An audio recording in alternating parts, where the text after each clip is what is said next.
The story begins in the profound sky continent, in the floating cloud city. The Xiao clan, in the protagonist's first life. He is the only grandson of the Xiao clan's fifth elder, Xiao Che, 16 years old, and he thinks, today is the big day. I'm going to marry the #1 beauty in the entire floating cloud city. It feels like a dream. He, a little sad, lowers his head, lamenting, Xiao Qingye is not only beautiful, she is also talented. On the other hand, I am a useless person with damaged meridians since birth. She must be very reluctant to marry me. The scene shifts to another location in the Xiao mansion. Two young men meet. One of them, the grandson of the second elder, Xiao Yulong, hands over something stating, Brother Yulong, this is the assassin's heart powder, colorless and tasteless. Whoever drinks it will die, leaving no trace or clue. I guarantee you'll be satisfied. The other young man, the only son of the clan leader, Xiao Yulong, with a somber expression, replies, good work. Knowing this puts my mind at ease. He pours the poison into the container and watches a girl taking soup to the protagonist and questions, Xiao Linger, where are you going? Xiao Linger, the only daughter of the fifth elder, 15 years old, replies, huh? I'm going to little Che's room to give him a bowl of soup. The young man approaches her, intervening. Nonsense. Today is a day of celebration for brother Xiao Che, especially tonight. How can you give him just that? Come here. Hand this over. This medicinal supplement will help him a lot. She, confused, retorts, a medicinal supplement? Little Chi doesn't need it. He's healthy. The other young man yells, you don't understand anything about men. Don't worry. Do you think I would harm my little brother? He switches the containers, and she watches thoughtfully, asking, Xiao Yulong, why are you suddenly concerned about little Che? Xiao Yulong replies, what older brother wouldn't worry about his younger brother? Go quickly, otherwise the soup will get cold. She turns around, agreeing. All right. Xiao Yulong watches her leave, muttering, Xiao Che, don't blame this older brother for being cruel. He clenches his fist in anger, adding, you forced me to do this. With a completely somber expression, he thinks, Xiao Qingye is my woman. Only I can marry her. Not with trash like you, Xiao Che. The protagonist, taking the bowl of soup, asks, little aunt, is this? She explains, this is a special soup with some medicinal supplements. I don't know if you'll like the taste.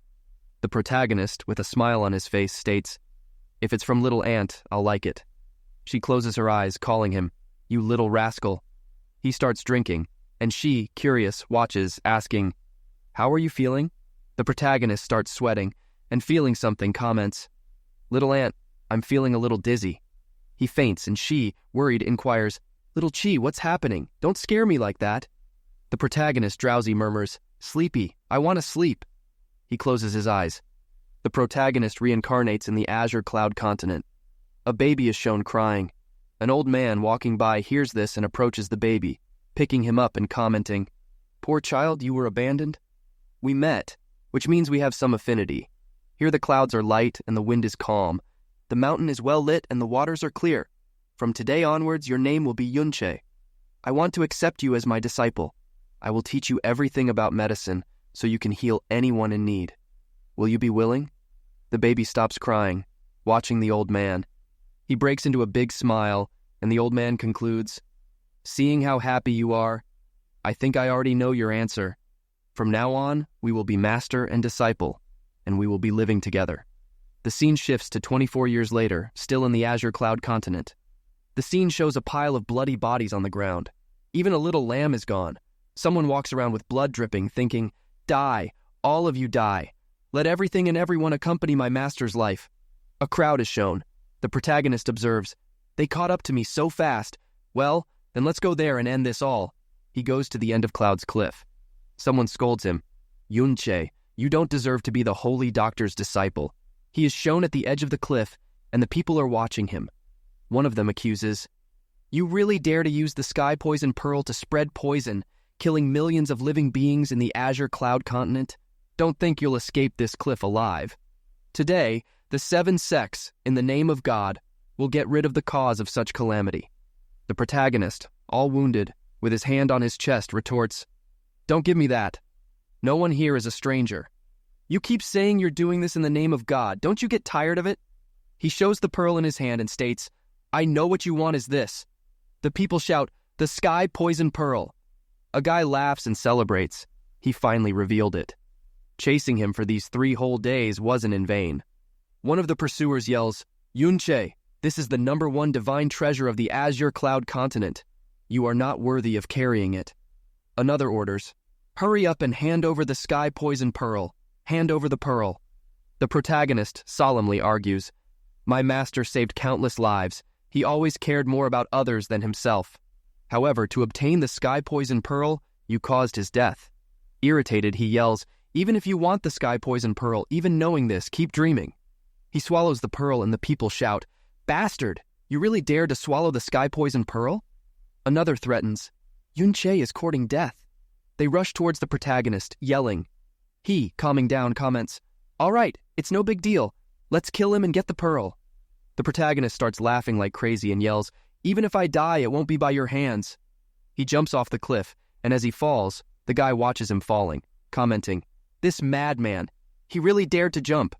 The end of Cloud's cliff is the first of the 4 deadliest places. "He will definitely die," another assures. "It's too benevolent for him to die on this cliff," a third sentences. "It's a shame we didn't get the sky poison pearl," another laments. The protagonist, as he falls, closes his eyes. He thinks, "In this life of mine, I had no regrets." The pearl starts to shine, and he continues thinking, "Except for not avenging my master or finding my biological parents." The scene returns to the Xiao clan. The protagonist reincarnates back into his body, and his aunt calls him, Little Chi, wake up, don't scare me like that, please, open your eyes." The protagonist opens his eyes and sits up while she continues, "Little Chi." The protagonist looks at his own hand, questioning, "What happened? Am I still alive?" She jumps, grabbing him and celebrating, "Thank goodness, thank God, you finally woke up, Little Chi." The protagonist watches her, thinking, "I'm not dead." He, a little flushed, asks, "Thinking about it, kitten? Who are you?" She yells, "I'm your little aunt Xiaolingxi. Little Che, how can you forget me?" The protagonist's jaw drops, thinking, "Some memories suddenly surfaced. Little aunt?" He confirms, "Right, you are my little aunt." He raises a finger, remembering, "We grew up together from a young age until we were 12. We often bathed together." She, all flushed, scolds him, "How indecent! You don't need to mention that. Today is your big day, but you suddenly fainted. You made your grandfather worry." She turns around, leaving, and says, "Wait here, I'll call him."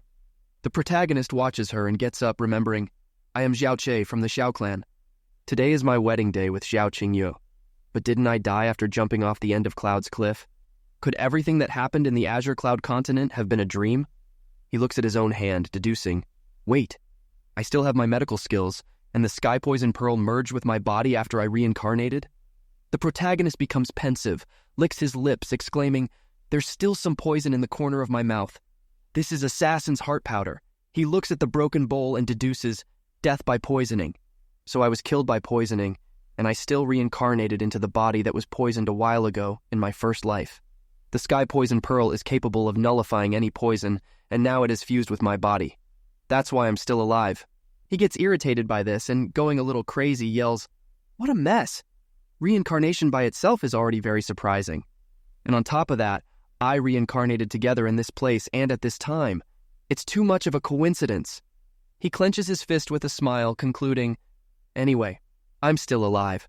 I'm fine. I can have a beautiful wife, so why think so much?" The old man enters yelling, "Z, are you okay? Is your body hurting? Are you feeling any discomfort?" He hugs the main character, who reassures him, "I'm fine, Grandpa." Grandpa, with tears in his eyes, confesses, "I almost died of fear when I found out you suddenly fainted." His aunt watches this thoughtfully and suggests, "Dad, little Z still has to go get the bride. Don't delay him." The old man agrees. "Right, little Z, go get ready." The main character narrows his eyes, confirming, "Right." He leaves, looking at the fallen bowl while someone rushes him. "Come on, you have to get the bride. Let's go, hurry up." His aunt agrees. "Okay, but..." She remembers the broken bowl and comments, "Ah, no, I forgot to clean that up." "Right, how was the soup with Xiao Yulong's medicinal supplement?" The main character replies, "Wait, is this Xiao Yulong's soup?" She confirms, "Yes, he said it would be good for you." The main character gives a little smile, thinking, "So that's it. I never thought the person who would kill me was you, my good brother." The narrator states, "The profound strength born from the profound veins is a mysterious power. Whoever possesses it will have much more strength than ordinary people. With this power, people can cut down trees with their bare hands and break rocks with just one kick. Those who do not have profound strength will have difficulty lifting a stone, even if it is the size of a basin. According to profound strength, there are 10 geniuses, each of which is unsurpassed and hierarchical. Profound elemental realm, profound nascent realm, profound true realm, profound spiritual realm, profound earth realm, profound heaven realm, profound emperor realm, profound tyrant realm, profound sovereign realm, and finally the divine origin realm. On the profound sky continent, strength means respect. Here, the kings of profound strength decide their position. The strong are praised and admired, the weak are intimidated and humiliated. The scene returns to Floating Cloud City. A group of people are gossiping. One of them asks, "Hey, did you hear about Xiao Shi from the Xiao clan? He's going to marry the #1 beauty in all of Floating Cloud City." Another comments, "Xiao Xia? That trash who doesn't have profound strength?" A third questions, "Will Xia Qingyue accept?" And the one who spoke second adds, "I heard that Xiao Xia's father gave his life to save Xia Qingyu, and that's why..." Another one arrives, interrupting them and exclaims, "Oh, why don't I have a father like that?" Another asks, "Why are you talking? How can you compare yourself to this young master?" And the one who spoke first retorts, "You can still call him young master? Didn't you hear about the toilet incident at the Xiao clan?" And the other asks, "Toilet incident?" The guy narrates, "The protagonists of these incidents were Xiao Xie and a servant of the Xiao clan."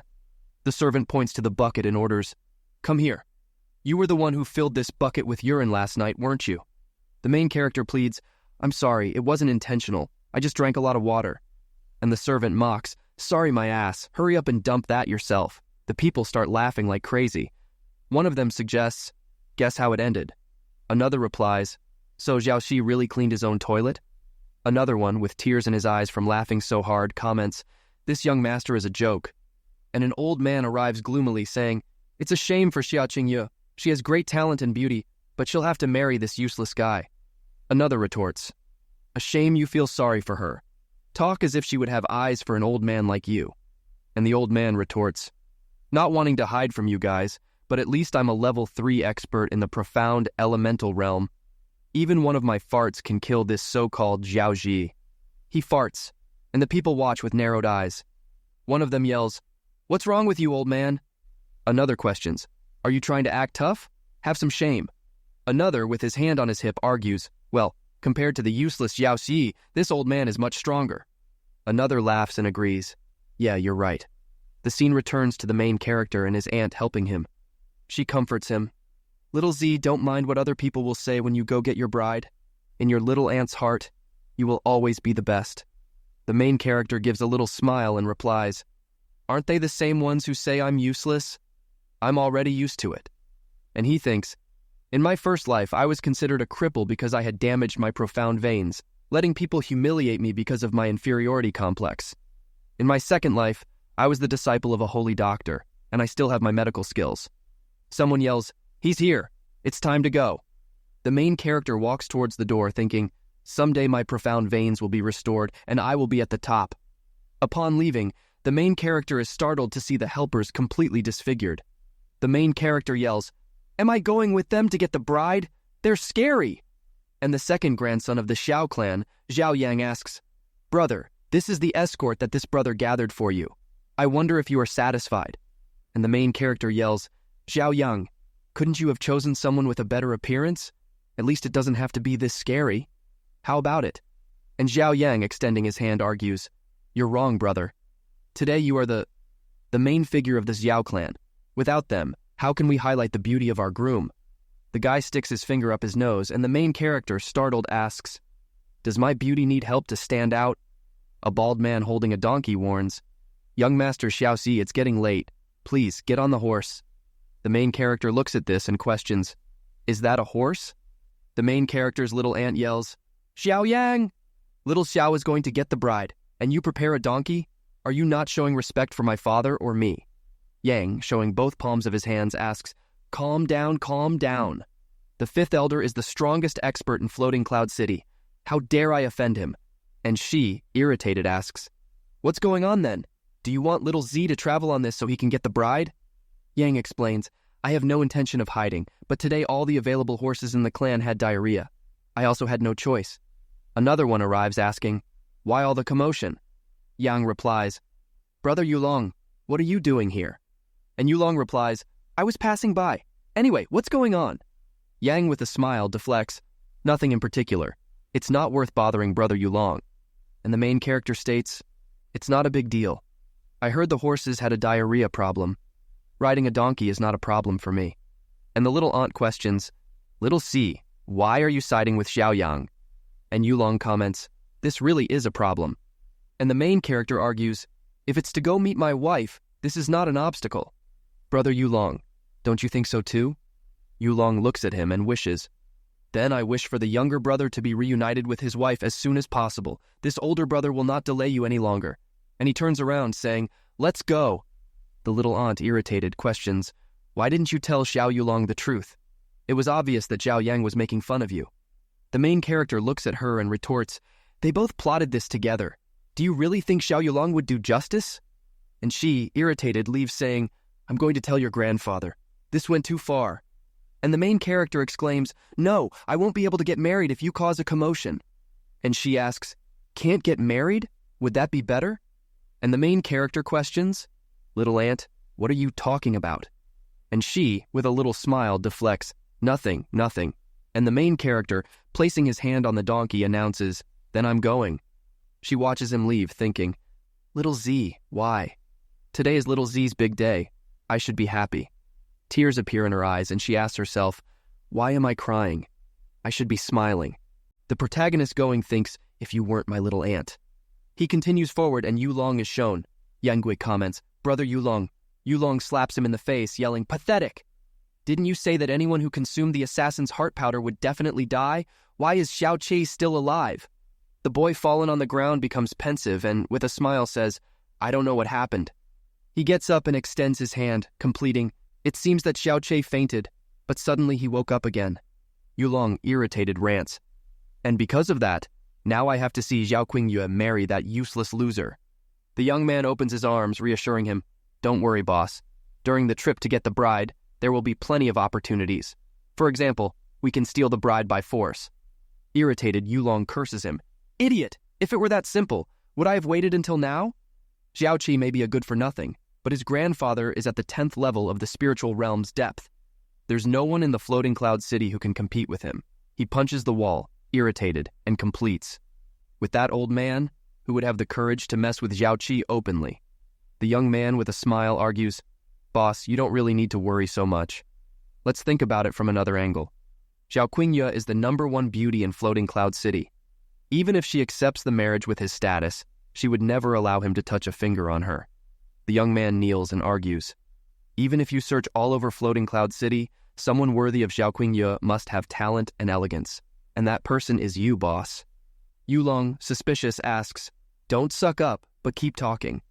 And the young man, darkly, suggests, Xiao Qi fetching the bride is not the same as fetching her for you. When you get to know each other better, with the advantages you have over him, cheating on Xiao Qi will be extremely easy. That way, Xiao Qi's wife will be the same as your wife, boss. After hearing this, Yufeng puts his hand on his chin and cracks a smile, confessing, hearing you, I feel quite excited. Maybe it was good that he wasn't killed by the poison. The scene shows the protagonist passing by the city people. Someone comments, no wonder this is the richest clan in Floating Cloud City. Just this red carpet must be tens of kilometers long. Someone watching asks, is that Xiao Qi? Did that guy really come riding a donkey? Others make fun, commenting, actually that fits his identity as a young master banana. The protagonist gives them a thumbs up and a mocking smile. Riding a donkey, I can fetch the most beautiful woman in Floating Cloud City as my bride. Why don't you try to get one? The guys get irritated and yell, Xiao Qi, you're a scum who doesn't possess deep strength in this loot. Besides being handsome and having a rich family, what else do you have over me? The protagonist extends his hand with a smile, mocking, oh, I'm so scared, and yells, Godzi, Erdan, is there anyone who wants to fight me? The guys get irritated, asking, who? What? Two crazy guys are shown coming at them. He yells, mess with the young master and see what happens. How dare you bother the young master? Go through me first. The guy looks at him completely frightened. The guy's breath goes over them and they yell, threatening, "You're going to pay for this, so you learn to never do anything like that again." Did you really think that we, the Godon brothers, are easy to deal with? The guys fall to the ground, starting to vomit. One of them raises his hand, pleading, "Brave warriors, please stop." The protagonist pouts and continues, mocking, "This young master has lived 2 lives. Do you really think I can't handle you?" The scene cuts back to further ahead, and the protagonist, getting off the little donkey, is startled by a yell. "Brother-in-law?" A guy grabs the protagonist, saying, "Brother-in-law! Today you finally officially became my brother-in-law." The protagonist, confused, asks, No, wait." The big guy hugs the protagonist. The protagonist, suffocated, asks, "Yuamba, let me go or your sister will be a widow." Zhao Yuamba, 15 years old with a smile on his face, apologizes, "I'm sorry, brother-in-law. I'm a little excited." The protagonist, wiping the sweat off his face, asks, "Don't get so excited. You know I can't handle your little body." Yuamba observes, "You've grown a lot." Yuamba, with a big smile on his face, comments, "Hey, instead, now I see my brother-in-law as a small bean sprout." The protagonist narrows his eyes, doubting, "Maybe that's not a good thing. You're only 15 years old." A maid comments, "Wow, look, is that Xiaoche? But why did he come riding a donkey all the way up here? No wonder he earned the reputation of young Master Banana." Yuamba, irritated, yells, "Don't say bad things about my brother-in-law." The protagonist extends his hand, reassuring him, "Don't worry, let them talk." Someone yells, "Don't be rude." Zhao Qingyue's father, Zhao Hongui, is shown, and they yell, "Master!" The protagonist greets him, saying, "Zhao Qi greets his father-in-law." The old man, putting his hand on the protagonist's shoulder, says, "Cha, from today onwards, I leave Qingyue in your hands. Although you are not exceptional, your father, my sworn brother, Xiao Ying, was a true hero. Because you are Xiao Ying's son, I believe that you will never be an ordinary man." The protagonist, with a serious look, calls him father-in-law. He turns around, recommending, "Treat my daughter well, and as for the gossip, ignore it." The protagonist exclaims, "I know I'm a cripple now, but someday the dragon sleeping in the valley will awaken. And at that moment, all the contempt and humiliation against me will disappear like smoke, or spread like the clouds." His father-in-law says, "Well, I think you'll have a good future." The scene shows Qingyu coming out, all charming. The protagonist approaches her and says, "Be careful." He holds her hand and says, "Come in." The maids, crying, comment, "Why did it have to be Xiaoche? Poor miss." The protagonist, feeling the ice in his hand, thinks, "It seems I still can't touch this wife." A guy watches the two and warns, "She's coming. Xiao Qingyue is coming." Another guy asks, "What will Miss Xiao Qingyue's face look like? I'm anxious." Another, with a smile, comments, "It would be nice to take a look." And another rebukes them, "Don't dream. Only the groom can be the first to look at the bride's face." The scene shows the old men gathered, and one of them instructs, "Second bow to the ancestors." They bow their heads, and the old man says, "Good." A guy in the corner, master of the Zhao clan, watches this thoughtfully, and someone announces, "Husband and wife, exchange bows." The two exchange bows, and one of the guys, gritting his teeth, complains, "There are so many disciples of the Xiao clan, but she preferred to marry a waste, a useless guy like that." Another, indignant, agrees, "I'm so angry. Obviously I'm stronger than Xiaoqi." And his aunt rebukes him, "It's a blessing that she's marrying little Xiaoche. It's not like you say." The other retorts, "Xiao Qingyue is an unparalleled genius. Can Xiaoqi be compared to her? The #1 beauty and the #1 useless. Both are #1. Thinking about it that way, they even match." She gets irritated. The scene shows the protagonist and the bride. A bald man stands up and congratulates, "Fifth elder, you've gained an excellent second-degree daughter-in-law. Congratulations." Another comments, "Xiaoche is really lucky." The fifth elder, "Thanks. Thank you for your appreciation. Have some wine at the banquet." And the bald old man says goodbye. "I have to go back and take care of my grandson. My presence has already been remarkable, and the wine is not necessary." The fifth elder becomes somber, and the other cracks a smile and says, "I also have something to do. I'll take my leave here." Another also withdraws. Hey, then I'll go too." And the old man yells, "Enough! At Che's wedding, you don't even drink a glass of wedding wine? You're being disrespectful to me." The bald old man stares at the other old man and yells, "Think carefully, Zhao Li. After you die, who will take care of your useless grandson? Will it be the Zhao clan?" The old man is startled by this, and the protagonist gets irritated. The old woman arrives, calming everyone down. Calm down. The bride and groom will go to the bridal chamber first. The protagonist enters the room and she comments, your grandfather being bullied was very difficult for you, right?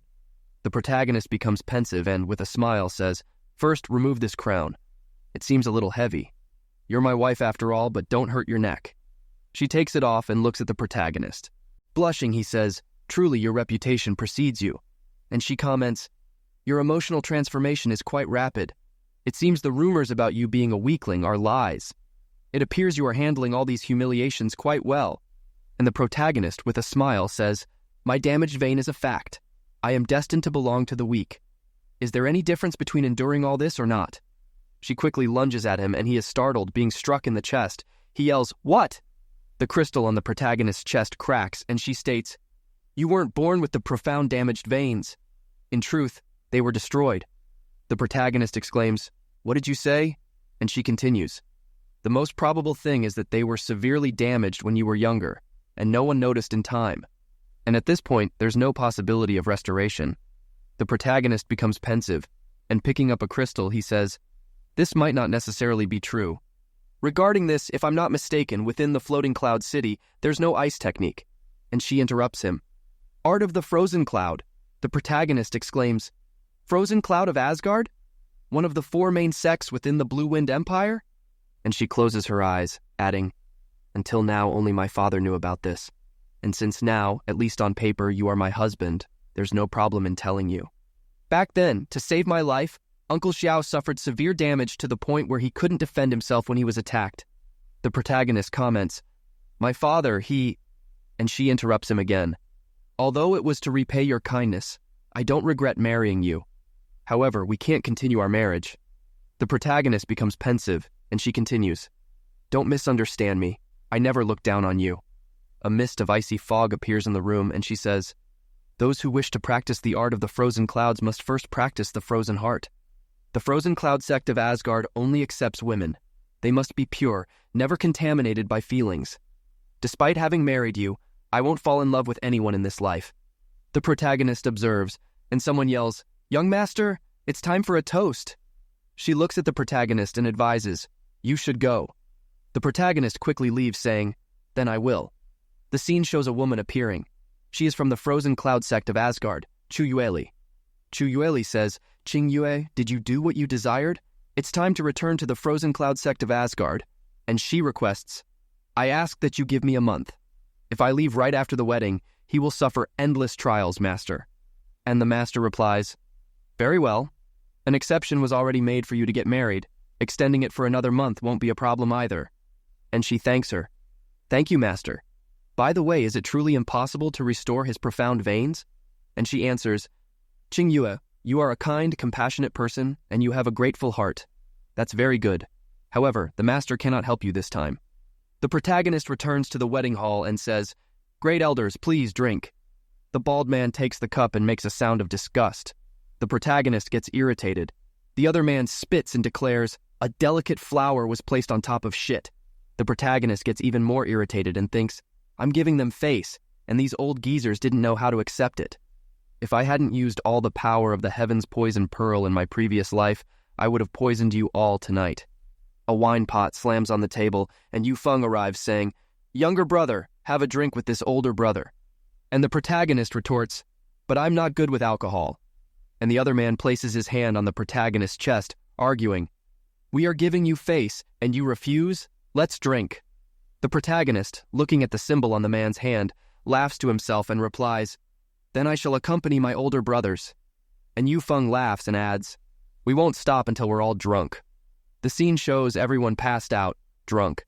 And the protagonist leaves, making a noise and thinking, with all the internal space of the heaven's poison pearl, even the clan's mansion could fit inside, and they still dare to try and get me drunk? The protagonist looks around and thinks, I'll get rid of the wine first. The protagonist starts pouring the wine out. The maids are startled by this, and one of them asks, what is the young master doing? The other one replies, he's urinating anywhere. This is terrible. And the protagonist cracks a smile, thinking, it would be a bit boring to go back like this. I'll give my wife Qingyue a little surprise. I'll put on a bit of a wine smell and pretend to be drunk. The maids observe and comment, wow, is he washing his face with urine? Even if he's drunk, he shouldn't do that. And the other one agrees. How disgusting. Let's leave. And the protagonist enters all red-faced, saying, Wife Qingyue, I'm drunk, I want a hug. He gets kicked and sent flying away. The door closes and the protagonist, holding his head, complains, What a heavy blow! Do you want to kill your husband? And he yells, Open the door. It was just a joke. You can't leave me outside the room on our wedding night. The others will make fun of me. She becomes pensive, and the protagonist approaches the door, continuing, And besides, I'm your husband. Can you bear to see other people making fun of me? The door opens and the protagonist enters, laughing, and invites her, Wife Qingyue, shall we go to bed? And she replies, You are not allowed to be within 5 steps of me. Also, you are not allowed to call me wife. And the protagonist inquires, Then where will I sleep? And she determines, You will sleep on the bed, and I will sleep on the floor. The protagonist protests, How can a man let his wife sleep in such a place? And she points, deciding, Then you will sleep there. And the protagonist thinks, Is she really going to make me sleep on the floor? And with a smile he says, Wife Qingyue, you seem to hate me a little. Actually, I'm not drunk, I was just joking. And she affirms, I know, and never call me wife again. And the protagonist argues, I sought you out, and you accepted. We even paid respects to the ancestors. Am I wrong to call you my wife? And she narrows her eyes, declaring, I hate people who urinate anywhere. And the protagonist justifies himself. Urinate? I was just pouring out the wine. And she reveals, I was also joking. The protagonist briefly becomes pensive and irritated. He leaves, saying, I married a wife who refuses to share a bed with me. Is the hard floor a place where people usually sleep? What a rage. If this young master had the strength to defeat you, I would have already pushed you onto the bed. And he thinks, How can I restore my own strength? Profound veins. I can't stay like this for the rest of my life. The protagonist is startled and, using the pearl, he wonders, Could this be it? He stops, thinking, In my previous life, when I was on the Azure Cloud continent, the pearl only glowed 6 times. Every time it glowed, it meant there was a rare treasure nearby. In the backyard, the protagonist observes the place and mutters, Strange. I certainly followed the direction of the heaven's poison pearl. How can there be nothing here? He becomes pensive and places his hand on a plant which is revealed. Startled, he exclaims, An illusion in the form of concealment? It receives light to be revealed. My God, hidden star herb. And there are 2. In my last life, when I lived for 24 years, I only managed to find 1. He observes his surroundings, pondering, These are treasures that can be used to kill people or to plot against someone. With them, I can do whatever I want. I must avoid being seen by others. Well, I'll store them in the heaven's poison pearl. He uses his power to store them. Suddenly, he gets startled. What is that? He gets closer and thinks, Could it be another treasure? But the heaven's poison pearl didn't react. It seems to be a person. She's lying on the grass without moving. Is she unconscious, or is she dead? It's a girl. He is startled, murmuring, A girl! He becomes pensive and asks, Little girl, what happened to you? He squeezes her and pinches her cheek. His hand becomes filled with poison, and he exclaims, Poison! He starts yelling, but the pearl starts taking effect, and he thinks, Holy heavens! What a terrifying poison! After using the pearl, the poison disappears, and he observes her, gritting his teeth and thinking, It's a good thing the heaven's poison pearl can neutralize any poison. Otherwise, I would be dead right now. But who is this little girl? Why was she poisoned with such a horrible poison?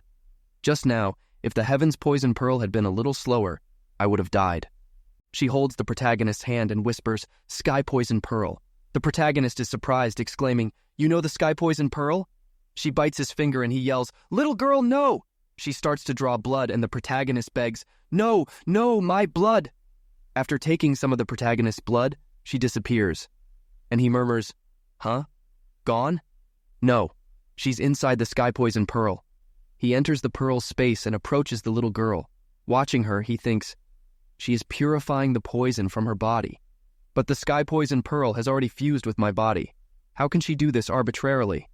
Was it because she sucked my blood? The protagonist turns red with a smile on his face and extends his hand, saying, Anyway, since you are living inside my body, wouldn't it be too much to charge rent? Just pay me with your body. The protagonist holds his own hand, exclaiming, No, she's a a little girl. How can I do something so despicable? And he thinks, At the very least, I should wait another 2 years. Outside, The protagonist, holding his own arm, states, "That's right. The fact that I don't want to touch her has nothing to do with her identity." Someone questions, "Little Che, who are you going to touch?" The protagonist looks back and answers, "No, I don't intend to touch anyone." His little aunt asks, "What are you doing alone in the mountains in the middle of the night?" And the protagonist justifies, "I couldn't sleep, so I went out to look at the stars." And he thinks, "Well, I couldn't say that my wife didn't let me sleep in the same bed with her, and that's why I left. That would be embarrassing." And the little ant warns, "Is it too dangerous to stay here if there are bandits around?" The protagonist, with a smile, comments, "No wonder you're not sleeping at this hour of the night. It turns out my little ant was worried about me." And she, surprised, retorts, "No, it's not like that. I also went out to look at the stars." And she thinks, "You just got married. How could I sleep, idiot?" And the protagonist, extending his hand to her, invites, "In that case, let's look at the stars together." The two sit under a tree and the protagonist observes. Speaking of which, it's been months since we looked at the stars together under the moonlight. And she recalls, "Yes, I still remember that winter night. That time, we watched the stars for a long time and, without realizing it, we fell asleep. We didn't expect it to start snowing during the night. The next day, we were found like two little snowmen. Your grandfather was very scared." She laughs, remembering. "Later, we recovered after staying by the fire for 2 days." And the protagonist adds, "Yes, we also drank a very bitter medicinal soup." The protagonist whispers, "Little aunt." He gets close to her face, and she puts her hand in front, stating, "Little Chi, you can't kiss me like you did when we were kids. We've grown up. You're already married." And the protagonist thinks, "I'm married, but King Yui and I are only married in appearance." And he declares, "But I really want to kiss you. What should I do?" And she replies, "Then you have to marry me." The protagonist, with a smile, confesses, "If you weren't my little aunt, I would definitely marry you." She blushes upon hearing this. The protagonist is a little confused and she shakes her head. The protagonist asks, "Little aunt, what are you looking at?" And she retorts, "You're already married. If King Yui hears what you said." And the protagonist exclaims, "I'm not afraid to say I want to marry you. Even if King Yui is here, I'll still say it. You also know that I didn't really want to marry her." And the little ant whispers, "Little Chi, I know how you feel. Don't say that again. I'm still your little ant, right?" He opens his mouth and smiles, placing his hand on her shoulder as she says, "Knowing how you feel is enough for me." Later, the scene shows King Yui watching the two. She goes back to the room, grabs a blanket, and covers them. Earlier, the protagonist wakes up and thinks, "Huh? A blanket? Damn. Isn't that our blanket that was on my bed? Don't tell me that on my wedding night, not only did I spend the night sleeping with another woman, but my wife also personally brought me a blanket? That's somehow very exciting." The scene shifts to the Shi clan. A guy arrives yelling, "Clan leader, something big has come up." The clan leader asks, "It's still early. What happened?" The guy delivers, stating, "It's the Zhao sect, a letter from the Zhao sect." Stunned, the clan master questions, "Zhao sect?" and yells, "Go inform the elders and deacons to go to the meeting hall immediately." The scene shows the protagonist entering. He makes a noise and his bride comments, hiding behind the door, "Could it be that because you had such a comfortable sleep last night, you didn't dare to come back?" The protagonist argues, "Well, let's just say it wasn't that comfortable." And he thinks, "How comfortable? Try sleeping sitting down to see if it's comfortable." The protagonist is surprised and holding her hand says, "Qing Yu," and she yells, "Xiao Qi, you..." The protagonist interrupts, "Call me husband, quick. I'll be here." The old man speaks, "Sai, you woke up early." And he wishes, "Good morning, Grandpa." She adds, "Qing Yu and her husband wish Grandpa a good morning." The old man observes, "Seeing you two getting along so well, I feel relieved."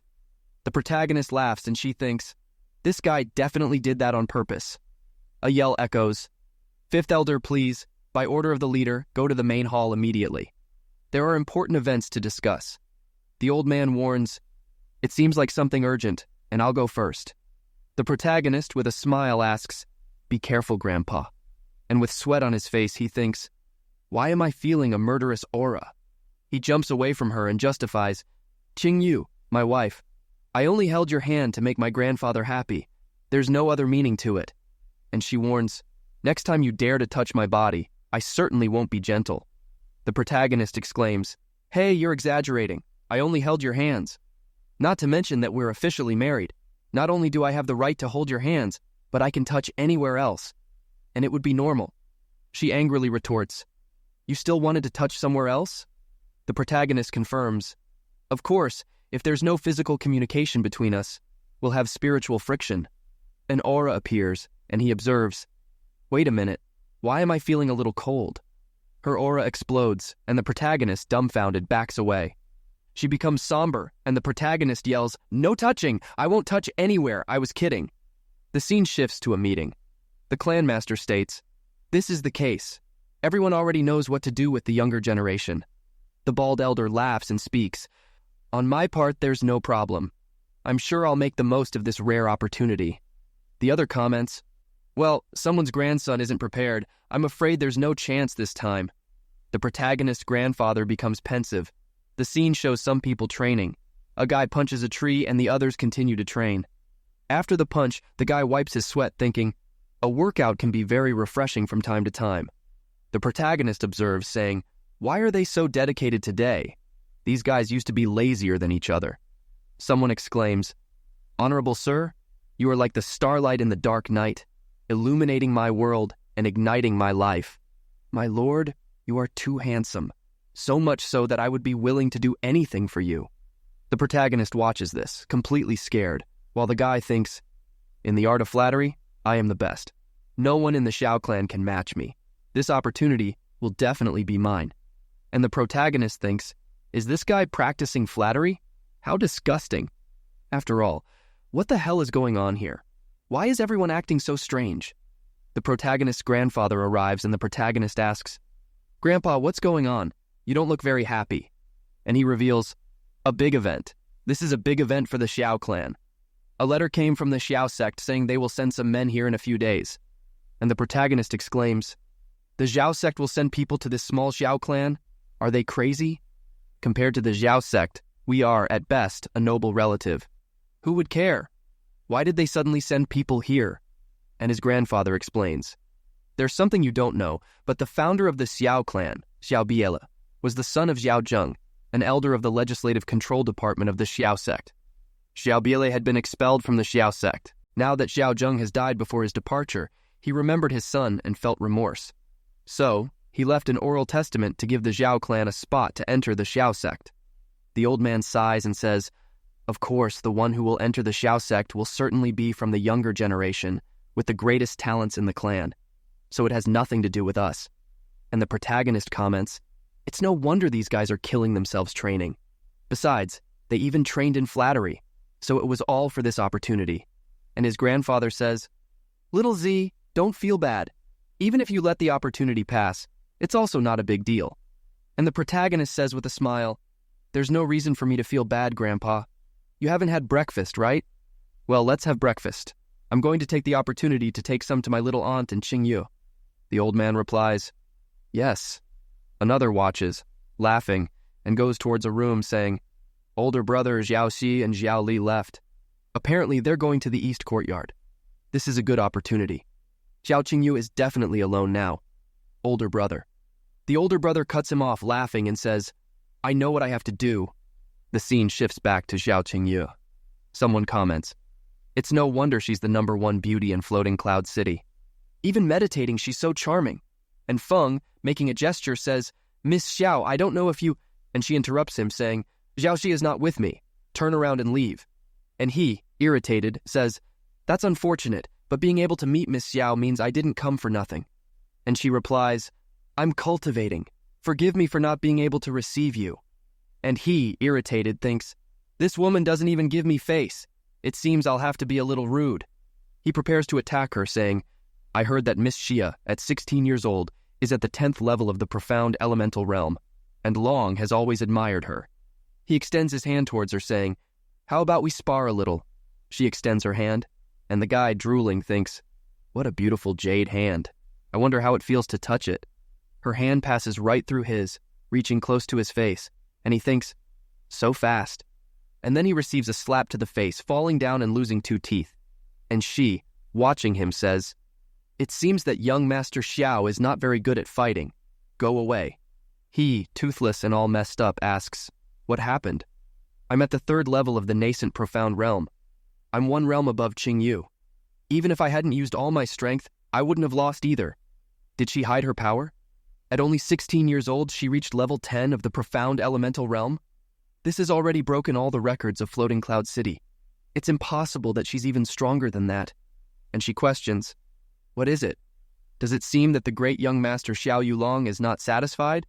And the guy, with a smile on his face, affirms, before, I was just testing, so I didn't use all my strength. This time, I'll go all out. An aura appears around him, and he exclaims, Miss Shi, pay close attention to this. He charges towards her with everything he has, and she extends her hand with blue energy and slaps him again, throwing him away and ordering, the fight is over, go away. He becomes pensive, spits blood, yells, and thinks, this woman is definitely hiding her power. The protagonist, carrying a bucket, arrives and asks, I wonder if my wife Qingyu likes stuffed rolls. Anyway, my little aunt really likes them. He is startled and greets him, asking, if it isn't Brother Yulong, it's only been a few days since I last saw you, Brother Yulong. What happened? Deformities suddenly appear on his face. Yulong points and exclaims, you! And the protagonist yells, my God, no deformities appeared at all. This was clearly a beating. Tell me who did this? Such brutality. And he leaves, making a gesture and affirming, training. I fell while training, don't worry. And the protagonist says, well, then Brother Yulong must have pushed himself hard. Yulong leaves, and the protagonist waves goodbye, saying, I won't bother you anymore, go slowly.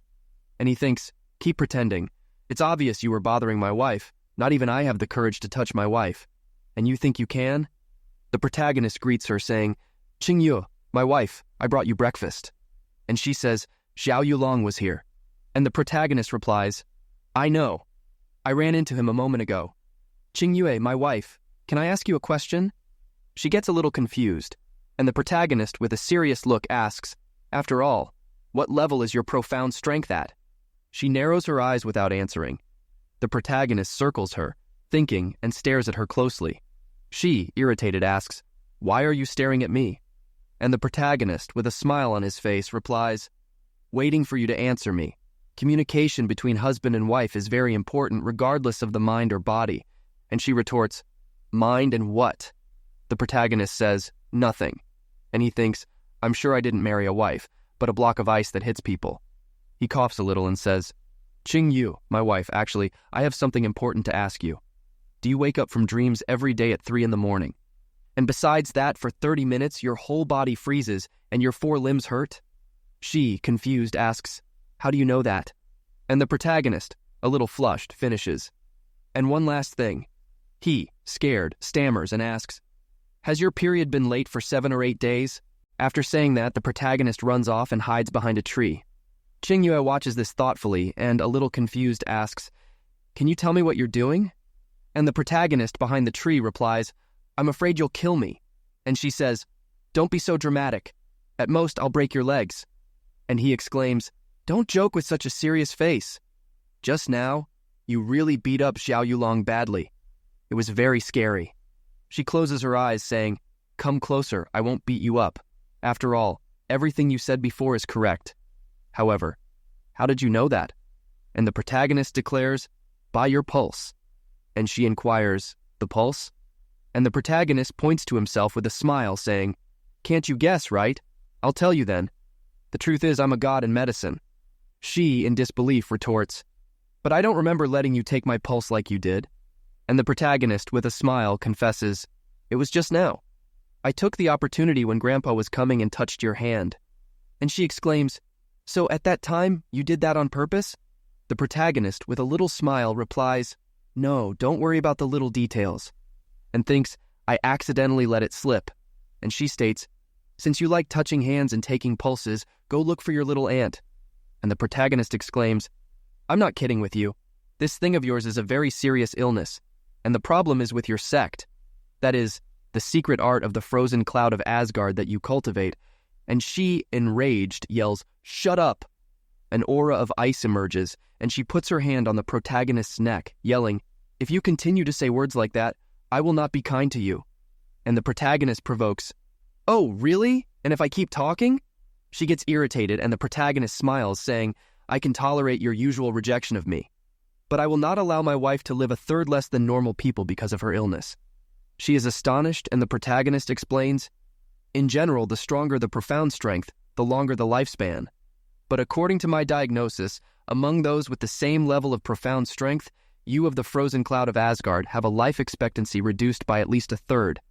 And that happens because of the cultivation of the frozen cloud of Asgard. What I said is correct or not? She removes her hand from the protagonist's neck, confirming, what you said is correct. So? He gives a thumbs up and, with a smile on his face, suggests, so go back to the room and sit with your husband for some adjustments to you personally. And she, irritated, exclaims, I really want to hit you. The scene returns to the room. The protagonist picks up a small box and she argues, this involves important issues. I don't believe what you said. And the protagonist counters, what I said is a secret related to the survival of the frozen cloud of Asgard fairies. And of course, almost no one knows. And she questions, so how do you intend to adjust my profound strength? And the protagonist shows the needles, replying, with this. And she, surprised, observes, silver needles?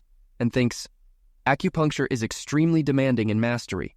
It requires at least 10 years to obtain basic mastery and tens of years for complete mastery. He's clearly only 16 years old, and yet his handling is so natural and skillful. Acupuncture is extremely demanding in mastery. It requires at least 10 years to obtain basic mastery and tens of years for complete mastery. It's like he really is the god of medicine. The protagonist says, Qingyue, my wife, instead of my face, I think you should pay more attention to your pulse. She is startled, looking at the needle on her wrist, and thinks, I just got distracted for a moment, and, even so, I didn't notice. Wasn't he an ordinary person with damaged deep veins? The protagonist instructs, relax your hands, breathe steadily, and don't use your profound strength. The protagonist continues to add needles, and she, observing, asks, but what the hell is this? A mist of ice begins to come out of the needles, and she thinks, suddenly my hands feel much lighter. And the protagonist comments, the congested cold energy has been released. Of course, it's much more comfortable for you. It's a shame you won't let me make deeper adjustments. Otherwise, I can allow the speed of your cultivation of the frozen cloud of Asgard arts to be increased by 30%. She exclaims, 30%? Impossible! If you really have this ability, you will undoubtedly cause chaos in the world. And the protagonist, with a smile, retorts, true or not, you'll find out if we test it, right? Why are you believing me now? And he holds out his hand, asking, Qingyue, my wife, please take off your clothes. The protagonist appears with a bump on his head, and she exclaims, what did you say? Say it again. I didn't hear you right. The protagonist replies, I didn't say to take it all off. Did you really need to bathe? And she continues, in short, your medical skill is real. It's hard to imagine that at your age, you possess such extraordinary skill in medicinal techniques. The protagonist states, it was all thanks to my master. He reminisces, recounting, my master was a great doctor who saved countless lives, and I met him when I was still very young. He sighs and laments, forget it. Why talk about it? Well, about the deeper adjustments I mentioned a little while ago, it was just to show your back. And she questions, are you sure you can allow me to permanently increase my cultivation speed by 30%? The protagonist smiles, assuring, absolutely certain, and thinks, within the continent, power means respect. There is no one who can resist this temptation. And she, turning around, confesses, let me see your mysterious medical skills.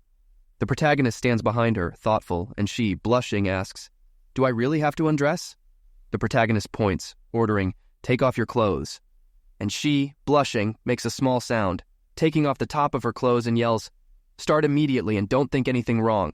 Otherwise, you'll know the consequences. The protagonist, upon hearing this, thinks, isn't a woman's body meant for her husband to see? Being so unwilling, it's like I'm forcing a decent woman into prostitution. But on the other hand, my wife's skin is very white. What would it be like to touch her? No, you have to get rid of the distractions. The protagonist becomes completely focused and takes the needle, energizing it and adding it to her back. He continues to add one needle after another, and she, blushing, thinks, my back only feels the touch of the needle tips. This guy who has a habit of using indecent words but now didn't take the chance to touch my body is actually a noble man. She thinks, is he pretending to be lewd? But he gains nothing by doing that. It's really hard to read this person. What is the real him? The protagonist moves a needle and she exclaims, profound strength, Xiao Che, you? And the protagonist exclaims, don't move. And she exclaims, "But your profound strength was already very pitiful because it was so little. Using it in this way, it will be too much wear and tear on your body." And the protagonist assures, "It's okay, I can still take it." He continues to charge the energy into the needle and add it to her body and thinks, "It's not just my profound strength, but also the purifying power of the pearl. The 30th needle. Damn, I didn't expect that recanalizing the profound would be so draining. Pretending to be strong, even holding back tears, I need to pretend until the end." And she observes, thinking. Her movements have become much slower. The protagonist, all sweaty, thinks, "There are still 24 needles. I need to endure." A period later, the protagonist is shown sighing and saying, "I didn't fool you." A power arises in her body and she, looking at her own hands, thinks, "My profound strength is flowing incomparably well. He really did it. Even if my master doesn't see it now, at this moment, she will be absolutely surprised." And she says, "I didn't expect you, who is despised by everyone, to have such an amazing ability. You know, I'm leaving in a month. So why did you do so much for me, and with such dedication?" The protagonist smiles, saying, "For 3 reasons. First, almost everyone despises me, but you don't. On the contrary, you have always protected my pathetic dignity. Last night, when you came looking for me because you were worried about me, and even brought me a blanket. Those who treat me well, I will treat them even better. Second, at the end of the day, you are my wife. And the third is also the most important. It's because I think your appearance without clothes should be great too." The scene cuts to his grandfather, looking at the grave of his own son. Sadly, he murmurs, "Inger, something happened recently in the Xiao clan. The Xiao sect finally sent someone. The chance to revive the Xiao clan has arrived. However, you are no longer here to see it. Xiao Shi started a family. Although he is not your real son, it was the life for which you used yours and your own sons to preserve. That is why I will also do everything I can to keep him safe." He exclaims, "Who is it?" And Long lowers his head, replying, "Greeting the 5th elder. I didn't know the 5th elder was here. And did Long bother you?" The old man disappears. Long is startled, questioning, "Where did he go?" The old man appears behind him darkly, inquiring, "Long, did you hear anything just now?" He yells, "Long has just arrived. Was the 5th elder saying anything?" And thinks, "What a terrifying murderous aura." And the old man asks, "What are you doing here?" Long exclaims, "Since the messenger arrives tomorrow, Long wants to tell this good news to the deceased great-grandfather." And the old man comments, "I understand. The messenger from the Xiao sect will arrive tomorrow. You are the one who has the best chance of being selected." He turns and affirms, "Then you will be the greatest hope to reactivate our clan." Long lowers his head, confessing, "The 5th elder's words are comforting, but I fear I am not worthy." And clenching his fist, he thinks, "This old man, he was very insightful. I almost gave my life away here and now. Anyway, Xiao Shi is not Xiao Ying's real son. I didn't expect it. This is really very interesting." The scene cuts to the bald old man yelling, come on, there is still not ready. Hurry up, clean up. If we make the messenger uncomfortable, I'll kill you." He looks at the ugly girls and orders, "And those maids? The pretty ones stay in front, and the ugly ones stay hidden. If you pollute the messenger of the Xiao sect's eyes, I'll send you to the brothel." Someone yells, "Hurry up," and the protagonist gets up, annoyed, questioning, "Who is it? It's still early. Are you going to let people sleep or not?"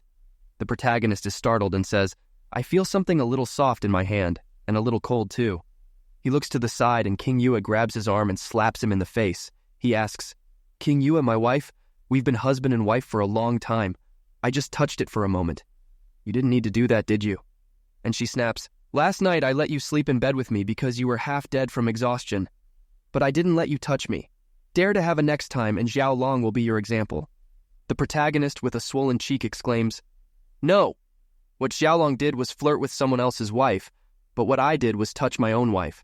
Now how am I going to see the guest with this slap mark?" She touches the protagonist's cheek, freezing it, and offers, "I can help you with the swelling." Sweating, the protagonist says, "Then I should still thank you." And she replies, "You're welcome." The protagonist is thoughtful about this, and she gets up, commenting, "By the way, today I will not go to the messenger of the Zhao sect's welcome ceremony." And the protagonist asks, "Why? Don't you want to meet the messenger everyone's talking about so much?" And she replies, "I don't want to." And he, with a little smile, teases, Even the clan chief wants to lick the messenger's shoe. But are you too lazy to go?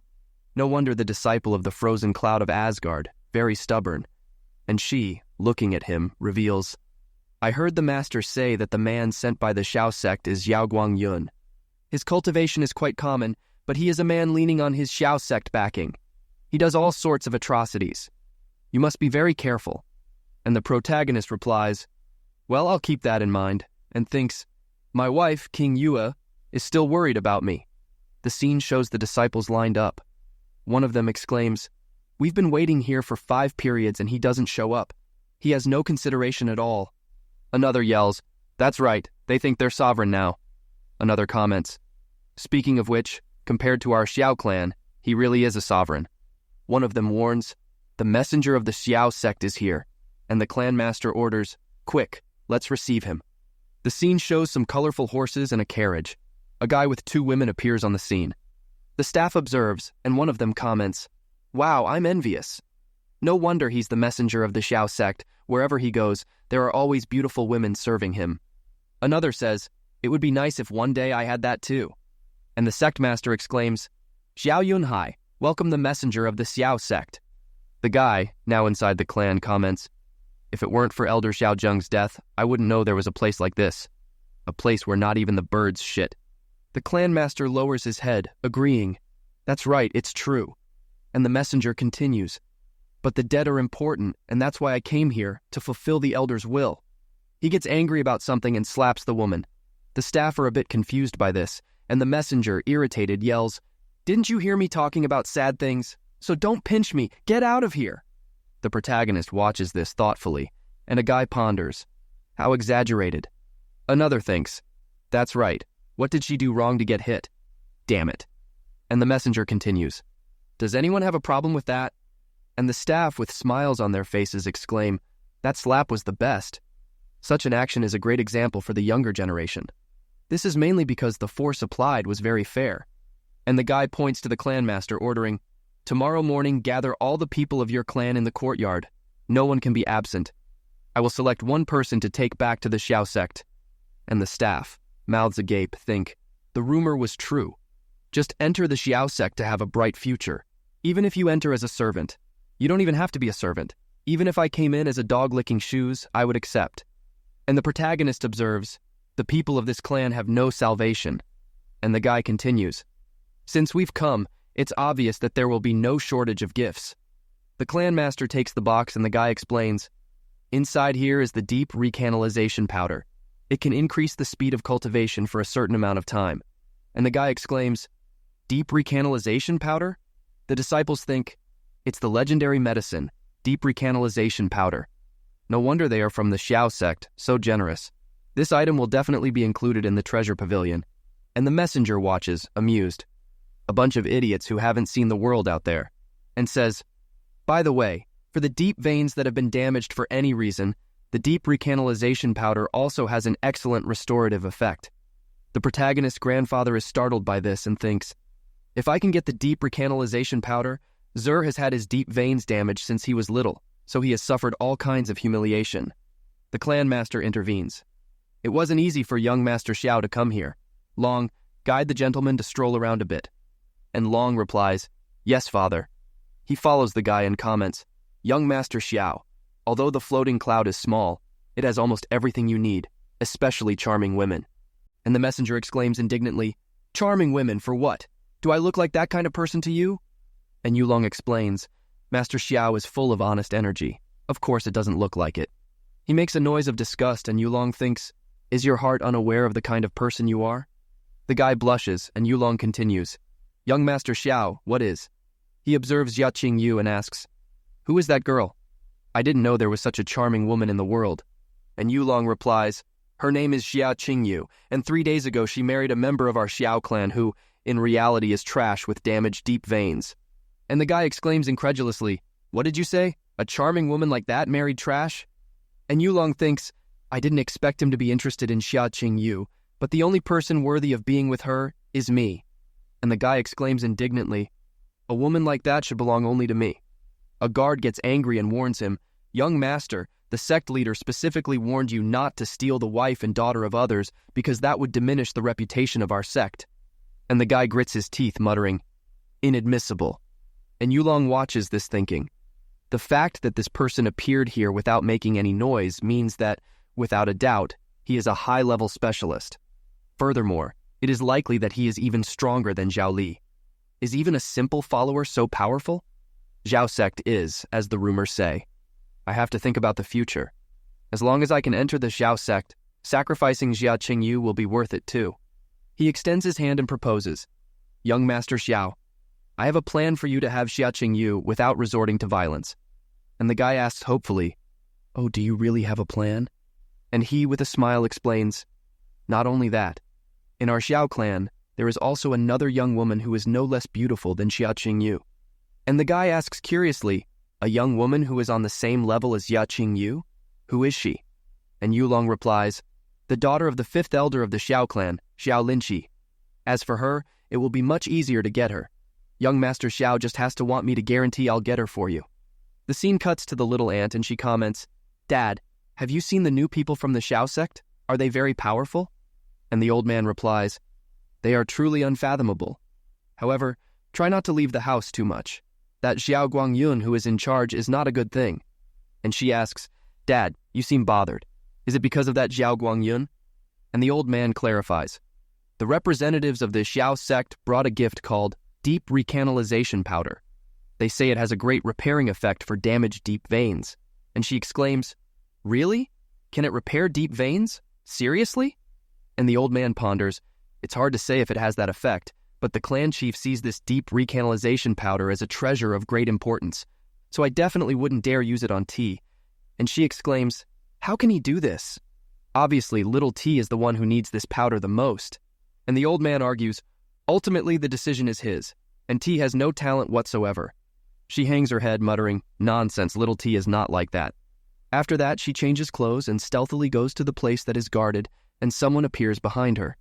She is startled and lets out a dad, and he, with narrowed eyes, scolds her. You were going to steal the recanalization powder, right? And she tries to explain, Dad, And he cuts her off, yelling, How dare you? Do you know how dangerous this is? The recanalization powder is a gift from the Xiao sect. If discovered, the Xiao sect will punish you. No one in the entire Floating Cloud City will be able to save you. And she argues, I know that, but little T's condition is deplorable. Having his deep veins damaged makes him despised by everyone. He has a good heart, so why? And she exclaims, Every time I see him interfering for little T, you have no idea how hard it is for me. As long as little T's deep veins are repaired, even if I act like a thief and get punished for it, I'll still be willing. The old man is moved by this and scratching her head consoles her. I know what you think, but if something happens to you in the future, who will take care of little T?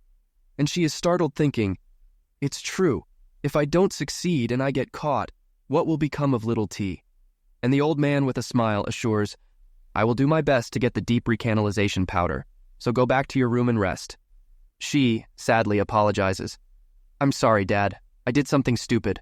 I promise you I won't try to steal the recanalization powder again. The scene cuts to the next day.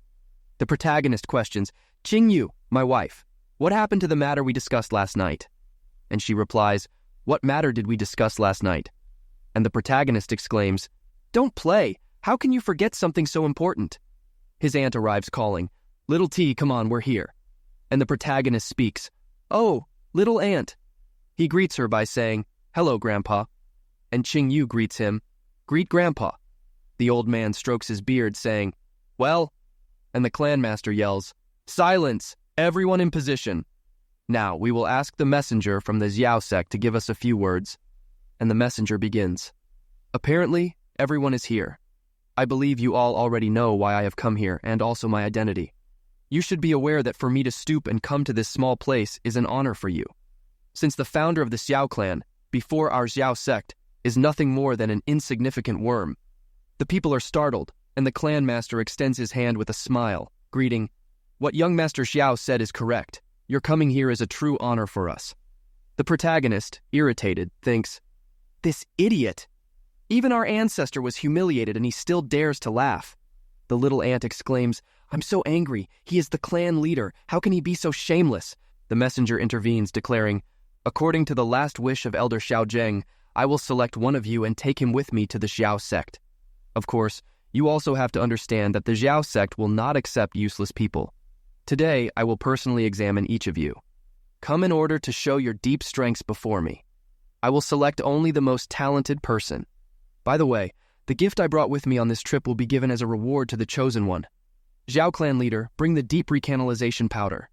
The leader, sweating, stammers, but, the messenger cuts him off, ordering, "Xiao clan leader, hurry up and bring it.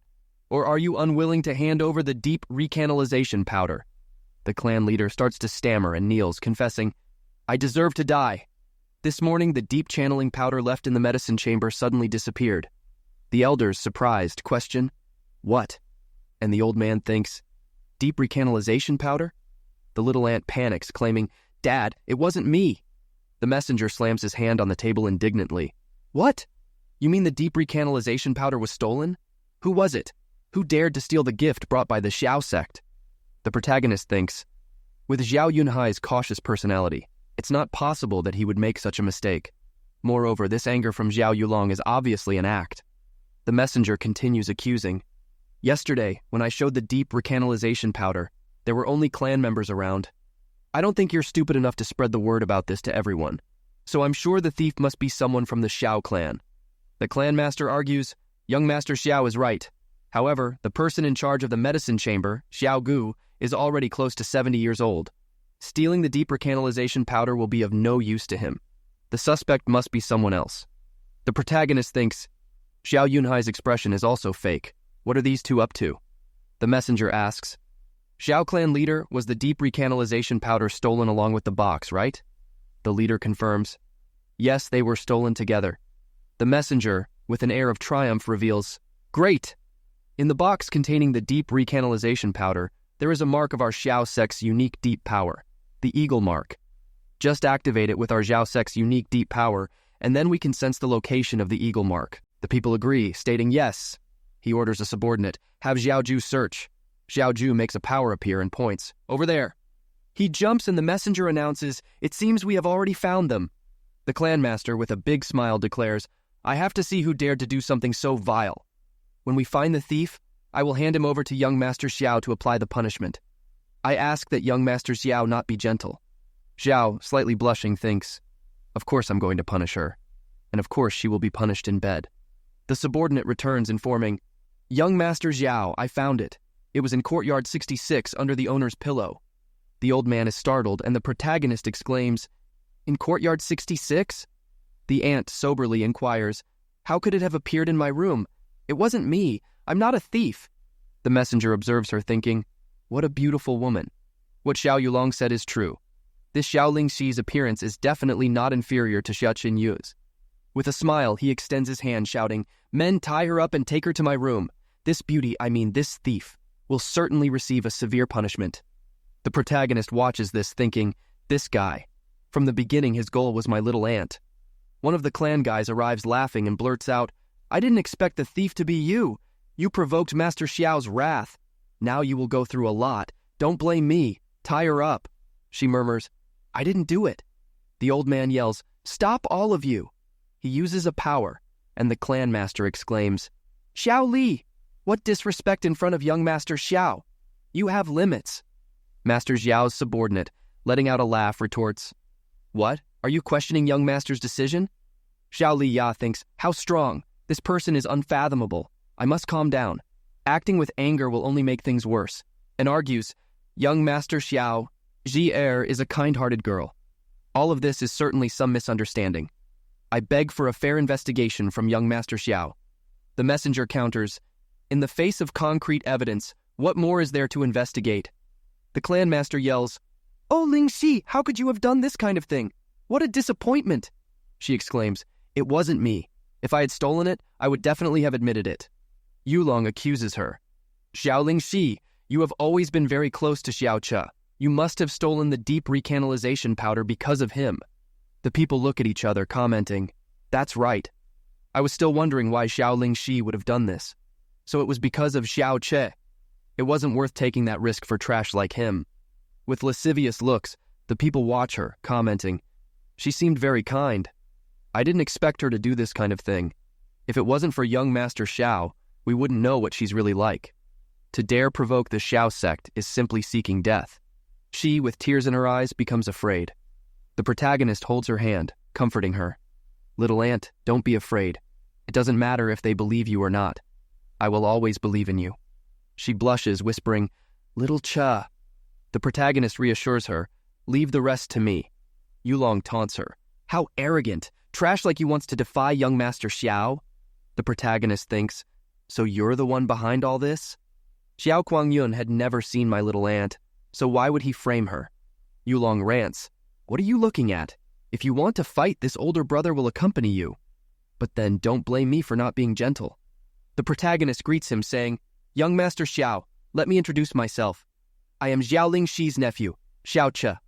Regarding the theft of the deep opening powder, I have some questions I want to raise. Yulong thinks, he dared to ignore me.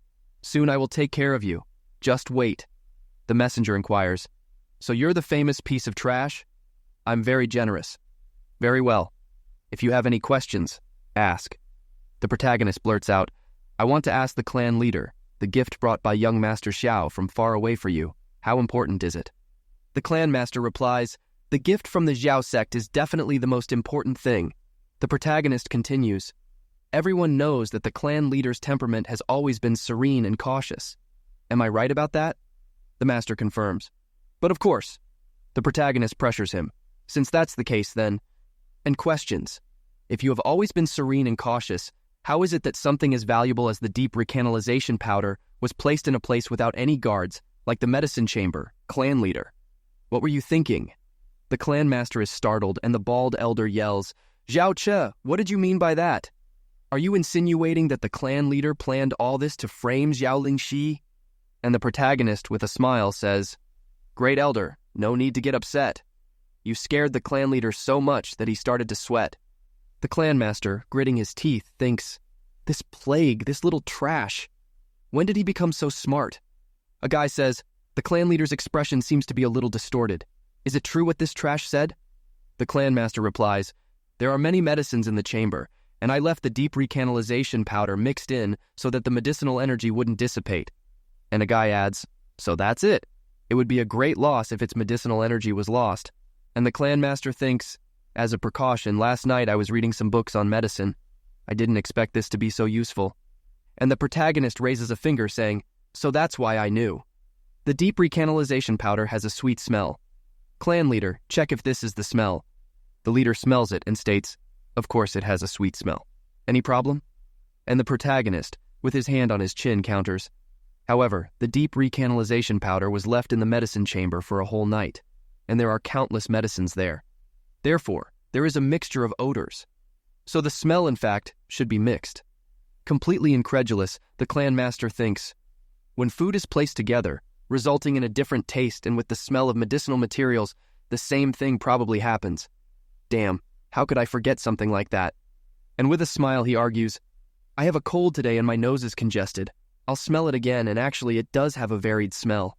And the protagonist narrows his eyes, saying, how strange. To be honest, I was lying.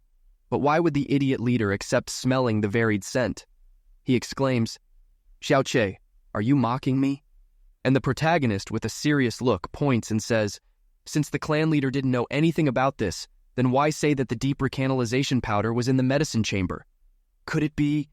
And exclaims, could it be that you are lying? The clan master grits his teeth thoughtfully. The little ant, slightly blushing, observes the protagonist, thinking, little Chi seems so brilliant. And the protagonist thinks, debating with me, the heir of the holy doctor, about medicinal powder, I will destroy you. Xia Qinyu observes, thinking, he did well with his words, but in the face of absolute power, what can he do now that he has exposed them? The messenger exclaims, regardless of whether he lied or not, Xiaoling Shi's punishment has already been decided.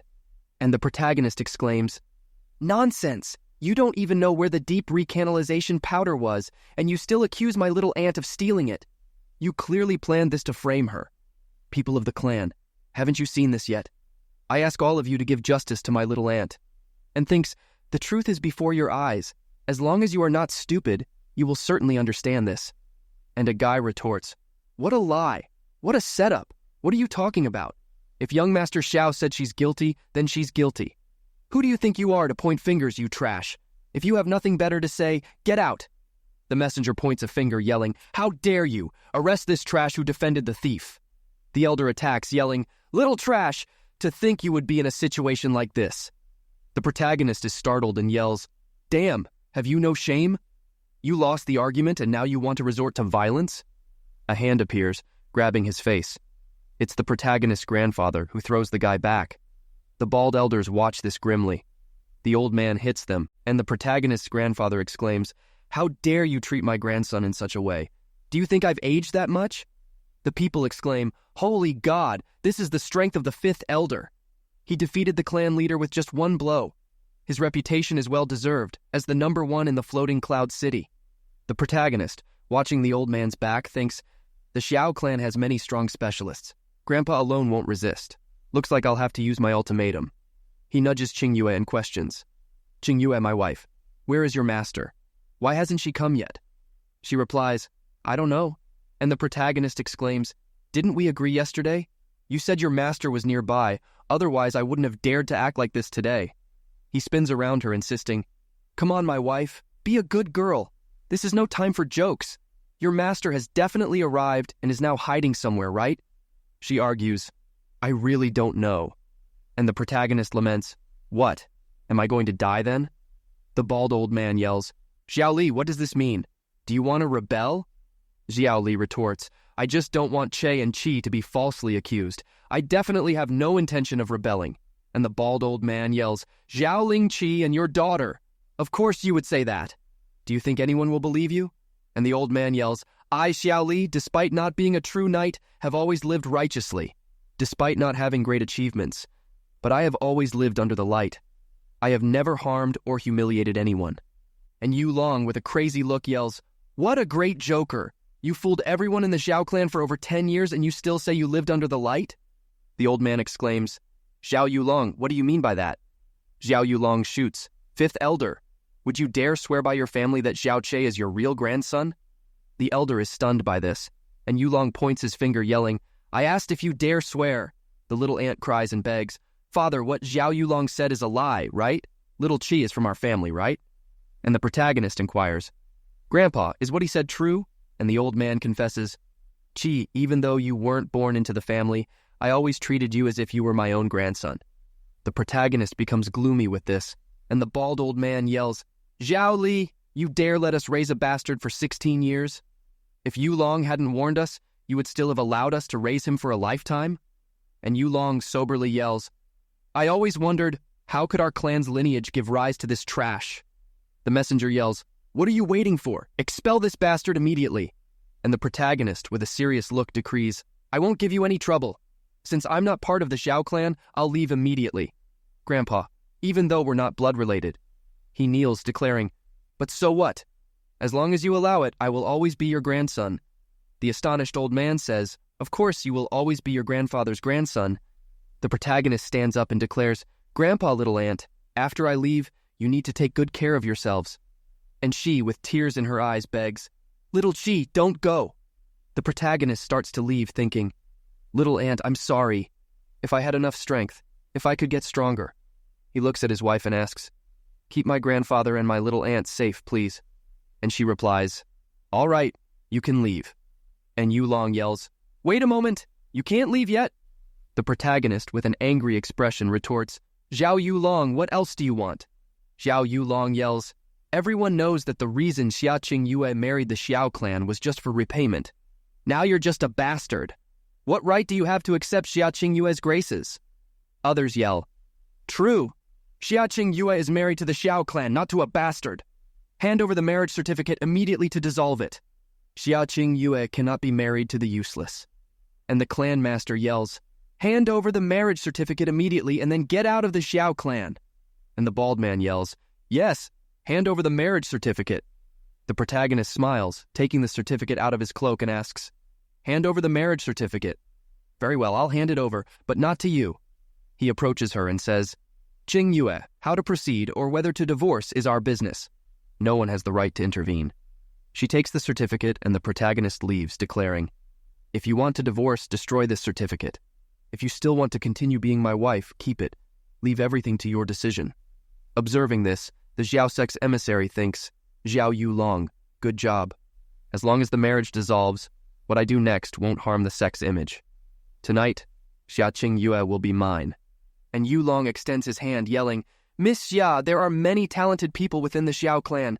How about destroying this certificate and finding a decent husband? She dodges his palm, questioning, Are you deaf? Didn't you hear what my husband just said? And he thinks, She's quick. And she affirms, This is a matter between husband and wife. No one has the right to intervene. And Yulong, irritated, shoots, You still call him your husband? And she retorts, He is my husband. Any problem with that? And the messenger rants, How dare you? Whether to divorce or not is not for you to decide. Xiaoba, go and destroy the marriage certificate. The subordinate replies, Yes, young master. He charges towards her, who observes, You can't handle words, and now you want to use force? He approaches her with a demonic look, but is startled and frozen. She closes her eyes and the other exclaims, A sunny summer day with flying snow, could this be? A woman appears in the sky and the people point. She speaks, You of the Xiao sect are becoming bolder and bolder, huh? So much so that you even interfered in my disciples' marital affairs. Who gave you the power to interfere in such a matter? She is one of the 7 fairies of the frozen cloud, Xiaqing Yue. Someone shouts, Holy God, am I hallucinating? Is she really floating in the air without the help of external force? It's not just a jump. She's standing, firm and calm. The clan master deduces levitation technique. So this is the legendary profound realm of the heavens. And the guy grits his teeth and shoots. Fairies of the frozen cloud? Drooling, the messenger shoots. Since you came to me today, tonight you will also be mine. What a beautiful woman. The subordinate slaps him and shouts, Idiot! She belongs to one of the most powerful forces within the Blue Wind Empire, the Frozen Cloud. And her position is only inferior to the sect leader. Not even your father would dare to bother her. If you want to die so badly, then die alone. Don't take me with you. Qing Yue greets, Master. And someone replies, Actually, Xiaqing Yue belongs to Asgard's Frozen Cloud. And the master, with a dark look, inquires, Moments ago, you wanted to destroy my disciple's marriage certificate. And the messenger begs, No, I don't dare. It was just a joke. And gritting his teeth, he thinks, Damn it. It seems I have no more hope with Xiaqing Yue. He makes a sound of disgust and looks at the little aunt. And with a dark look and a smile, he thinks, Fortunately, I still have Xiaoling Qi. Since I have no chance with Xiaqing Yue, tonight I'll leave you finished. The master speaks. Qing Yue, do you still remember our agreement? It's been a month since your marriage, and according to the agreement, it's time to return to the Cloud Fairy Palace. And she completes, Master. While the Xiao clan messenger watches, he thinks, So this damn woman wants to go back with Xiaoqing Yue? Go ahead. Even if I only have Xiaoling Qi, it will be enough to play with for a long time. And Qing Yue asks, Master, before leaving, my husband, he asked me to protect his grandfather and his little aunt, and I accepted his request. The guy gets irritated, and the master, with a serious look, says, This matter has nothing to do with the fairy palace. The reason your master appeared was solely because of you. And the messenger clenches his fist with a smile on his face, thinking, Of course Asgard's frozen cloud doesn't offer charity. There's no reason for you to get involved in this, old witch. Take your disciple away from here. Qing Yu lowers her head and asks, I beg you, master. After returning to Asgard, this disciple will cultivate at full steam as retribution for master's graces. And the master replies, By the Asgard cultivation method, you must have a cold heart. He's just your nominal husband, so you don't need to worry about it, much less ask me about it. And she exclaims, I beg you, master. And the master says, Well, since you insist on it, your master... And Yulong exclaims, Fairy, please wait. Xiaolingxi has committed the crime of theft, so this is a family matter, and a matter of my Xiao clan. The frozen cloud of Asgard is strong, but it cannot interfere in the family matters of other people. Fairy, you will do more damage to your reputation if you interfere. I ask that you reconsider. And the old man yells, Xiao Yulong, if you know this is a family matter, why do you have to say it in front of a stranger? Do you still consider yourself someone from the Xiao clan? And Yulong exclaims, Justice is right in people's hearts. And with a smile, he thinks, I don't care about being shameless, as long as I can enter the Xiao sect. I don't give a damn about Xiaoling Shi. The messenger, upon hearing this, laughs in his thoughts. Blessed Xiao Yulong. Of course, family matters need to be resolved within the family. Outsiders will not have the right to interfere. And the master declares, where did so much nonsense come from? This matter has bothered me, and I want to interfere. Can't I? The scene shifts to the city. The protagonist is shown walking. Some people watching him comment, look, isn't that Xiao Qi, that useless guy? Why is he here? Another says, did someone intimidate him? I suppose he was rejected by his wife and kicked out of the house. Another laughs and says, after all, she's a flower next to a piece of shit. And the protagonist thinks, Xiao Yulong, you poisoned me to death. You motivated Zhao Kuangyun to mess with my little aunt. You forced me to dissolve my marriage, you expelled me from the Xiao clan, and you even made Grandpa suffer public humiliation. With a dark look, the protagonist exclaims, today I, Xiao Che. He takes out the plant he got and, gritting his teeth, exclaims, I will make you live a life worse than death. The scene shifts back to the Xiao clan. A guard says, today was really a day of many incidents. Fortunately, the thief was eventually captured. Another asks, did you really believe that Xiao Lingxi was the thief? The other raises a finger, stating, wasn't it clear that Zhao Kuangyun was acting and Zhao Qi exposed him? Besides, I'm not blind. The other retorts, so what if he exposed him? In a situation like this, of course everyone would try to please the Xiao sect. And the other concludes, true, who would care about Zhao Lingxi's life? Although the fairy of the frozen cloud of Asgard made them spare her, imprisonment as punishment was inevitable. The protagonist, approaching with a serious expression, thinks, the effect of consuming the star concealment herb allows me perfect invisibility for only 2 periods. Whether it's the body, the sound, the aura, or the objects on the body, everything becomes completely hidden. He walks past the guards and further ahead thinks, Xiao Qingyue really didn't disappoint me. At least my little aunt didn't fall into Zhao Kuangyun's hands. Although punishment was inevitable, according to the clan rules, my little aunt must be locked up in the ravine of reflection. I suppose Grandpa is taking care of her there. For now, I don't need to worry about him. Further on is Xiao Yulong's room. The scene shows Xiao Bai carrying Xiao Yulong saying, older brother, after you enter the Xiao sect, don't forget about this younger brother. And Yulong replies, of course, even though the plan resulted in failure, I did a great job and Xiao Kuangyun saw my effort. Bai comments, older brother has a refined mind, you are an example. And Yulong laughs and says, come, older brother. First, you have to go back to your room and rest. The scene shifts back to Yulong's room, who says, frozen cloud of Asgard can only protect Xiao Lingxi for a while, not forever. Bai asks, do you have another plan in mind, brother? Lying in bed, Yulong gives a smile and states, but of course otherwise, Zhao Kuangyun wouldn't choose me. A year later, I will bring him back to the Xiao clan again, and then Xiao Lingxi will no longer be able to escape. Bai exclaims, older brother, you are truly amazing. We'll talk in more detail tomorrow. Sleep first. Bai leaves, and Yulong, almost asleep, laughs and says, when tomorrow comes, I will be able to enter the Xiao sect. He starts to sleep, dreaming of the Xiao sect. The protagonist appears beside him thinking, you still want to enter the Xiao sect and gain a prosperous future? Planning to lay your hands on my little aunt after a year? He prepares to strike, stating, it's a shame you won't make it to that day. Blood spurts and a scream echoes. The clan master, upon hearing the scream, exclaims, that voice is Yulong's. He enters the room completely terrified and sees Yulong unconscious. He yells Yulong's name, and the bald elder exclaims, clan leader, calm down. Although the wounds are deep, the vital parts were not harmed. I'll go to the medicine chamber right now and bring the vital restorative powder. The clan leader exclaims, please, great elder.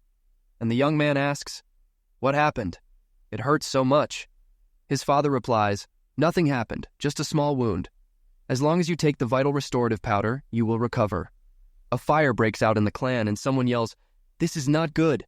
The medicine chamber is on fire. Hurry! Someone put out the fire. What a strong smell.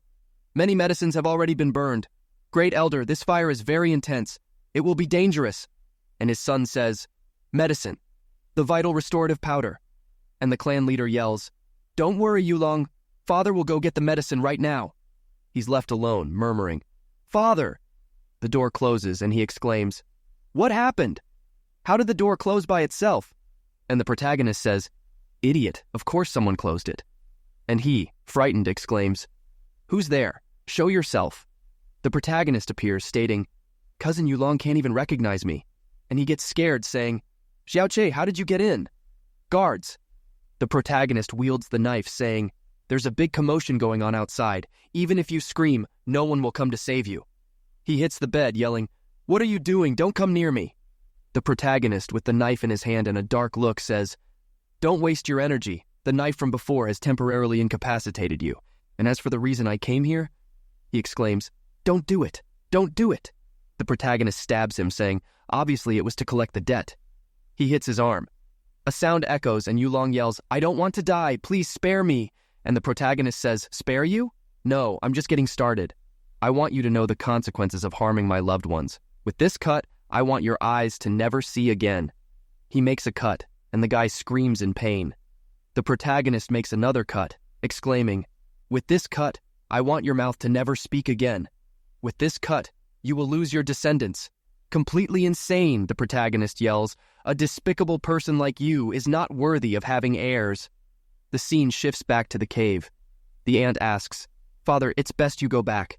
It's very humid here, you might get sick. And the old man says, just thinking that you will be locked up here for 15 years. How can I not be worried? And she retorts, at least I'm still in the Shi clan, but little Shi doesn't even have a place to stay. I don't even know where he is now. Did he eat? The old man adds, Chet. He is startled and yells, who's there? The protagonist replies, Grandpa, little ant. She runs, grabbing the protagonist, and exclaims, little Shi! I'm not dreaming, am I? Little Shi is back! And the old man questions, was it the clan leader who let you come back? And the protagonist reveals, how could that scum let me come back? I infiltrated discreetly, and also, I gave them a great gift. The clan leader, all messed up, exclaims, Yulong, Daddy got the vital restorative powder. Very soon, you will. Upon seeing, he is completely dumbfounded, saying, Yulong. Another laments, oh my, how cruel, this is terrible. And the bald old man comes closer, analyzing.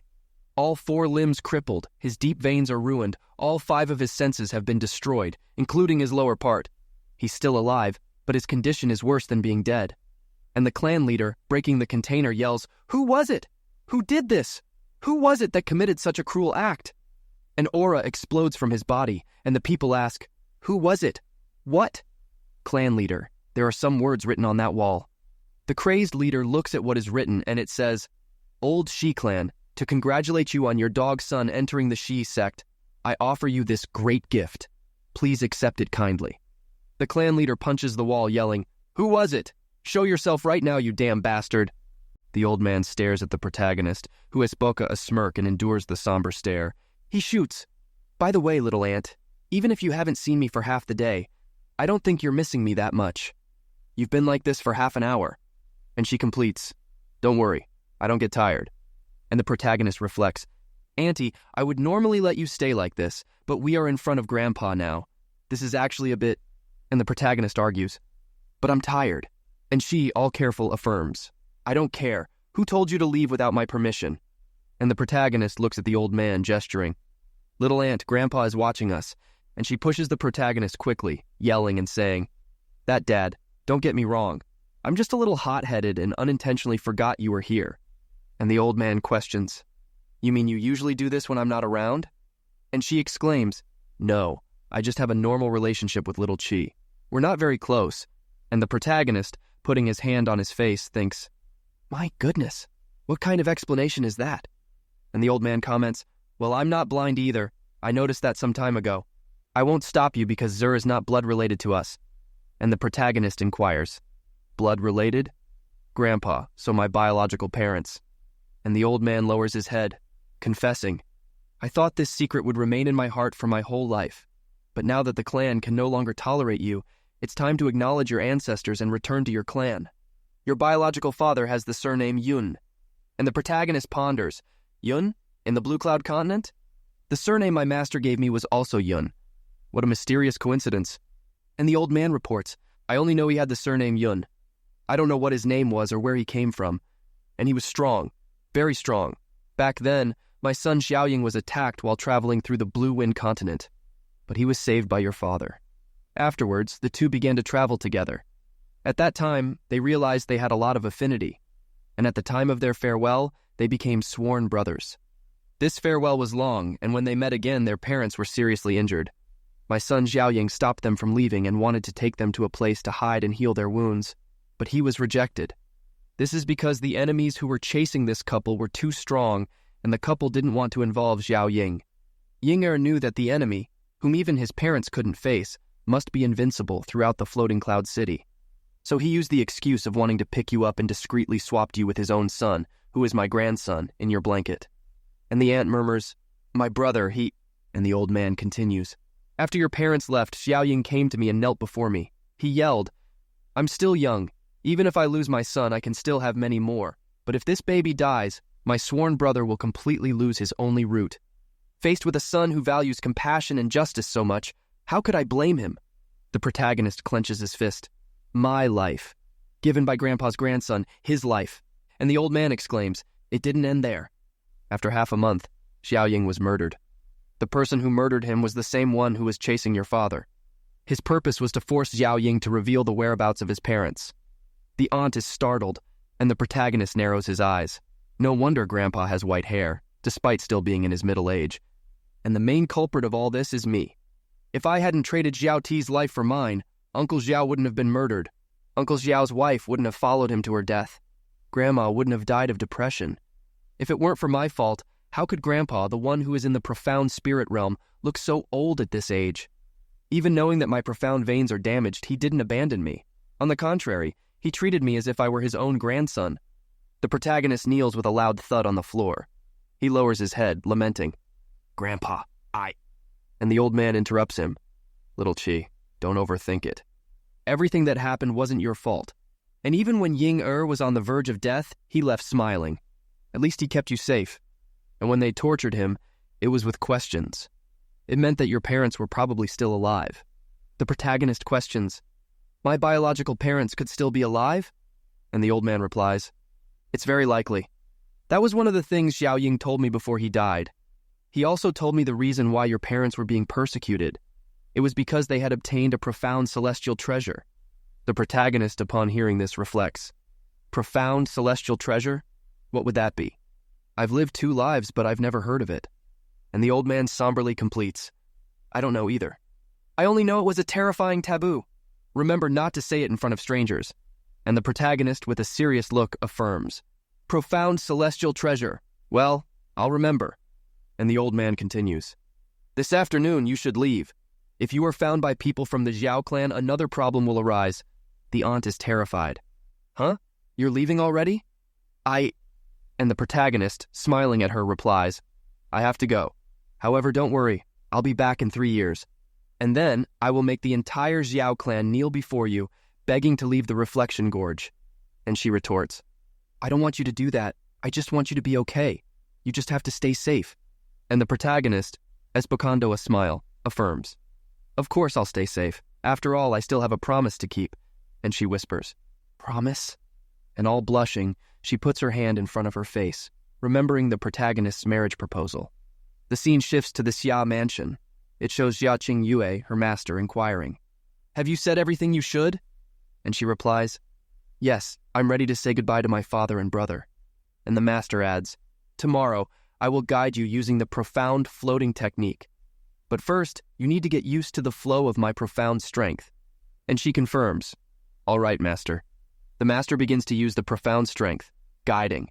Relax your breathing, calm your heart, and move your profound strength. Upon checking her profound strength, she is startled, saying, This? It can't be, this is impossible." And Qingyu asks, "Master, what happened?" And the master requests, "Tell your master what you really went through during this time." And Qingyu is confused, and the master explains, "A person's profound vein has a total of 54 profound entrances. The more profound entrances you have open, the more talent you possess. With 10 profound entrances open, it is considered ordinary talent, while 15 is considered high talent." Qingyu argues, "I remember being born with 21 profound entrances open, and that was already considered extraordinary talent. Is something wrong?" The master closes her eyes, replying, "No, now it's no longer 21 profound entrances open."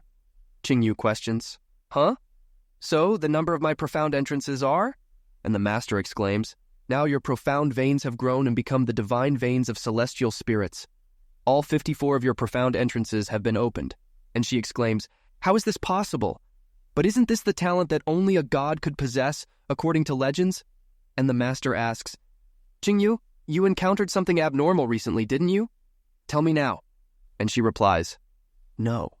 And she is startled, thinking, wait, that time when Xiao Xie helped me with some adjustments, could it have been him? And the master speaks, Qingyu, from your expression, did you remember something? And Qingyu admits, Master, I once met a divine doctor by chance. He was the one who did this to me. Shortly after he left, I don't know anything about his name or where he went. And she thinks, this kind of ability is too terrifying. I absolutely must not reveal it to Xiao Ti, otherwise he will be persecuted forever. And the master agrees. Indeed, there are many sages who avoid matters of the human world. You can go rest. And she thanks, thank you. While the master leaves, she thinks, Xiao Che, the reason you gave me this huge grace was so that I wouldn't forget you. After you were expelled from the Xiao clan, where must you be now? The protagonist is shown in front of the Xiao clan thinking, Grandma, little aunt, I would also like to stay, but the Xiao clan would not accept me. However, don't worry, I will definitely be back within 3 years. From now on, my name will be Yunche. Another location is shown in an inn in the middle of nowhere. A staff is shown laughing, and the messenger from the Xiao sect says, how far is it to the Xiao sect? When can we return? And a subordinate says, almost 1,000 miles. There is still a lot to travel. The messenger exclaims, this place is a pigsty. I really want to get out of here as soon as possible. And this rotten wine, is this what they serve for consumption? The subordinate says, young master, this was the only inn that was around here. Please bear with me for a bit. Someone kicks in the door. An old man is shown entering, exclaiming, I'm dying of thirst. Bring your best wine. I want to get drunk. A guy watches this and says, these people belong to the Silver Dragon mercenary group. Another grits his teeth, saying, that evil mercenary group. Another says, lower your voice. If you don't want to die, don't provoke them. A subordinate extends his hand, saying, boss, look. That boy has fine skin and soft flesh. I can tell just by looking that he is a traveler from some rich family. The crazy old man says, ah, not bad. Look at those clothes. I'm sure they're worth a lot of money. And the subordinate laughs and says, how about we... Before he finishes the sentence, the messenger's servant watches them with a look of disgust. And the messenger exclaims, even kittens and dogs would dare to meow and bark. This bothered my will to drink. Xiaoba, eliminate them. Xiaoba says irritably, as ordered, young master. The scene cuts back to the protagonist. He, all sweaty, says, this weather is too hot. How could my little body endure this? Grandpa told me to take this and look for a Sikong Yihan in New Moon City. Putting the pendant away, the protagonist continues. But where is this New Moon City? And this pendant, I heard from Grandpa that I had it when Uncle Xiao brought me to the Xiao clan. If I meet my parents, I could use this as proof. But in the situation I'm in now, I might die of thirst before I can even find them. The protagonist exclaims upon seeing, that's an inn. He starts laughing, walking towards it and saying, heaven doesn't want me extinguished. Inside the inn, someone says, these guys are too cruel. Don't make a sound. I'm sure if we don't offend this guy. And the subordinate says, young master, it's done. And the messenger says, not bad. It's finally quieter. The protagonist kicks the door open, yelling, waiter, bring this young master your best drink. This young master today. He stammers, soberly observing the pile of dead bodies and the young master of the Zhao clan. The protagonist swallows dry and looking at them says, hello, long time no see? And the messenger replies, yes, I haven't seen you for a whole day. And it's been a while. The protagonist says soberly, since that's the case then. He closes the door and yells, goodbye. The messenger retorts, that trash humiliated me that day and he still dares to run away?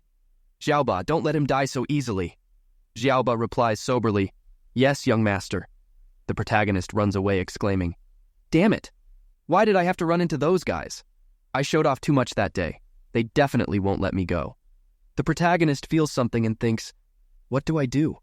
I exhausted the poisonous power of the sky poison pearl in my past life. Now there's not much use for it other than refining medicinal plants and storing items. Ah yes, refine. Inside the sky poison pearl, there is still a storage of medicinal herbs that I brought from home. Among them, some can be combined into a toxic powder. With the pearl's ability, it will only take 4 breaths to... Although it can't kill an expert, it can slow them down. The protagonist is startled by the guy who says, "By order of the young master, I will make you meet the judge of hell." The protagonist, sweating and with a smile on his face, argues, "I think there must be some misunderstanding between us," and thinks, "There's still time for 3 breaths." The guy lunges at him with a demonic look, exclaiming, "Although the young master wanted me to torture you?" The protagonist extends his hand, exclaiming, "Wait, I beg for torture," and thinks, 2 breaths, and exclaims, "You must torture me cruelly without showing mercy." And the guy replies soberly, "Too bad you're not qualified for that." He attacks, and the protagonist thinks, "You messed up, too late." A light emerges from the pearl in the protagonist's hand, blood spurts and the girl is shown. With his arm ripped off, the guy exclaims, "Impossible! It's just a little girl." She is shown with the guy's arm in her hands. She drops the guy's arm, and the protagonist watches thoughtfully. "This little girl, as I recall, seems like I took her in with the sky-poison pearl. How powerful, monstrously powerful." And the shadowy subordinate laughs and exclaims, "How is this possible? Why a little girl? I was hurt by a little girl." And she yells, "Shut up, you're too noisy." Several cuts appear, and the guy is shocked.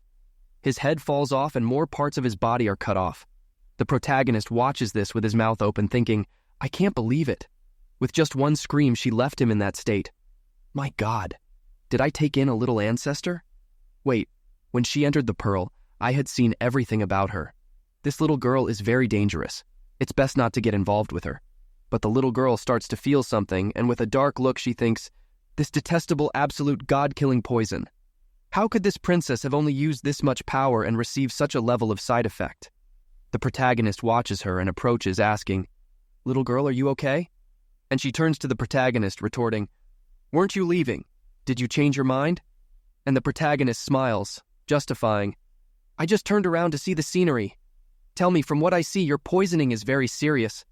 And she exclaims, "So what if I was poisoned? What does that have to do with you? I didn't expect the sky poison pearl to choose an ordinary person like you as its owner. Don't tell me that the spiritual will of this profound heavenly treasure is distorted?" And the protagonist thinks, "Profound heavenly treasure? Is there more than one profound heavenly treasure? So the reason why my parents were persecuted was because of the pearl? No. The sky poison pearl came with me from my previous life. It can't be related to my parents." The scene cuts back to the inn, and the messenger yells, "The dishes are already served and Xiaoba hasn't returned yet." It's impossible that it takes him so long to take care of trash. He looks at the other, deducing, he must have gotten lost in this strange place. "Xiaoju, go see what happened." Xiaoju confirms, "Yes, young master." An explanation appears. The sky poison pearl is the 5th ranked of the 7 profound heavenly treasures. Inside it, there is an infinite space where all poisons can be created or neutralized, and all the ingredients in the world can be refined. 1.300 years ago, it rebelled against the world and caused great turbulence. Since then, it disappeared without a trace. She exclaims, "I didn't expect it to merge with a useless person like you. How ridiculous." The protagonist gives a thumbs up, winking and thinking, maybe the sky poison pearl is female and likes handsome guys. Is being handsome also a sin? The protagonist is startled, and the girl grabs him quickly while his neck is held, announcing, "This princess has no time to waste with your fallacy. I'll give you 2 options, enter the sky poison pearl, or die now." The protagonist, with a smile on his face, retorts, "You can kill me now, but only if you can. If you really wanted me dead, you wouldn't have risked taking so much collateral damage from the poison to save me." She rebuts, "So what?" The protagonist argues, "So what that you can't kill me? Or better yet, if I die, you'll die too. The reason you were able to enter the sky poison pearl was to suppress the poison. It's because that day you forcibly sucked my blood, making the sky poison pearl resonate with you. Thanks to that, you can enter and exit the pearl at will, and even improve, despite the state you were in. In other words, the sky poison pearl recognized me as its owner, not you. Now my life is your life too. If you die, I won't be affected at all, but if I die, you'll die as well. So if I were to give you the sky poison pearl, it'd be like asking for my own death." She releases the protagonist, confessing, "I didn't expect you to be this smart." The protagonist, rubbing his neck, complains, "You didn't have to use so much force. This Chalbades has been around for a long time. Soon someone will come looking for him, and then I'll leave it to you." She turns around, questioning, "Who cares?" The protagonist, blushing with a wide grin, suggests, "Come on, you could say I saved you." You slept for so long inside the sky poison pearl, and I didn't even ask for rent, right? It wouldn't be too much to ask for you to be my bodyguard? She makes a noise of disgust, and the protagonist affirms, I'll take that as a yes, right? What's your name? He thinks, this girl is really childish, and she responds, Jasmine. The protagonist comments, the jasmine flower is cute, small, white, pure, and flawless. This name suits you perfectly. Jasmine, somewhat crazy, laughs and shoots back, white, pure, and flawless? I didn't expect someone as useless as you to be blind. The protagonist inquires, did I say something wrong? And she, with a mischievous grin on her face, orders, take a good look and tell me how exactly I look. She releases an aura over the protagonist, who exclaims, is this killing intent? No, this is dark energy.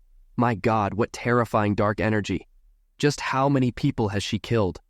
And Jasmine asks, do you still think I'm white, pure, and flawless? The protagonist grits his teeth and responds, a jasmine stained with blood. A man approaches and the protagonist stares at him. Who's there? The man blushes and the protagonist exclaims, Xiaoji? Did Zhao Guangyu really send someone? Wait, he seems a bit off. And the man, acting crazy, says, what a beautiful little girl. Such a fascinating beauty. Does the young master have the qualifications to sully her? She observes this thoughtfully. And the man extends his hand toward her, saying, this kind of girl should be put beneath you and violated. She's all mine. The protagonist clenches his fist, thinking, you dare to declare your dark intentions so openly? I respect you as a brave man, now rest in peace. She extends her arm, shouting, want to die? An attack goes toward the man, who begins to fall apart. The protagonist observes this darkly, thinking, her attack is still cruel. She collapses to the ground, and the protagonist exclaims, it seems your soul is infected by the poison. Just by using deep force, the poison manifests. And she exclaims, that's none of your business. The protagonist, touching her back, shoots back. If you want me to use the sky poison pearl to help you, just say so. Don't be stubborn. And she, sweating heavily, grits her teeth, saying, this princess would never ask for help from a mere man like you. The protagonist, with a smile, inquires, really? So, I can leave you alone? She becomes dark at that, and, grabbing the protagonist's hand, she bites it and exclaims, that's not for you to decide. The protagonist groans, ouch, it hurts. Suck slowly. Hours later, she licks her lips, sighing, and the protagonist, lying on the ground all worn out, shoots back. Are you a dog? Can we do this another way without biting? It feels like my body's been drained. She observes him with half-closed eyes and says, it's because you're useless. If you were capable of protecting yourself, do you think I would risk taking collateral damage to help you? The protagonist exclaims, I'm useless? If it weren't for me, you would have died twice already. You better understand the current situation. The protagonist stares at her and sighs, saying, forget it. I'll find a way to restore my deep veins so you won't have to try so hard. And she retorts, I examined your deep veins and discovered they were damaged a long time ago. Even if you manage to restore them, you'll just be a little less useless. The protagonist asks, what? So do you intend to protect me forever? And she, with a dark look, shoots back. Of course not. But this princess can give you new deep veins with the power of a god. The protagonist exclaims incredulously, new deep veins with God's power. What you said is true. And she half closes her eyes, affirming, this princess gains nothing by lying to you. However, you have to promise me 3 conditions. The protagonist reflects, it's true she gains nothing by lying to me. Her strength is monstrous, and I've never heard of this poison in her body. Maybe she really has a way. And the protagonist responds, I accept. Tell me your condition. And she orders, help this princess find 3 items. An Udambara flower of the netherworld, 3 deep beast cores from the tyrant profound realm, and 35 kilograms of divine vein purple crystal. The protagonist exclaims incredulously, are you kidding me? 3 deep beast cores from the tyrant profound realm? In the entire Blue Wind Empire, who would dare provoke a tyrant profound beast? And you ask me to get 3 of them? 35 kilograms of divine vein purple crystals? Even if I sold the Blue Wind Empire, it wouldn't come close to buying that much. And as for the Udambara flower of the netherworld, which is extremely vile and malignant in nature, just getting close to it would corrode me. Are you trying to kill me? And she, half closing her eyes, rebuts, that's none of my concern. Just tell me if you'll accept or not. The protagonist clenches his fist, shouting, of course I accept.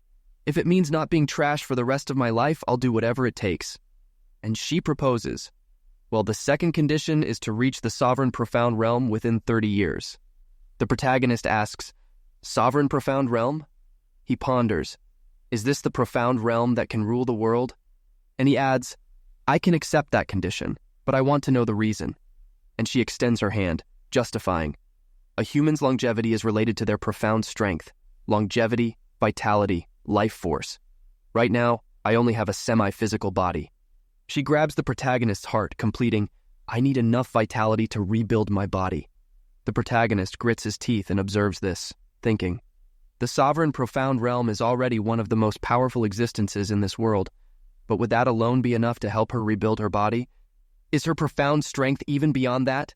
Impossible. Absolutely impossible. I must have misinterpreted.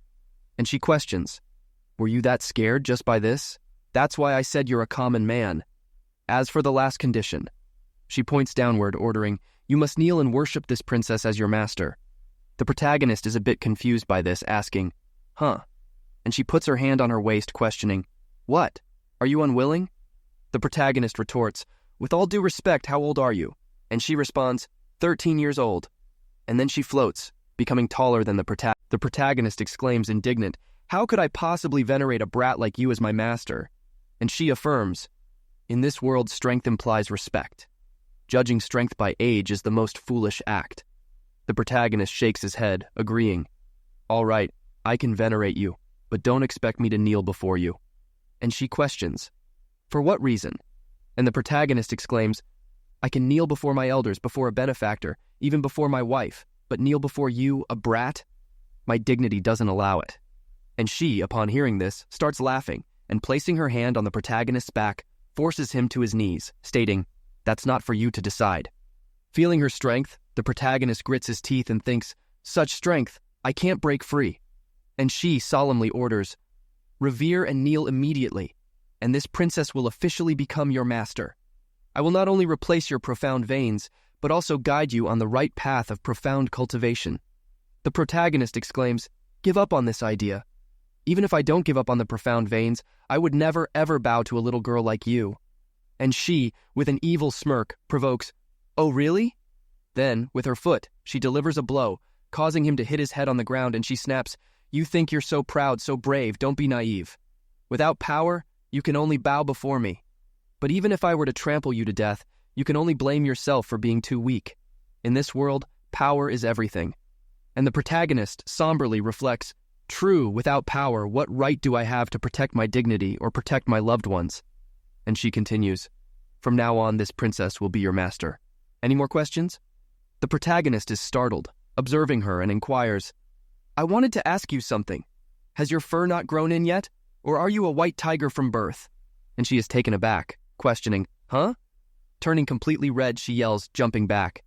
The protagonist gets up laughing and says, I suppose this is what they call the disciple's bonus. And she exclaims, forget absolutely everything you just saw. If my life wasn't tied to yours, this princess would have definitely made you die without a place to be buried. And the protagonist, a little flushed, confesses, actually my eyesight isn't very good. Just now, I absolutely didn't see anything, Baldy. And she asks, really? The protagonist is startled, observing her irritated, and she declares, it seems you still haven't understood. Not being able to kill you doesn't mean I can't beat you up.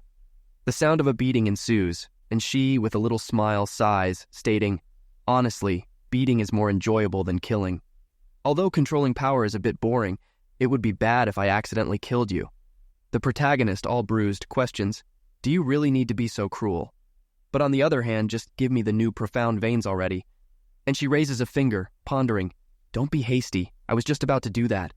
A power surges at the tip of her finger, a drop of blood. The protagonist observes and comments, that seems to be a spherical drop of blood. The scene shifts back to the Scarlet Dragon mountain range, and Jasmine adds, according to an ancient book, in the ancestral era, the gods fell, and the last true god who fell was known as the evil god. After the fall of the evil god, a drop of immortal blood was left behind, which contained his divine power. If you could infuse this drop of immortal blood into your body, your profound veins would be able to generate the power of the evil god.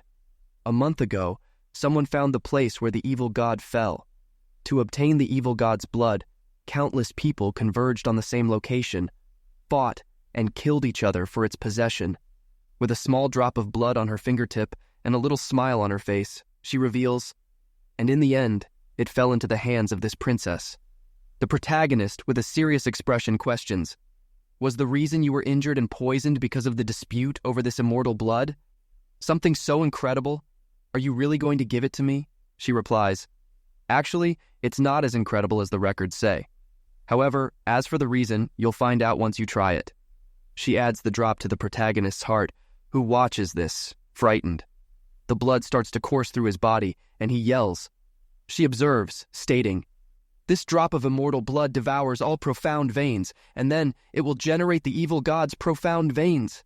I would never erase all my cultivation for it, but using it on you would be quite appropriate. The protagonist, gritting his teeth, continues to make pained noises, and she, with a smile, comments, the pain of your profound veins being devoured is immeasurable. If you scream, I can help alleviate the pain, although the effect will be reduced. The protagonist retorts, it won't be necessary. Raising her hand, she inquires, what did you say? The tone was too low. I couldn't hear you well. Hurry up, beg me by screaming out loud. And she thinks, who told you to look at me? This was to pay you back. The protagonist tries to say something and exclaims, it won't be necessary. As long as I can become stronger, this pain is nothing. And then, clenching his fist with a smile on his face, he exclaims, I can already feel the power within my body. She stares at him, mouth agape, thinking, this guy? He can still smile through such agonizing pain? He's obviously just an ordinary man. How can he have such willpower? The protagonist, using the pill, exclaims, these new profound veins, this alone isn't enough. I don't just want to possess profound veins with the strength of a god. I also want to possess talent comparable to a god's. She observes the needles in the protagonist's hand and asks, what are you doing? The protagonist inserts the needles into his own body, making a noise of discomfort, and exclaims, profound entrances, open. Power begins to surge from his body and he starts screaming even louder. He continues to open the entrances and she thinks, what a lie. Is he really forcing open his profound entrances? The greater the number of profound entrances opened, the stronger the talent will be. I originally planned to spend more than 10 years helping him open them. I didn't expect him to be able to do it on his own. And this speed is insane. A boom echoes, a power emerges, and she watches, murmuring, in just 1 hour, 54 entrances completely opened. Could this be another ability of the Heaven's Poison Pearl? The protagonist, now calm, wiping away his sweat, argues, the Heaven's Poison Pearl only accelerated the process, but I already knew how to open the profound entrances myself. Did I forget to tell you that I'm a divine doctor? And she says, what a strange guy. And the protagonist, feeling something, comments, I feel like something has appeared inside my body. What are these things? And she reveals, these are the 7 realms of the evil god, the 7 gates. They are used to attain the secret arts of the evil god. They appeared along with your profound veins, changing the attribute of your original profound veins. By cultivating the profound arts of ice, you can transform the attribute of your profound veins into an ice attribute, while the profound arts of fire can transform it into a fire attribute. She points, explaining, with the veins you possess, your attribute is Berserker. And the protagonist observes the power, questioning, Berserker? You mean, what is that? And how do you use these 7 gates? And she explains, in the memory trace of that drop of immortal blood, only the first 5 realms were recorded. Perhaps because the evil god believed that opening 5 realms would be the limit for a human body.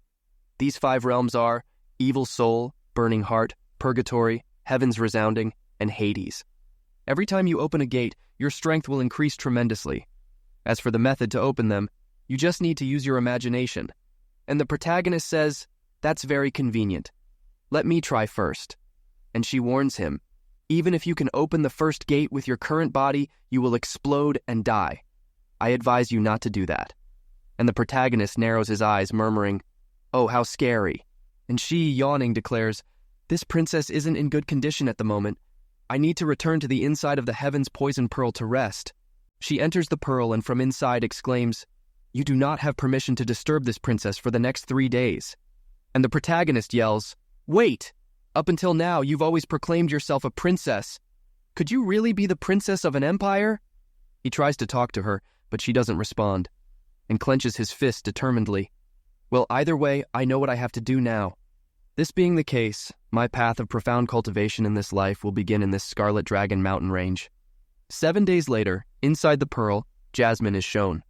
She yawns and comments, I didn't expect to sleep for 7 days. What's that boy doing? The scene shows the protagonist at a waterfall. He makes some noise and bathes under the water. She exclaims, Do you want to die? Did you really believe that being at the first level of the profound elemental realm, this waterfall couldn't kill you? You're an idiot. I'll get you out of the water now. The protagonist retorts, You don't need to help me. She follows him and asks, Have you been doing this for the past few days? Training in such a dangerous way? The protagonist sits down, slightly out of breath, and replies, More or less. And she continues, Don't you think? There could be a rock in the waterfall. If a rock were half mixed in there, your body could have been split in two. Why are you so desperate? And the protagonist argues, Because I need to have more power. Otherwise, how will I be able to protect my loved ones? Before, I was just a cripple, a person unqualified to seek strength. Now that I'm qualified, thanks to you, I can't be lazy. And she retorts, Since you want to be so desperate, this princess won't stop you anymore. But before continuing, she exclaims, Go immediately and buy a new set of dresses for your princess, underwear, coats, shoes, and hair ties. And the protagonist questions, Is it really necessary? I thought your clothes were very pretty and very natural. She gets irritated, blushing, and retorts, Huh? What's good about that? Be clear with your princess. There's nothing natural about it.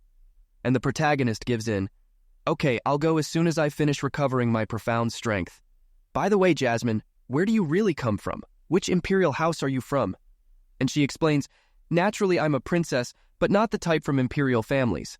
As for where I came from, it's a place you wouldn't know even if I told you. And the protagonist inquires, So, why did you come to the floating cloud city? Were you forced to flee from there? Because of the people who were chasing you? And she reveals, Those who were chasing this princess have all been killed. But this princess didn't expect there to be a forbidden poison. So, this princess was caught off guard. This princess came to this place to find traces of the evil god's blood, containing his memories, so that I can reach the 5 secret lands of the evil god. The approximate location of one of them is east of the Blue Wind Empire. The protagonist is surprised. 5 secret bases of the evil god? And she confirms.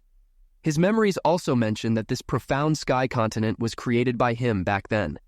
And the protagonist exclaims, The profound sky continent was created by the evil god? And she replies, He's an ancient god after all. Naturally, he has the power to do so. On this continent, he had 5 places of refuge. Before his fall, he spread 5 seeds, 1 for each location, and made it very clear that only the inheritors of his power could find them. And the protagonist, with a smile on his face, exclaims, Does that mean only we will be able to find them? What exactly are these 5 seeds? How do we find them? And Jasmine adds, The power surrounding these areas is extremely high. Your current power is far inferior. It's best you wait a little longer before going back and thinking about it. The protagonist agrees with a right. And then, the scene shifts back to his training. She, sketching a smile, observes the protagonist saying, This time, you stayed in the waterfall for 23 seconds, a little better than last time. The protagonist, getting dressed, states, I've wasted a lot of time, I have to try harder. And she exclaims, Right, when are you going to take this princess shopping for clothes? The protagonist, with a pitiful look, questions, What? I'm sorry, but it took me a few days just to find a village near the mountains, and in the end, the scene shows the protagonist with a smile on his face and a dress in his hand, asking, Jasmine, how about this dress? It looks very pretty. And she retorts, I don't want it. This princess never wears purple clothes. The protagonist shows another dress, asking, How about this one? And she, irritated, yells, How can the dresses in this place be of such low quality? This princess would never wear something like that. And the protagonist, with a look of disgust, argues, This is just a remote little town. This shop is the most luxurious one here.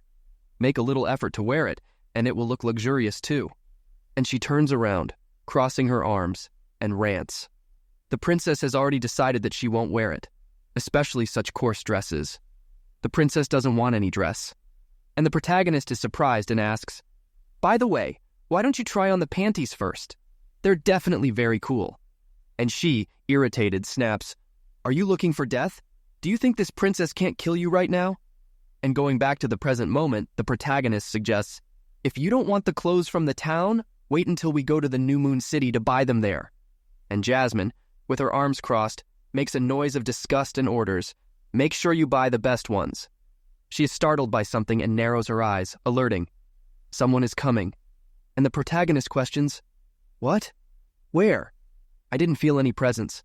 Some black dots appear in the sky, and the protagonist exclaims, coming from up there?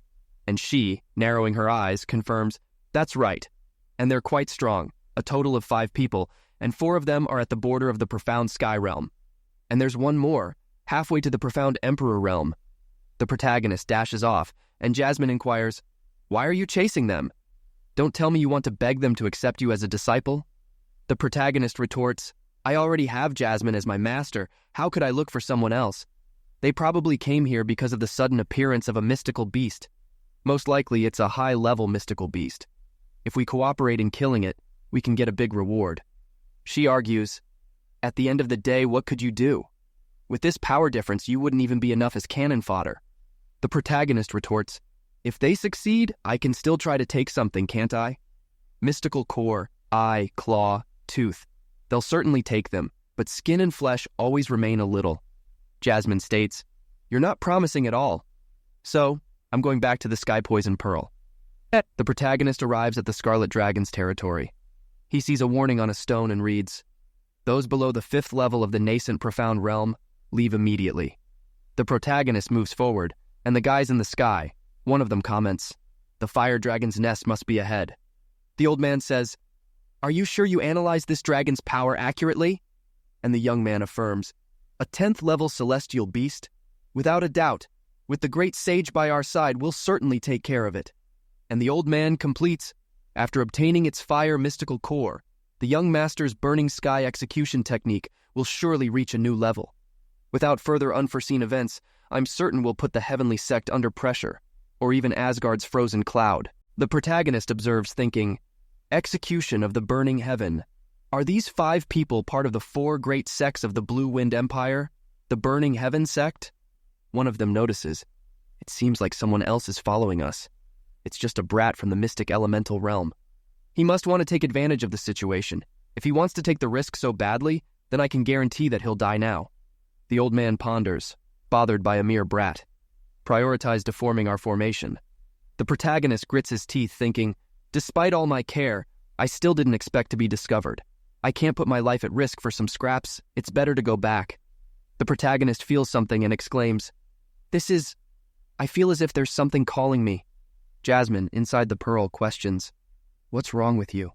The protagonist responds, something coming from the south is calling me. Not only my mind is reacting, but also my deepest veins.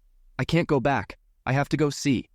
And eating the last herb, he thinks, it's very dangerous here. At any moment, a beast could appear and finish me off. I can only use the last herb, stellar concealment. What a shame. This is very precious.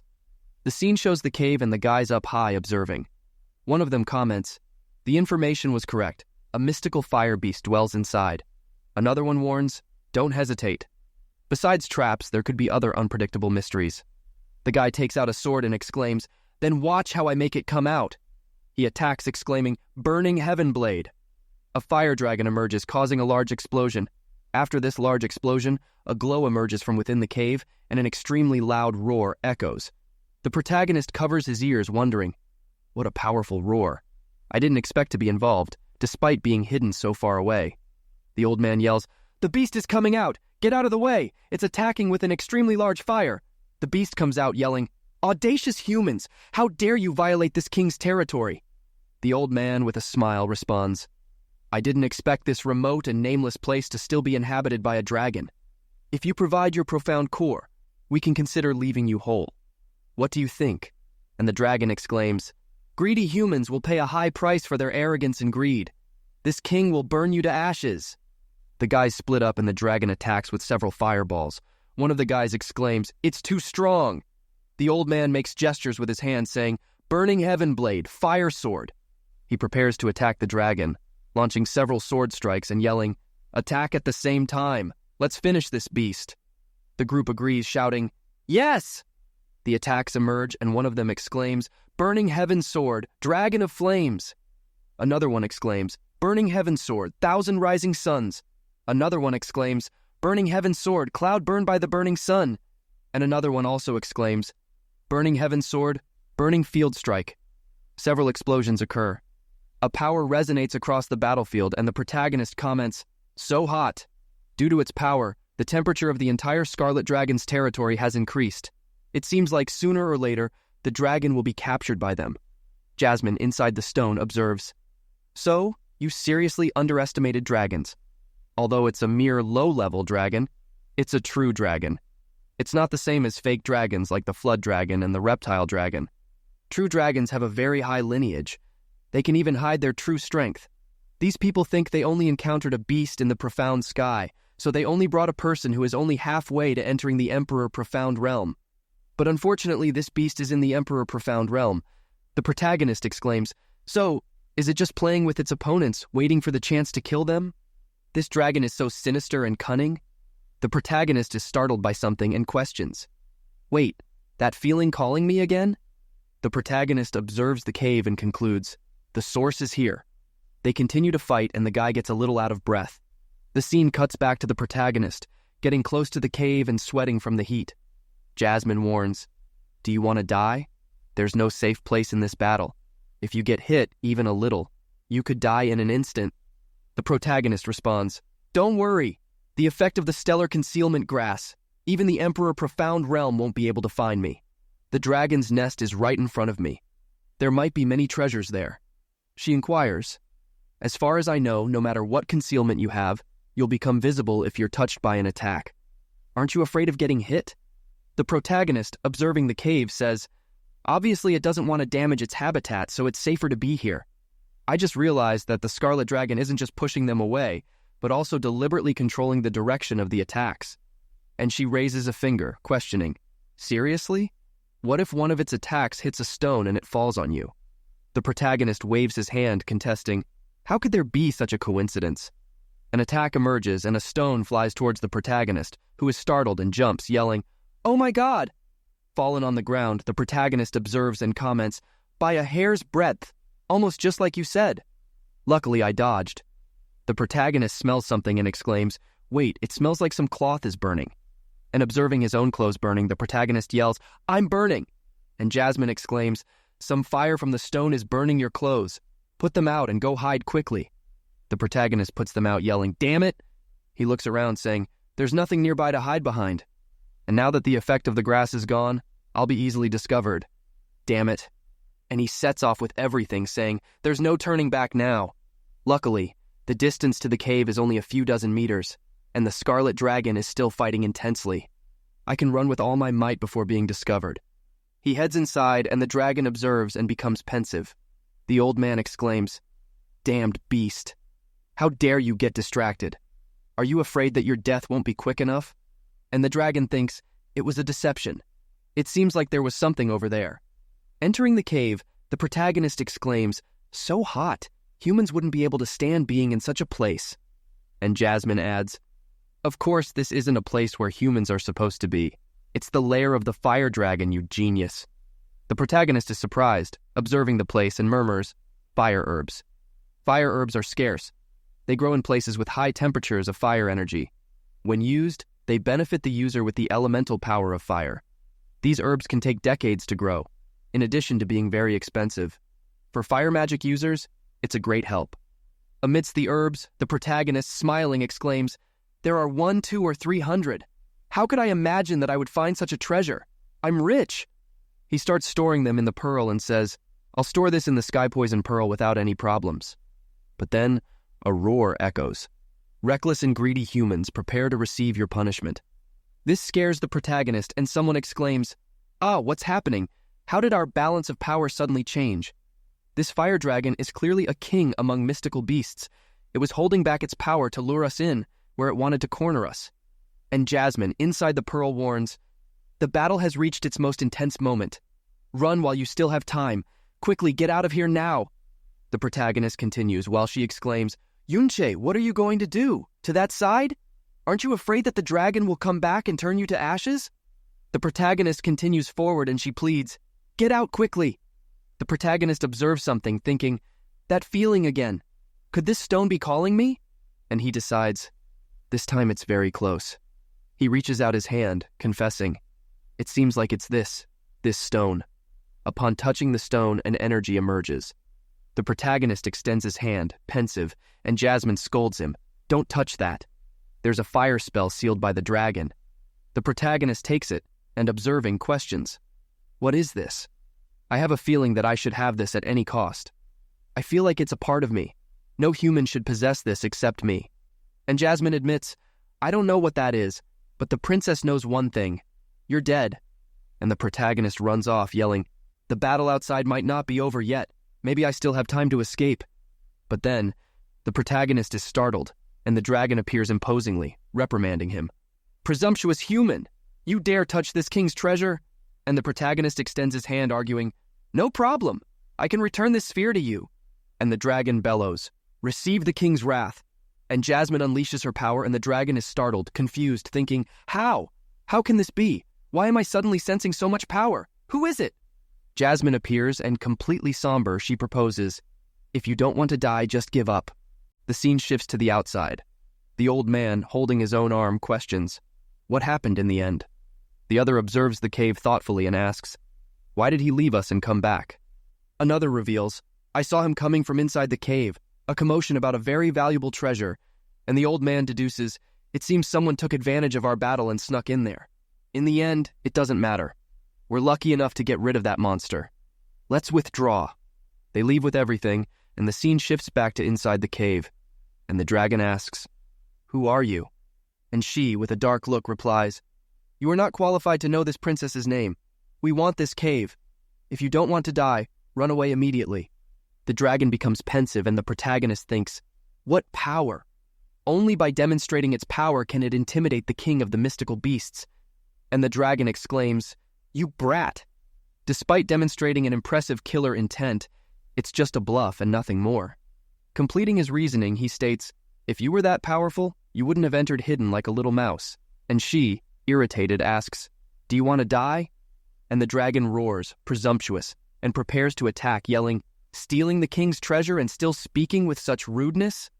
The protagonist protects his own face while the dragon yells, "It's you who want to die." But she appears behind the protagonist, who is startled. She throws the protagonist to the side. The power comes towards her. A huge explosion happens, and she, all badass, defends herself. And the dragon thinks, "Impossible, a child releasing so much power." And she exclaims, "Since you want to die, the princess will grant your wish." And the protagonist watches this, yelling, "Jasmine, don't attack him. Have you forgotten the poison inside your body?" And she, irritated, yells, "This is all your fault. If you die, I die too." She makes a sound of disgust and says, "There's no need to argue now." She attacks the dragon, exclaiming, "Die!" And the protagonist exclaims, "Stop!" The power hits the dragon, who, being cut, says, "Impossible." She starts to fall unconscious, and the protagonist runs towards her, yelling, "Jasmine!" The protagonist quickly starts using the pearl to purify.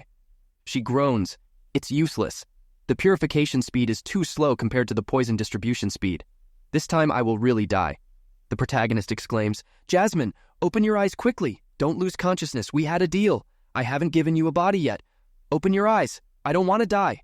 She begs, "I haven't had my revenge. I haven't avenged my mother and brother. I haven't killed them all. I don't want to die."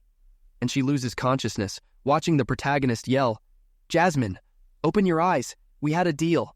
I haven't given you your body yet." The protagonist is startled and exclaims, "This princess's body is disappearing. Idiot, I'm useless. Yunche, what were you doing? Why didn't you take care of yourself? Your life is not just yours, it's also Jasmine's." The protagonist observes the blood, murmuring, "Blood. That's right, my blood," and reflects, "The 2 times Jasmine was in danger, my blood was used to suppress the poison." The protagonist makes a cut on his arm, thinking, "This time it will work too. You won't die. You definitely won't." The blood starts to drip into her mouth. She thinks, "The blood is coming out?" Jasmine is unconscious. She can't swallow by herself. The blood must be transferred mouth to mouth. And then, carefully guided by Chi, he sucks some blood from his arm, thinking, "Jasmine, as long as you wake up, no matter the punishment that comes to me, I will accept it." He starts to transfer the blood, thinking, "You have to wake up." After that, he exclaims, "Her body is no longer translucent like before. My blood really worked." He cuts his arm again, thinking, "I have to wake her up again. You have to wake up." He continues to cut his arm and transfer blood, thinking, "You have to wake up." Half an hour later, the protagonist gets dizzy, saying, "You have to wake up," and then faints beside her. The scene shifts to a dream in the azure cloud continent. Someone says, "Big brother Yunche?" It's a girl, and she continues, "Big brother, are you awake? Seriously? Big brother?" She takes some medicine and applies it, saying, "Did you get hurt again?" "Big brother Yunche, I made a lot of delicious food today." Big brother Yunche, wait a moment, I'm almost done making the bed. She blushes, watching the boy, and says, "Big brother Yunche, this sister, every wound on your body is a wound in my heart. If there is a girl willing to stay by your side in the future, then she must be an angel sent to you by the heavens. Don't let her get hurt, okay?" The protagonist opens his eyes startled, exclaiming, "Jasmine, have you regained consciousness?" And she replies, "Don't move. You've lost a lot of blood. You're very weak. Why did you save me? Wouldn't it be better for you if I died? You wouldn't have to keep the promises between us. You wouldn't help me rebuild my body, and you wouldn't have to fear me killing you later." The protagonist, with a little smile, extends a finger, justifying, "Because Jasmine used her life to save me, and she's also my master." And she, all blushing, exclaims, "I did it to save my own life. If I want to be reborn with a new body, then I must make it as strong as possible in the shortest possible time. Do you really think I'm doing this for you?" And the protagonist, getting up, retorts, "I know all that, but Jasmine is a very beautiful girl, as beautiful as an angel. Despite Jasmine being generally cold and sometimes extremely scary, I don't want you to leave my side, ever." And she starts to cry, venting, "That kind of reason. You don't know what I did. On my 16th birthday, I killed over 1.3 million people, and my body was stained with red blood. Even my name was given by them, Jasmine the Bloody, and yells, 'I am full of sins. Everyone is afraid of me. They all tried to kill me. I am a fearsome demon.'" The protagonist extends his hand, comforting her. "I believe Jasmine has always been a kind girl, with a good heart. The reason you became a demon was entirely because of the important people in your heart. For such a person, it's impossible for them to become demons." She starts to cry, and the protagonist continues, encouraging her. "What does it matter if you are full of sins? I will bear those sins with you. Who made me your disciple?" She blushes, crying, and the protagonist continues, "You can cry too? That looks more like a little girl." And the protagonist is startled by her crying a lot and yelling, "I am your master. When you were trying to save me, you stealthily kissed me so many times, and now you even made me cry. You can't play with your master like that." The protagonist observes her thoughtfully and, trembling, ponders, "Indeed, you and I, we both committed many sins," and reiterates, Right, and reflects, "If you were a demon, what does that make me? To avenge my master, I killed 7.7 million people in one day." He goes towards her, comforting her, "Don't cry," and admits, "I am the true demon." She coughs a little and comments, "Although you are no longer in danger for the next 3 months, I wouldn't be able to use any of my power. If there are next times, even if you used all the blood inside your body, you still wouldn't be able to save me." And the protagonist replies, "I know. I'll be careful from now on." And she adds, "The poison pearl you took must be one of the evil god's seeds I told you about before. You should consume it immediately." And the protagonist says, "Uh-huh." And she winks an eye, saying, "Besides, next time, don't touch me without my permission."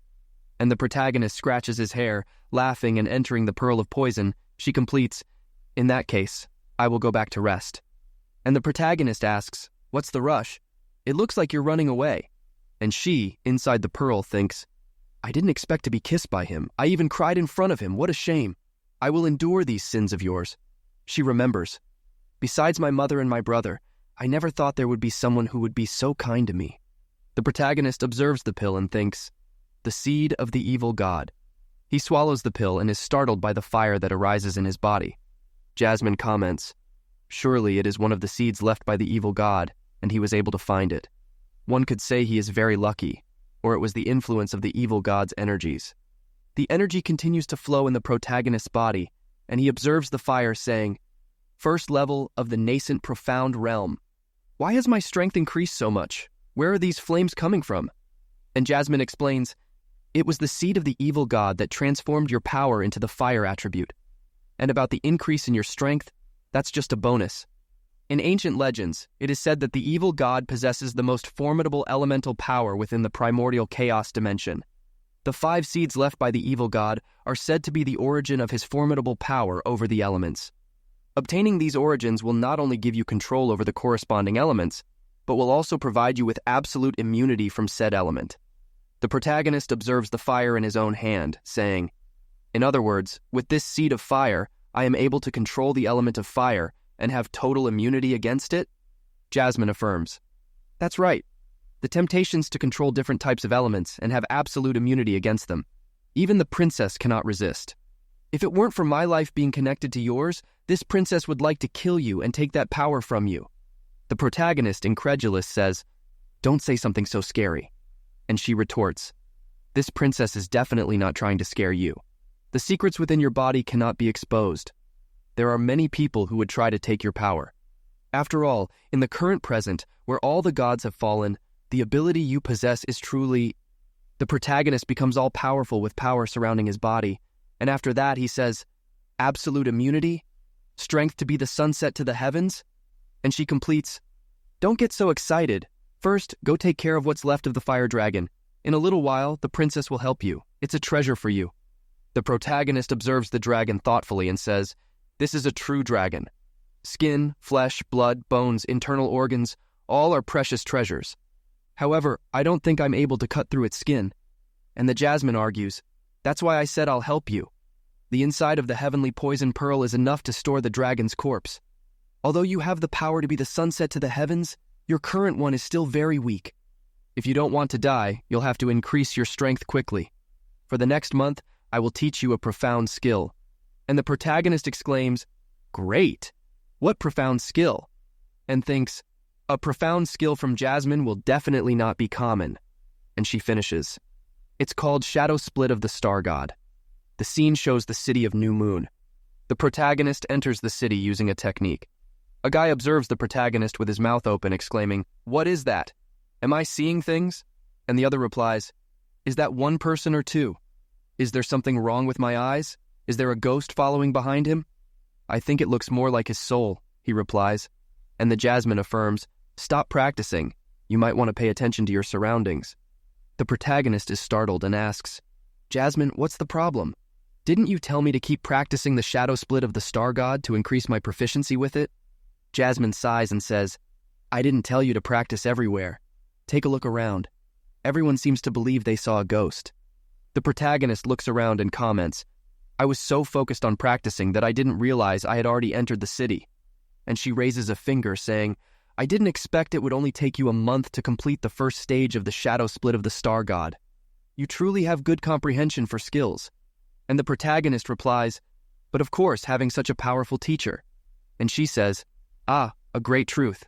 The scene shows the protagonist with a boulder on his back, and she questions him, "During the past month, you carried 360 kilograms of pig iron on your back, walking a total of 3,652 meters, all the while practicing the shadow split of the star god. Now, your body's physical constitution is much better than in the past. You should be able to open the first limit." And the protagonist is startled, asking, "Can it be opened now?" And she, with her arms crossed, comments, "Just a little is better. If it's opened as a last resort anyway, it's better that you don't use it, as it's likely to cause permanent damage." The protagonist affirms, "Right." A little further on, in a secluded place, he comments, "There are a few people around here." He takes something and starts giving himself a massage. She questions, "What are you doing?" The protagonist rubs it on his face and says, "Please avoid talking to me if it's not important." And he managed to change his face easily. And she comments, "You made it so easy? Even your voice changed." The protagonist replies, "It's nothing for a miracle doctor. Currently, we are poor and have no money. We have to sell some things." The protagonist arrives at the Black Moon Merchant Guild. The largest chamber of commerce on the profound sky continent, New Moon Branch, comments. The protagonist observes the entrance and says, "My grandfather once told me that there was a branch of the Black Moon Merchant Guild in New Moon City. There must be pretty clothes for girls. Shall we take a look?" And Jasmine comments, "It's not admirable that you disguised yourself. It's unlikely for a young man to possess such treasures at this age." The protagonist enters the Merchant Guild, observing and saying, Wow, anything imaginable can be bought here. I have to find a place to sell. He arrives in front of a guy who says, buying or selling. And the protagonist takes out 3 small balls saying, 3 blazing spirit orbs, make an offer. The guy is startled, questioning, blazing spirit orb? He takes it in his hand and says, 10th grade, and thinks, to refine one into a medicinal orb, there is meticulous harvesting of ingredients and proper storage of materials. Selecting the correct refining tools, fire control, and crucial refining technique. It is normal for the potency of the medicinal power to decrease throughout the process, especially during the refining process. Even for a high-level alchemist, it is practically impossible to avoid any loss of potency of the medicinal power throughout the entire process. Therefore, a 6th grade pill is already considered quite high, and 7th and 8th grade pills are considered rare and of the highest quality. A high-level alchemist belonging to one of the major sects might be able to produce a 9th grade pill, and that would be considered a masterpiece. But this is a 9th grade pill and not just one. In fact, it is a 10th grade blazing spirit orb. This man is not just anyone. The protagonist replies, stop stalling, make your offer already. The guy extending his hand says, these 3 blazing spirit pills are the best of the best. What do you think of 300 purple coins for all of them? The protagonist observes him gloomily and the guy thinks, this is the end. He has a cold look and doesn't say anything. The price I offered him was too low. And the protagonist thinks, wow, 300 purple coins. That's equivalent to 3 million gold coins. That's equivalent to a century's worth of income for a middle-class family. The protagonist replies, that price. And the guy extends his hand saying, customer, if you are not satisfied with the price, then we can... And the protagonist interrupts, deal. The guy hands out a small golden card saying, please, this is your check for the agreed-upon amount. And he thinks, spending only 300 purple coins, we'll be able to resell it for 3 times the price. And the protagonist thinks, how long would it take to spend all this money? If Auntie were here, she'd be shocked. Both of them think, I came out on top. And the protagonist watches the seller thinking, maybe he made more money than me. He keeps pushing his luck. He takes out another one, a mystic core. Make an offer. The seller exclaims, wow, it shines so brightly it's almost blinding. Someone observes, saying, what treasure could that be? It's not appropriate to peek at the seller. He might get irritated. And the seller exclaims, this is a dragon core. It's a Mystic King dragon core. And Jasmine exclaims, what are you doing? You want to sell it? Are you crazy? And the protagonist replies, relax, it's just to impress them so I can steer the negotiations in my favor. And he continues, stop making noise. Make an offer quickly. The seller narrows his eyes saying, dear customer, please wait a moment. For such an important matter, this little man doesn't have the authority to make such decisions. Pulao, come quickly. This is an important matter. There's a mystic core. And the old man appears saying, an important matter? You need to control yourself. How could you let a mystic core make you so anxious? Look at you. People will think our Black Moon Merchant Guild is in need. The moment he sees the core, he's startled and shouts, Mystic King Dragon Core. And the seller comments, just a moment ago you were reprimanding me, but you shouted even louder than I did. And the protagonist darkly quips, oh, a measly Emperor Dragon Core made you cause such a commotion? The Black Moon Merchant Guild is getting better every day, isn't it? And the old man is surprised and says, esteemed customer, I don't know. I don't know if it would be possible for you to share your honored name with us. And the protagonist darkly retorts, since when do you handle business transactions? How can you ask such things? The protagonist releases a dark aura, and the old man is startled, thinking, such a terrifying killing intent. Thousands, hundreds of thousands, maybe even millions of people. How many people has he killed? And he stammers, no, Pumu, I definitely didn't mean that. I just meant that you can kill a Dragon King, showing how unstoppable you are. This Pumu couldn't contain his admiration and let his tongue slip. The protagonist makes a sound of disgust, and the old man continues, Emperor cores are extremely valuable within the entire Blue Wing Empire. Only one is supposed to appear every 100 years. Why would our esteemed customer sell such a treasure? And the protagonist interrupts, I don't need this. And the old man extends his hand saying, esteemed customer, this Emperor Dragon Core is very expensive. Even if I gave you everything inside this branch of the guild, it wouldn't be enough. And he thinks, not even an Emperor Core is worth much to him. What level is this person at exactly? The protagonist puts it away saying, so there's no way. Oh, by the way, what kind of person is this Kong Yihan? And the old man is surprised, saying, There's only one person I know with that name in New Moon City, and he's the great elder of the New Moon Mystic House. He's a righteous individual with high influence in New Moon City. Could the esteemed customer have some kind of relationship with him? The protagonist makes a sound of disgust and turns around quickly. The seller says, "Esteemed customer, you are always welcome to come back." And the protagonist thinks, "I got everything I wanted. I should move on." And the old man thinks, "Truly an important person. They have such an imposing manner." And Jasmine says, "Don't leave. This princess wants the red dress. You promised." And the protagonist replies, "You should have said that earlier. I've already finished my business. If I go back now, I'll lose face." And she exclaims, "Whatever, I want it." The protagonist turns around and points, shouting, "This dress, how much does it cost?" And the old man extends his hand, saying, "Esteemed customer, this Liushang Rubro dress was made for girls around 14 years old. It has a small and exquisite style. It just might not fit your wife." And the protagonist replies, "It's for my daughter." And Jasmine exclaims angrily. The old man continues his explanation. The Liushang Rubro dress is embroidered from the most divine silk gauzes. Not only does it have a beautiful style, but it also has 81 blood Rubro crystals. The protagonist thinks, has Jasmine gone crazy? Blood Rubro crystals to decorate a dress and 81 of them on top of that? This damn Black Moon Chamber of Commerce sells these things like they're toys. I just got rich, but even this dress is a bad start. This is a ripoff. Should I ask for a discount? No, don't even think about it. I might lose my master's dignity. The old man is surprised and pulls the dress towards his hand, saying, "The arrival of the esteemed customer, bearer of a mystic king dragon core, is a privilege to this small shop. This Liushang Rubro already belongs to the noble customer in the name of our friendship." And he thinks, he will forever have the preference of this great man, then purple coins will be nothing. And the protagonist exclaims with a gesture, "This one." He snatches the dress from the old man's hand, shouting, "I will never forget." The seller asks the old man, "Mr. Pooh, New Moon City has never heard of this person." The moment he entered, I analyzed his power. It seems he's barely entered the nascent profound realm.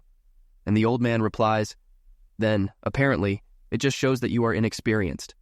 For someone with the ability to hunt a genuine mystic king dragon, containing their power is easy. And besides, you still have limited intuition to sense his terrifying killing spirit." He points and adds, "You need to have killed at least millions of people to have an aura like that, one that cannot be hidden." The seller, upon hearing this, thinks, "How scary."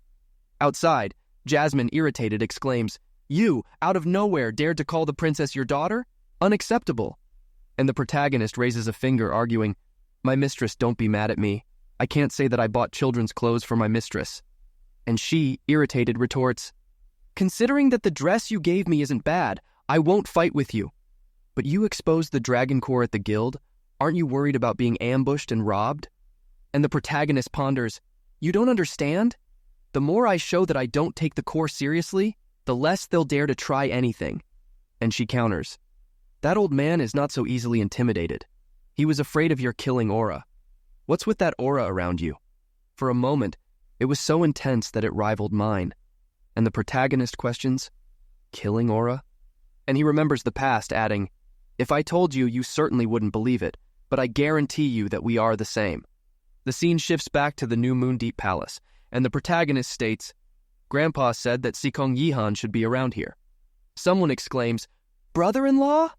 And the protagonist is surprised, questioning, "Wait, that familiar voice could be..." Yuamba is shown shouting, "It's you!" The protagonist is startled, stammering, "Brother, no, no." Yuamba grabs the protagonist, and the protagonist almost loses his soul, muttering, "Brother Yuamba is squeezing too hard." And Yuamba, with a big smile, comments, "Your sister is going to end up a widow. It's been a long time since I've seen my brother-in-law. I'm very excited.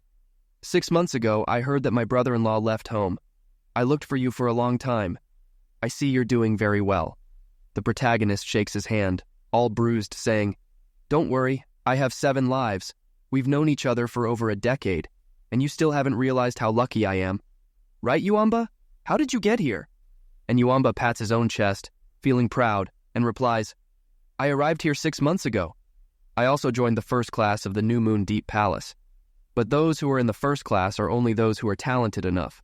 The protagonist, with a smirk and pointing a finger, provokes, "I didn't quite understand your talent. Maybe it's going through the back door, isn't it?" And Yuanba laughs and confesses, I was caught by my brother-in-law. Right, brother-in-law. What did you come to do? And the protagonist points to himself, stating, honestly, I'm also going through the back door. Jasmine, hearing this, questions, he's coming through the back door and still speaks pompously? He and his friend. How old is he? The protagonist thinks. He's my best friend. He's 15 and a half years old. Is something wrong? Then Jasmine deduces, 15 and a half years old? This person really possesses the profound veins of the tyrannical emperor. Yuanba extends his hand, inviting.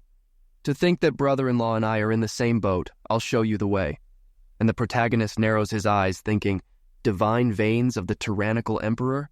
He only heard Yuanba's name and made a connection, and she explains, his profound veins are very specific. Their structure is twice as extensive as that of a normal person. To transcend each level, a normal person would have to work 10 times harder. Where I come from, the people who have these profound veins dominate a region and are named emperors. But it so happens that in this poor land, perhaps he will spend the rest of his life without being able to reach the limits of his profound veins. The protagonist becomes pensive and the scene shifts to the inside. A guy is shown, the great elder of the New Moon Profound Palace, Sikong Han. He inquires, Yuanba said you were looking for me. And the protagonist greets him, speaking, I am Yun Che from Floating Cloud City. Elder Sikong, do you still remember an old acquaintance named Xiao Li? Sikong exclaims, Xiao Li? You said Xiao Li? Where? Don't tell me he's in New Moon. And the protagonist affirms, Grandpa is still in Floating Cloud City. He extends the token, declaring, he was the one who sent me in search of you. And the old man, observing the token, murmurs, it's like it was yesterday, 7 years ago. If good Xiao hadn't saved my son, the Sikong clan would have died with me. Old Xiao's grandson is already so big. And Yuanba questions, brother-in-law, but isn't your name Xiao Che? Why did you change it to Yun Che? And the protagonist justifies, I no longer have any connection with the Xiao family, so I changed it to Yun. When I have time, I'll explain it better. Sikong comments, I heard about the incident in Floating Cloud City. The Xiao family must be blind. Have you already entered the first level of the nascent profound realm? I can't believe they disowned a boy like you with such high potential. And Yuanba exclaims, what? Elder Sikong, how can that be right? My brother-in-law has had damaged profound veins since he was a baby. How could he be in the nascent profound realm? And the protagonist, looking at Yuanba, confirms, it's a long story, but I really am in the nascent profound realm. He greets the elder, asking, I wonder if that's enough to enter the New Moon Profound Palace? Sikong scratches his beard, laughs, and suggests, let me test your meridian and your potential. He touches the protagonist's wrist and exclaims, this is 16 years old, first level of the nascent profound realm with 16 open entrances? And the protagonist greets him, thanking him. Thank you for your compliment, Elder Sikong. And he thinks, with only 16 open entrances, he's already scared? He probably would have died of fright if I hadn't hidden the other 38. The elder pats the protagonist on the shoulders, inquiring, are you sure you want to join the New Moon Palace? With your talent, I can exempt you from all exams and still let you join the first class without any problems. And the protagonist retorts, that would be very cool. The old man quickly disappears and grabs a token. Appearing quickly in front of the protagonist and patting him on the shoulder, he announces, this is the proof of your identity here. From now on, you are a disciple of the New Moon Profound Palace. The token sticks to the protagonist's shoulder, who, seeing the old man leave, asks, what? No admission ceremony? And the old man, already far away, waves his arm, arguing, that ceremony is a waste of time, let's skip it. There will be a banquet later if you are interested. Please come. I'm leaving. The protagonist, narrowing his eyes, thinks, why did he leave in such a hurry? Am I not going to regret this? Why does it feel like he's taking advantage of me? And Yuanba, with a little smile, argues, generally students of your caliber would be taken by larger sects. The New Moon Profound Palace doesn't stand a chance against them. No wonder Elder Sikong is so happy about this. And the protagonist, incredulous, mutters, it seems he really took advantage. And Jasmine asks, how long do you plan to stay here? And the protagonist thinks, let's wait and see. This seems like a good place to train. And Yuanba points, commenting, brother-in-law, you can obviously count on your strength, yet you deceive me by saying that you were going to enter through the back. And the protagonist confesses, well, I didn't know it would be so easy to join. By the way, what banquet is this that he was talking about? And Yuanba clenches his fist, explaining, It's a welcome dinner for the new leaders of our sect. Several other sects will send representatives to join, but the New Moon Profound Palace always ends up in disgrace. At such banquets, the disciples of the invited sects will come with the aim of challenging us. At the last banquet, there were 10 challenges. We lost them all, humiliating the former head of the palace. And the protagonist, incredulous, comments, "It's obvious that the other sects will try to embarrass us to remind everyone who the true masters of New Moon City are. But losing all 10 matches?" And Yuanba explains, "Brother-in-law, don't get me wrong. It's not because we are weak. It's because they are too strong. Our sect may have been founded by the imperial family. These other sects have a long history. They have resources and information that surpass those of our sect. Our sect was founded to attract talent to join the imperial family."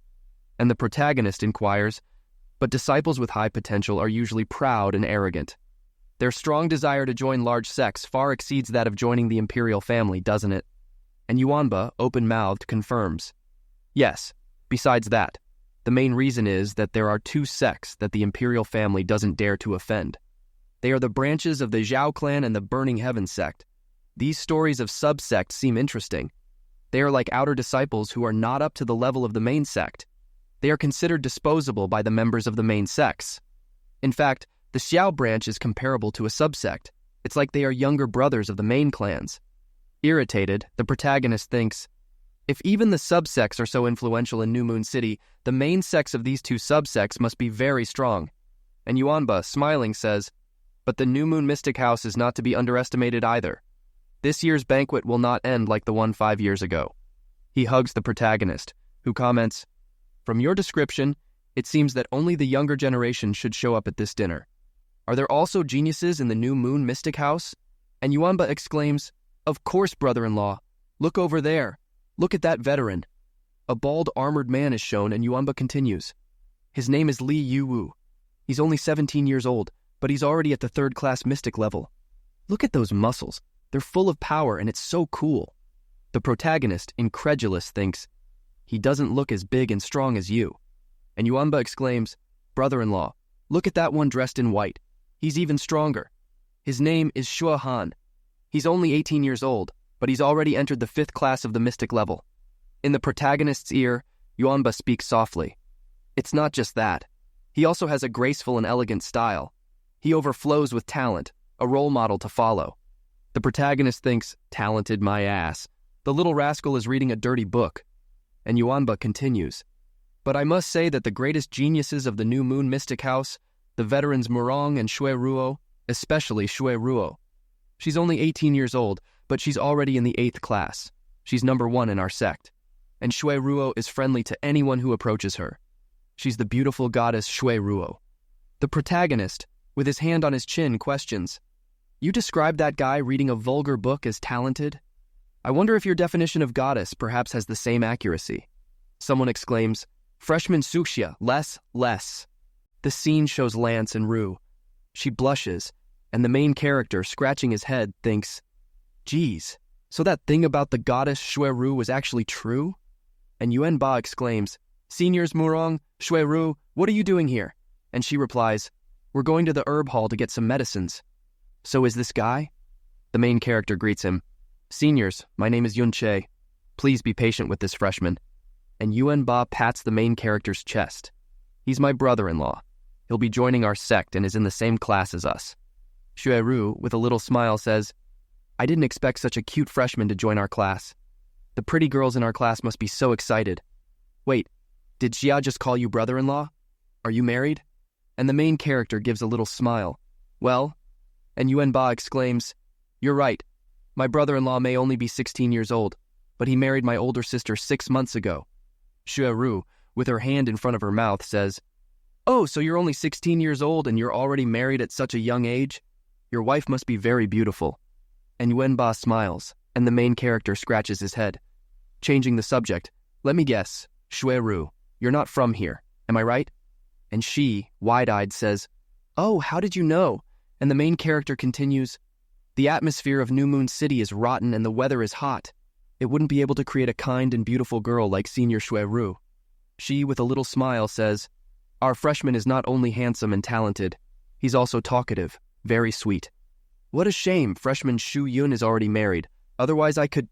She giggles, and the main character with a serious expression says, "It's okay.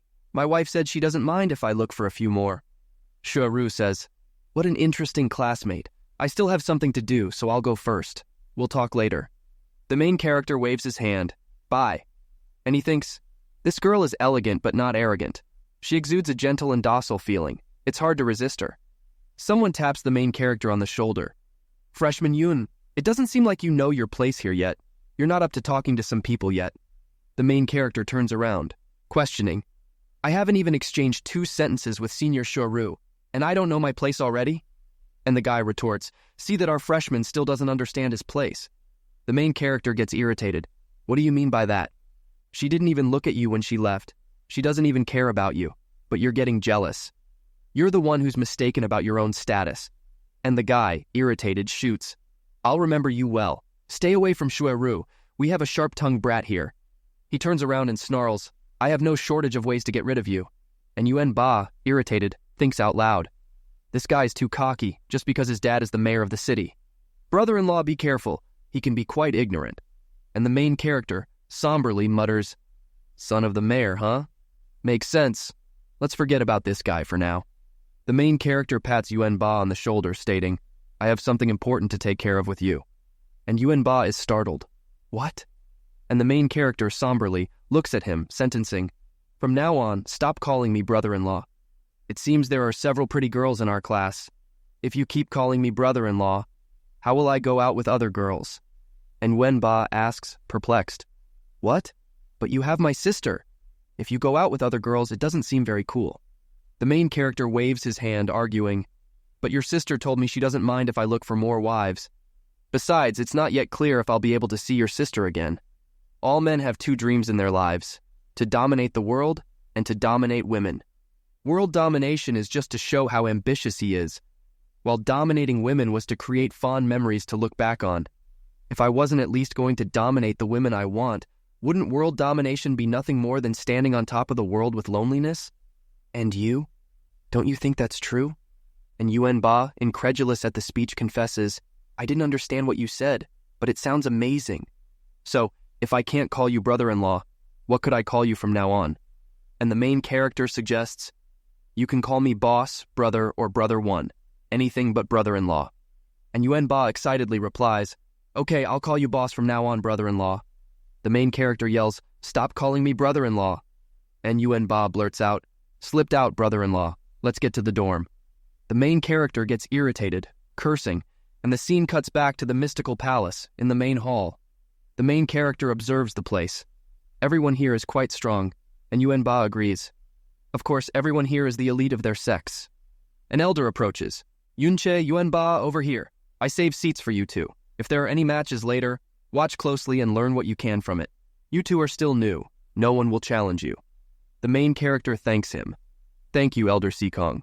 Someone observes the main character and comments, "That guy named Yunche, I've never seen him before. Is he new?" Another replies, "I suppose so. Elder Sikong seems to have taken a liking to him." And a girl near them asks, "Are you the freshman? I've never seen you before." And the main character, with a smile, introduces himself. "Hello, senior. I'm Yunche. I just joined the sect today." She blushes upon hearing this and puts her hand in front of her face, saying, "Wow, you look so young to have reached the mystical level. No wonder you're allowed to attend the banquet today, and you're quite cute." And Yuen Ba laughs and comments, "Of course, that's mandatory for my brother-in-law." And the girl asks, surprised, "What? Brother-in-law? Are you married?" And the main character, incredulous, confirms, "Yes, you must be married too, since you're so beautiful, right?" She becomes thoughtful and replies, "I won't get married so young. By the way, I'm Hong Yi Mai. I'm 17 years old. I'll take care of you in the future." And the main character thanks her. "Huh? Thank you, senior." And Yuen Ba exclaims, "Brother-in-law, I'm sorry. It just slipped out of my mouth." Some guys appear on the scene, smiling and exclaiming, "I, Ti Jiankang, from the Iron Spear sect, brought my son Tai Heng Jun to congratulate the new leader of the New Moon Mystic House." The leader greets them with a smile. "Welcome, Iron Spear sect." The guy greets, saying, "Host Chin, I'm sure you've been well. We barely met 2 weeks ago, and I was speechless in the face of such elegance." I decided to bring my humble son. I hope he doesn't bother you. The master extends his hand, saying, How would he bother me? The master of the Iron Gate comes personally to pay me great honor. The young man has an impressive gift and has an extraordinary presence. Come, please sit down. And Yuan Ba, observing, comments, Brother-in-law, besides the Xiao and Burning Sky subsects, there are 5 other sects that are stronger than our mystic house. The Iron Spear sect is one of them. The main character, with his hand on his chin, mutters, These two are getting along well, too well. I see no sign of rivalry. And Yuan Ba completes, The members of the Iron Spear always know how to behave. They have a good relationship with the mystic house.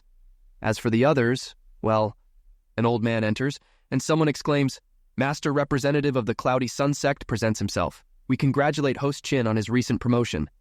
The people continue to exclaim and announce their entrances. A guy greets, saying, Junior Xiao Luo Sheng presents himself. Greetings, Host Qin. The people exclaim, It's Xiao Luo Sheng, the young master of the Xiao subsect. And Yuan Ba affirms, the acclaimed number 1 junior of New Moon City. I can't believe he's here. And the main character asks, Number 1? And Yuan Ba replies, Yes, in terms of talent, he's the undisputed number 1. He's only 16 years old, but he's already entered the 10th class profound level. In other words, confidence is scarce. The main character thinks, 16 years old, 10th class profound level. No wonder Ru seems troubled. As the number 1 of the Mystic House, a truth is hard to swallow, and the master of the Mystic House extends a cup, saying, Thank you for taking the time to attend my ascension as the new leader of the Mystic House of the New Moon. It is an honor to have you all here. This first toast is to thank you all. Someone laughs, saying, Leader Tim, you're being too polite. A guy asks, Veteran, who will you choose later? The other replies, What difference does it make? No one my age is a match for me. The banquet is shown, and someone exclaims, In the arena, I will show no mercy. I'll make sure they're at least crippled. Ru, completely gloomy, thinks, oh dear, these guys were meticulously chosen by their sex. The best of the best have come to show all they have. Even if I can defeat an opponent in my age group, I won't be able to turn the tables alone. It seems like the tragedy from 5 years ago will repeat itself tonight. Jasmine, observing the scene, states, The atmosphere is quite subtle. The princess will see a good show today. And the protagonist, eating an apple, observes, The disciples of our sect seem so nervous. What could be the problem? And Jasmine, extending a finger, explains, In the same age group, the disciples of the Mystic House of the New Moon are 2 to 3 levels weaker than those from the other subsects present here. And the protagonist questions, That much? He bites the apple again, saying, Half a grade above, you can still fight. A full grade above, there's no chance. And Jasmine, wide-eyed, thinks, The disciples of the Blazing Sky sect and the Xiao clan are, on average, 4 to 5 levels stronger. Basically, there's no way. But if they're only 2 to 3 levels... A guy raises his hand, shouting, So far, we're only eating and drinking. I think we're missing a little bit of fun. Host King, what's this way of treating your guests? Would you allow me to say a few words? The leader was going to say something, but the old bearded man intervenes, saying, Let the wise mystic speak his mind. By the look on our host's face, I guess he also thinks something is missing from our banquet. And the guy exclaims, As the new leader of the Mystic House of the New Moon, Host King must not be familiar with the power of his disciples. Why don't we let our young disciples test their strength? Wouldn't that make things more exciting? It would not only give you a chance to check the strength of your disciples, but it would also be a good chance for your disciples to gain some reputation in this city. We'll kill 2 birds with 1 stone. The leader stumbles. It's not clear yet. It seems like I have to think about it. And the guy continues. Indeed, 2 birds with 1 stone. What a splendid surprise. Looking at Host King's expression, it seems like you're confident about this. In that case, let's begin. Since I was the one who brought it up, the Mystic Heart sect will be the first to start. Xuan Yu, he exclaims, Me. And the protagonist, throwing the apple away, thinks, These old geezers only want one thing. Host King doesn't even have a chance to reject this idea. Xuan Yu is shown, and he says, I am Xuan Yu of the Mystic Heart sect, 16 years old. Can the dear host point out my opponent? The guy with a smirk on his face exclaims, But does no one here have the guts to face me? Elder Sikong observes, thinking, This young man may only be 16 years old, but he has entered the 2nd class profound level. In my sect, those of the same age as him are only at the 1st level. And the other guy laughs and says, Don't blame me if I don't hold back.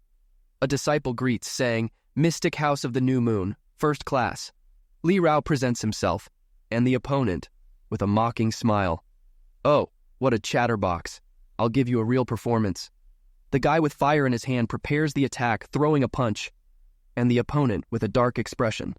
The elder is surprised. The two attacks clash, and the guy backs off, thinking, "Oh no, my fist was dislocated. I'm no match in physical combat, I need distance." But the other one rushes in quickly, saying, "Little friend, don't go. I haven't even used much strength yet." He prepares a punch, hitting the guy's abdomen, sending him flying away. He falls to the ground, and the others arrive, saying, "Buddy, Li Rao." They help him up, and the girl says, "Buddy, follow me to get treated." And a guy exclaims, "Li Rao is only one level below Xuan Yu, but he didn't even last long." Another asks, "How are we going to continue? Are we going to lose 10 matches again like last time?" Xuan Yu asks, "And who would be the next friend from the Mystic House of the New Moon to present himself?" The others laugh, and one of them comments, "That kid is getting arrogant after one victory." Another says, "I see that these ducks are not interesting at all. They're only good for playing around a little." One of the New Moon disciples argues, "There's no way we can let an 18-year-old fight." Another says, "Li Rao is the strongest among all the 16-year-olds. There's no point in sending someone else to fight him." Another says, "We can't. Besides it not being honorable to win like that, I don't even want to imagine what would happen if we lose like this." Xuan Yu opens his arms with a provocative smile. "How come no one has come yet? So it's true that the comrades from the Mystic House of the New Moon are cowards? In that case, I'll have to choose someone to come here and fight." The others exclaim, "If he chooses a 16-year-old by mistake and still wins, it'll be great. Just choose anyone. Come on, choose someone who looks strong. It'll be so funny if we defeat him." And he points at Yuamba, saying, "That's true. In that case, that big guy over there, veteran. You look big and strong. Your punches must be powerful. Please accept my challenge." And Yuamba, frightened, points at himself, stammering, "Me? Mr. Big Guy, are you pointing at me?" Xuan Yu says, "Of course, how could you refuse a challenge?" And the other, drinking a little, exclaims, "Such a big school, and there's not a single one with the slightest courage to battle? Isn't that young man a disciple of your sect?" And Elder Sikong says, "Indeed, Xia Yuamba is a member of our sect. Despite his large body, he is only 15 years old. He's one of our youngest members." And the guy spits out what he was drinking when he hears this. Yuamba scratches his head while Elder Sikong states, "Junior Xia, there's another little junior who wants to learn from you. It seems like I've become the senior now. This way, he's the little brother of the whole school." Elder Sikong declares, "Yuamba, it seems like this disciple from the Mystic Heart sect wants to practice with you. As a senior, you can face him without worry, can't you? Losing to a junior a year older than you wouldn't cost much." Yuamba says, "Of course, Senior Sikong." And Xuan Yu argues, "Just you wait, kid." The protagonist exclaims, "Be careful, don't get hurt." And Yuamba says, "Relax. My profound technique isn't anything special, but I have a resistant body. My name is Xia Yuamba, first class. I'm 15 years old. I won't claim to be a senior. You can just call me Yuamba." The other says, "This Xia Yuamba's power is only at the 6th basic level. He's nothing but trash. If Xuan Yu doesn't defeat him in 3 blows, he'll lose face." And Yuamba charges forward, shouting, "Please be patient with this disciple, the Mountain Destroyer." And Xuan Yu asks, "As if a trash with basic profound power?"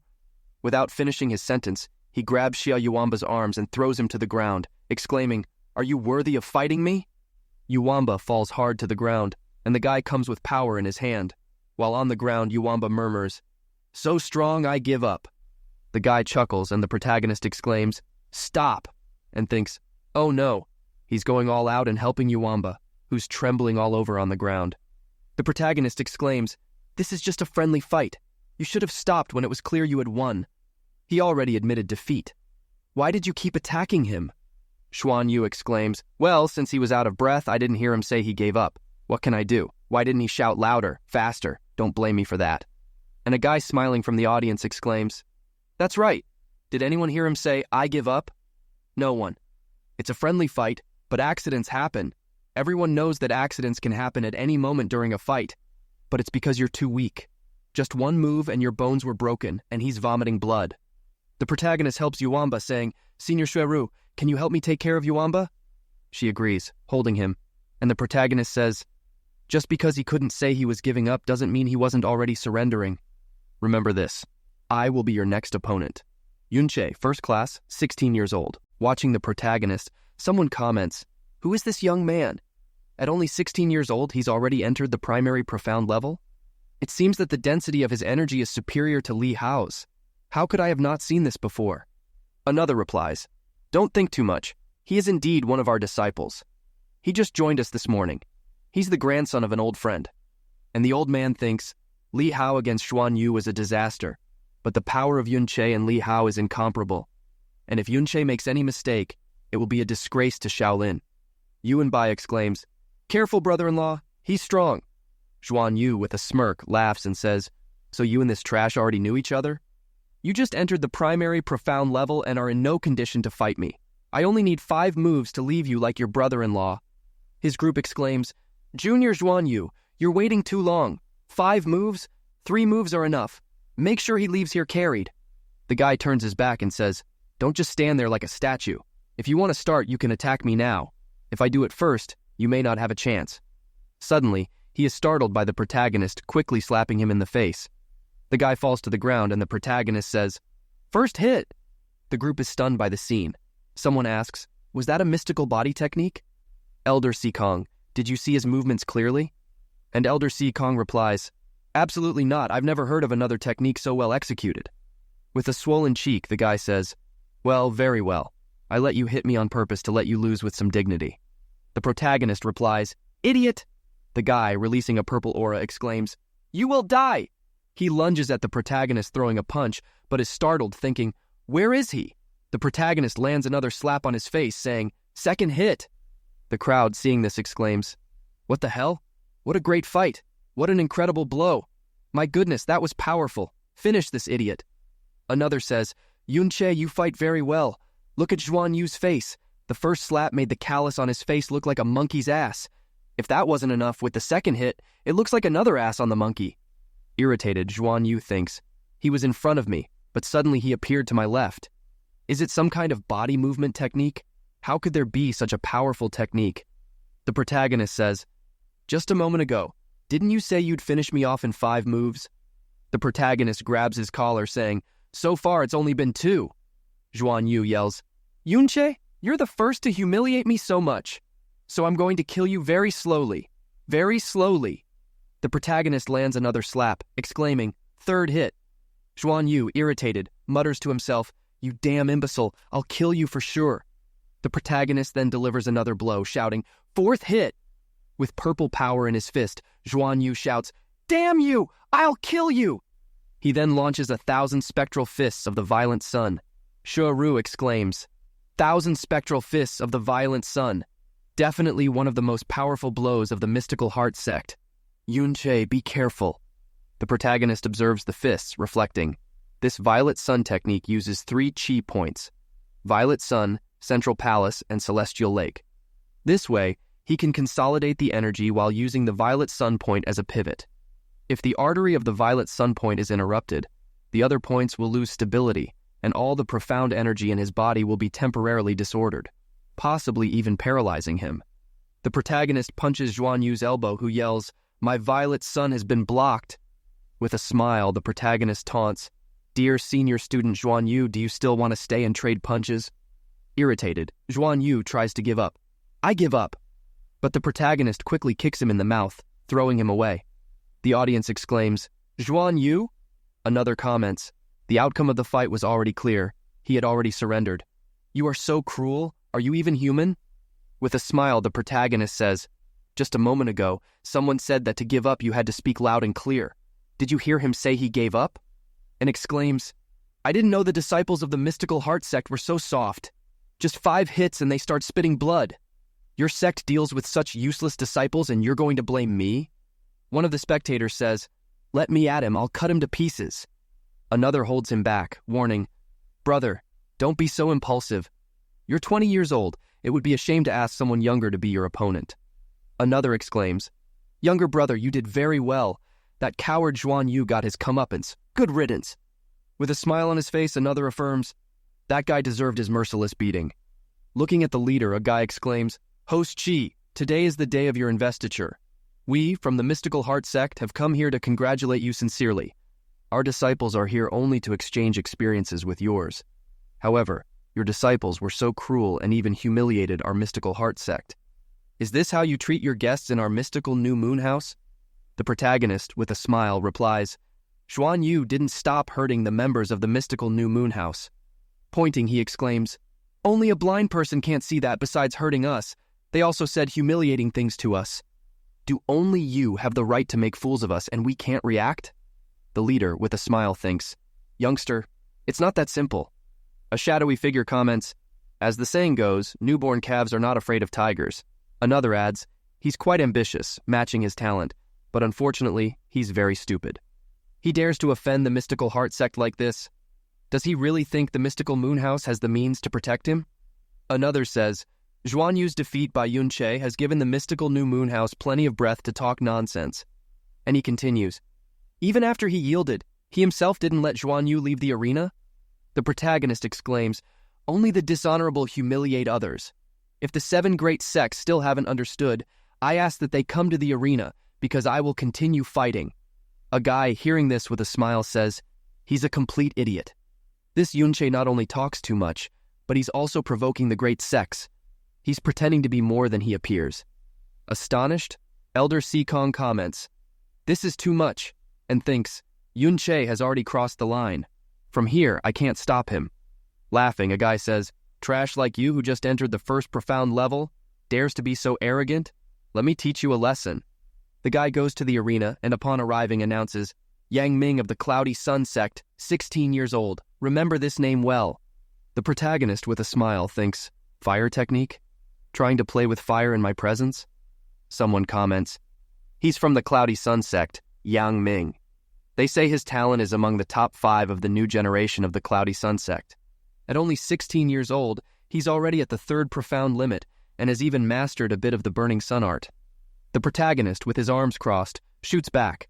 If you behave yourself and go back quietly, we won't need to fight. The guy exclaims, Yang Ming, Cloudy Sun Sect, 16 years and 7 months old.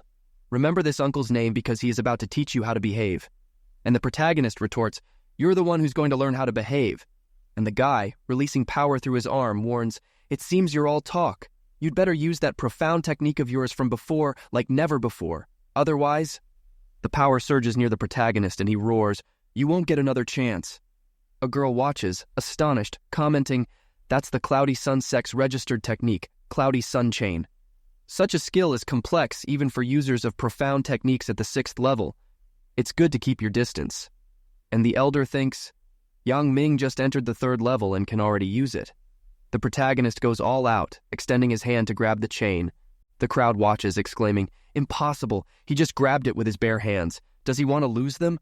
That was terrifying. And the opponent, with a smirk, yells, you're actually going to use your hands to grab my chains? By grabbing this chain with your bare hands, you've brought about your own death. The protagonist grabs the chain with a serious expression. A guy observes, yelling, how? And the protagonist, holding the chain, asks, is this temperature still high or hot enough? How could it possibly hurt my hand? He stretches the chain with a squeeze, stating, this is just cheap pyrotechnics. And with a small smile, he thinks, it seems he's completely immune to the fire element, and I even broke that chain. The guy trembles all over, thinking, how is this possible? And the crowd in the stands exclaims, this is the absolute technique of our sect.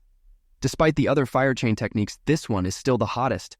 With Yunche, they seem so fragile. Another one exclaims, stop crying. In the end, Yang Ming just entered the 3rd level. Mastering this chain requires more training. Occasional mistakes are possible. And the protagonist retorts, your circus tricks are kinda cool. Not taking them to the streets to show them off would be a huge waste. And the guy exclaims, I was just testing my power a little. I was just giving you a preview of the real power. Stop being arrogant. He attacks Cloudy Sun Chain, and the protagonist defends himself easily again. The boy speaks, Master, our Cloudy Sun Chain was broken again. And the master, sweating, argues, no, it doesn't matter. There must be many flaws in Yang Ming's flame chain. The opponent thinks, impossible. How can my Cloudy Sun Chain be broken? I did nothing wrong on that 2nd strike, and yet it was nullified. And the protagonist affirms, I came here to practice, not to be entertained by tricks. He turns around saying, If you had forfeited earlier, you wouldn't have wasted my time. And the guy charges at the protagonist with everything he's got, ranting, "You bastard! You still dare to mock me?" And the protagonist turns, delivering a powerful kick to the guy's face, sending him flying. The guy falls to the ground, and his master grimly observes, "It seems the burning fist technique also failed." And he stands up raging. "What a disgrace, right in front of me. Get back here immediately." The boy tries to say something to the elder, who enraged yells, "Your technique failed 3 times in a row. 3 times. What have you been practicing these past few years? With dogs?" The elder turns and says, "Return to our sex wing immediately." And the protagonist's opponent, enraged, thinks, "There's no way I made a mistake because my technique was blocked. What in the world happened? I always had the impression that there was something strange about his strength." And the protagonist points, saying, "Just 2 isn't enough. Who will be the third?" Some people in the background comment, "This kid is lucky. He got to fight that idiot who misused his techniques." Another says, "How arrogant." And another exclaims, "Doesn't he realize he only won because of Young Ming's mistakes? He already thinks he's something?" A guy appears enraged, shouting, "Mystic Stormhouse, 16 years old, Feng Guang. At first, I didn't want to fight, since you're not yet at my level, but you're too cocky. Do you really think you're that strong just because you defeated those 2 losers?" The protagonist cleans his ear, asking, "You're the first to say that. Come on, let's finish this quickly so you can leave just like those other 2. And the opponent, enraged, roars, "If I don't kick you out in 10 moves, my name isn't Feng Guang." Someone exclaims, "Guang, use your 9-form storm and finish this guy." Another exclaims, "Feng Rui easily reached level 4. He definitely won't lose." And the guy with a smirk using the storm says, "Yunche, remember this well. You will witness this technique. Witness the power of this art." The wind starts pulling the protagonist, and the guy continues speaking. "The special technique of my sect. 9-form storm." The guy starts attacking with the fierce wind form, and the protagonist, gritting his teeth, thinks, "There are too many attacks. I won't be able to dodge them all. I can only confront them with brute force." Energy begins to emerge from the protagonist's body. Blood appears on his lip, and he thinks, "Facing someone head-on who's past the 3rd level will obviously be a futile effort, as my power is still at the 1st level." Several after-images of the guy appear, and he exclaims, "9-form storm! Wind clone form!" And the protagonist is startled, thinking, "This is all just an illusion. His real body is hidden somewhere. In this situation, my back would be my weak point. If my intuition is correct, his real body can only be here." The guy's body appears attacking, and the protagonist cracks a smile, thinking, "Oh, you dare to attack me directly. If you're not incapacitated after this, you'll be seriously injured." The protagonist faces the attack head-on, and someone exclaims, "What? Is he crazy? He actually dares to face Feng Guang head-on?" Even using all his strength to defend himself, he would still take a lot of damage. Facing him directly, calculating the damage is simply impossible. The protagonist opens the 7th gate of the evil god, evil spirit. After opening the gate, a power surges, and the protagonist hits the guy's stomach, making him spit blood and fly away with a large explosion. The guy falls to the ground, trembling all over, and the protagonist shoots, "Am I arrogant? A powerful arrogant. And you're a weak arrogant. What a shame." The crowd watches, and the protagonist continues, "Who's next?" A Shu'er exclaims, "Yi Huanba, your brother-in-law did much better than I expected. Is it true that you came from the east, from Floating Cloud City?" And Huanba stutters, thinking, "Brother-in-law has always been very strong." One of the elders comments, "Master Si Kong, this new disciple isn't bad at all, huh? This time you've brought a true genius to our humble sect." Elder Si Kong laughs and retorts, "Oh, that? The important thing is that he wasn't hurt." The protagonist gives a dark look to the others. One of the guys comments, "What are you going to do? Continue this embarrassing show?" Another one snaps, "This guy is too arrogant." And another grimly affirms, "As long as Yunche flies lower than the phoenix, don't worry. Although he's not stronger than Sha Luo Shen, he's right below him. Surely this fool knows nothing about him." A guy appears, and the protagonist quickly turns around. The guy introduces himself. "Tai Heng Jun, Iron Spear Sect, 16 years old. I was quite impressed, so I'd like to test my strength against you. Are you still interested?" The crowd exclaims, "Whoa, it's the young master of the Iron Spear Sect. I heard that 3 months ago he entered the 4th profound level. Legend has it that his skills with a long spear are more than divine." He addresses the protagonist. "This humble student comes to you to practice, but I see you've just faced several opponents in a row. And Huanba, seeing this, thinks, the Iron Spear sect didn't have a good relationship with us until now. Why pick a fight? A Shu-er observes, I sense a good atmosphere with pure intentions. He speaks his mind. It even makes my hands tremble. The protagonist, with a dark look, thinks, I didn't imagine that among the sects there would be someone with such a consistent thirst for battle. It seems my previous fights had some impact on him. With a big smile, the protagonist clenches his fists, responding, Young Master Tai Heng-jun, if you believe this humble student is worthy to practice with you, it truly makes me feel honored. Shall we begin? Heng-jun states, Well, I'm older than you. Besides, those 3 fights must have worn you down. For a fair fight, I'll use 3/10 of my strength. And the protagonist, with a smile, thanks him. Thank you for the consideration, but facing the young master with your full power would be more interesting. Heng-jun takes out his spear and prepares to attack. Brother Yun-che seemed quite arrogant at first. Good. This fight will certainly be very entertaining. You better be careful. My cloud-piercing spear has never been defeated by anyone younger than me. And the protagonist says, Brother Tai also needs to be careful. He uses the evil spirit. A power emerges. The guy attacks and the protagonist throws a punch at the spear. The protagonist dodges the attacks, thinking, too fast. After defending against an attack and retreating, the protagonist thinks, I can't dodge. The attacks hit the protagonist and he confesses, You have a very powerful spear technique. And the guy attacks again, saying, Again. The onlookers comment, By the heavens, the fight between them is just leveling up. Normally, when T and Rung-jun level up in fights, it's to win. And upon reaching a new level, Yun-che manages to adapt to it. Impressive. The attacks continue, and an explosion occurs. Rung-jun argues, I see that for T, fighting Yun-che was more than the right choice. And the protagonist, with sweat on his face, comments, We've already exchanged dozens of blows, and despite being the older one, it's clear that I lost. Although I judged that I won, I still haven't made you give your best. Each of us has had victories and defeats in the midst of this fight. Don't worry. Rung-jun admits, I didn't expect Brother Yun to be so considerate. And I'm already admitting how the fight went. If you want to end it like this, you'll see my strongest attack. See if you can take it. And the protagonist prepares himself, saying, All right, let's decide the victory with one blow. Rung-jun prepares to attack, exclaiming, Receive this spear. He attacks, exclaiming, Rising Sun Dragon. The protagonist prepares to defend with a smirk on his face, while the crowd says, Oh my God, he's gone mad. He's going to take it head on. Get out of there. There's no way to withstand this blow. And the protagonist continues to stand still, waiting for the blow to land. A huge explosion occurs, and the protagonist retreats a little, saying, It seems I've won? And he thinks, I didn't expect to be so strong under the state of the evil spirit. Rung-jun acknowledges, Brother Yun, I lost, and I accept defeat with satisfaction. If possible, I'd really like to have you as a friend. And the protagonist greets him, saying, With those words, we're already friends. Rung-jun laments, Father, I lost. Despite having to concede, I'm very happy. And his father affirms, It was a great fight, despite losing. It definitely wasn't because you were weak. But that boy named Yun-che, in the future, he will be a true dragon among the clouds. He observes the protagonist and remarks, As if it were nothing, he provoked almost all the great sects in New Moon City at once. You must be aware of the trouble you're getting yourself into.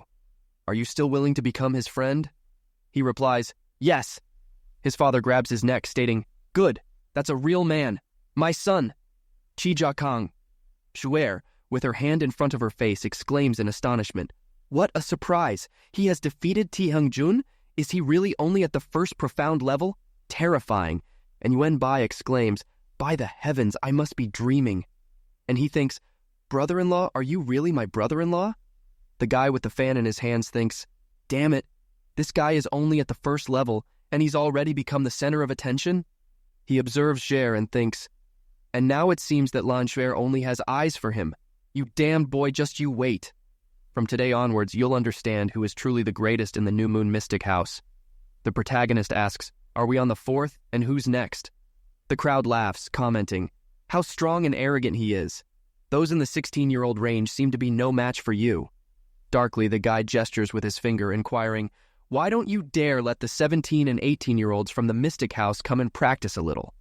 The crowd exclaims, That's right. Are you just going to keep winning against the other 16-year-old students? Let your seniors practice too. Let's finish you off. and the protagonist retorts with a smirk. Want to fight with people over 16? Try to at least get past me. You, the talkative guy over there, I see you're about 18 years old, aren't you? And he points, exclaiming, Why don't you come and practice a little? And the guy with a slight smile retorts, Are you thinking of fighting me? And the protagonist says with a smirk, No, you're the one who wants to fight me. And the guy, laughing, affirms, I've lost count of how many geniuses I've already crushed, and it seems like today is just another one of those days. The crowd exclaims, Lu Jiannan, yes, it's him, it's cold-blooded Lu from the Seven Deadly Swords sect, and Yunche wants to fight him? 2 people together still aren't enough? Does he really not value his life? Jer exclaims, Junior Yun, this will be my fight. He's almost 2 years older than you. It's not appropriate to practice. The protagonist, with a little smile, looks at her and affirms, Leave it to me.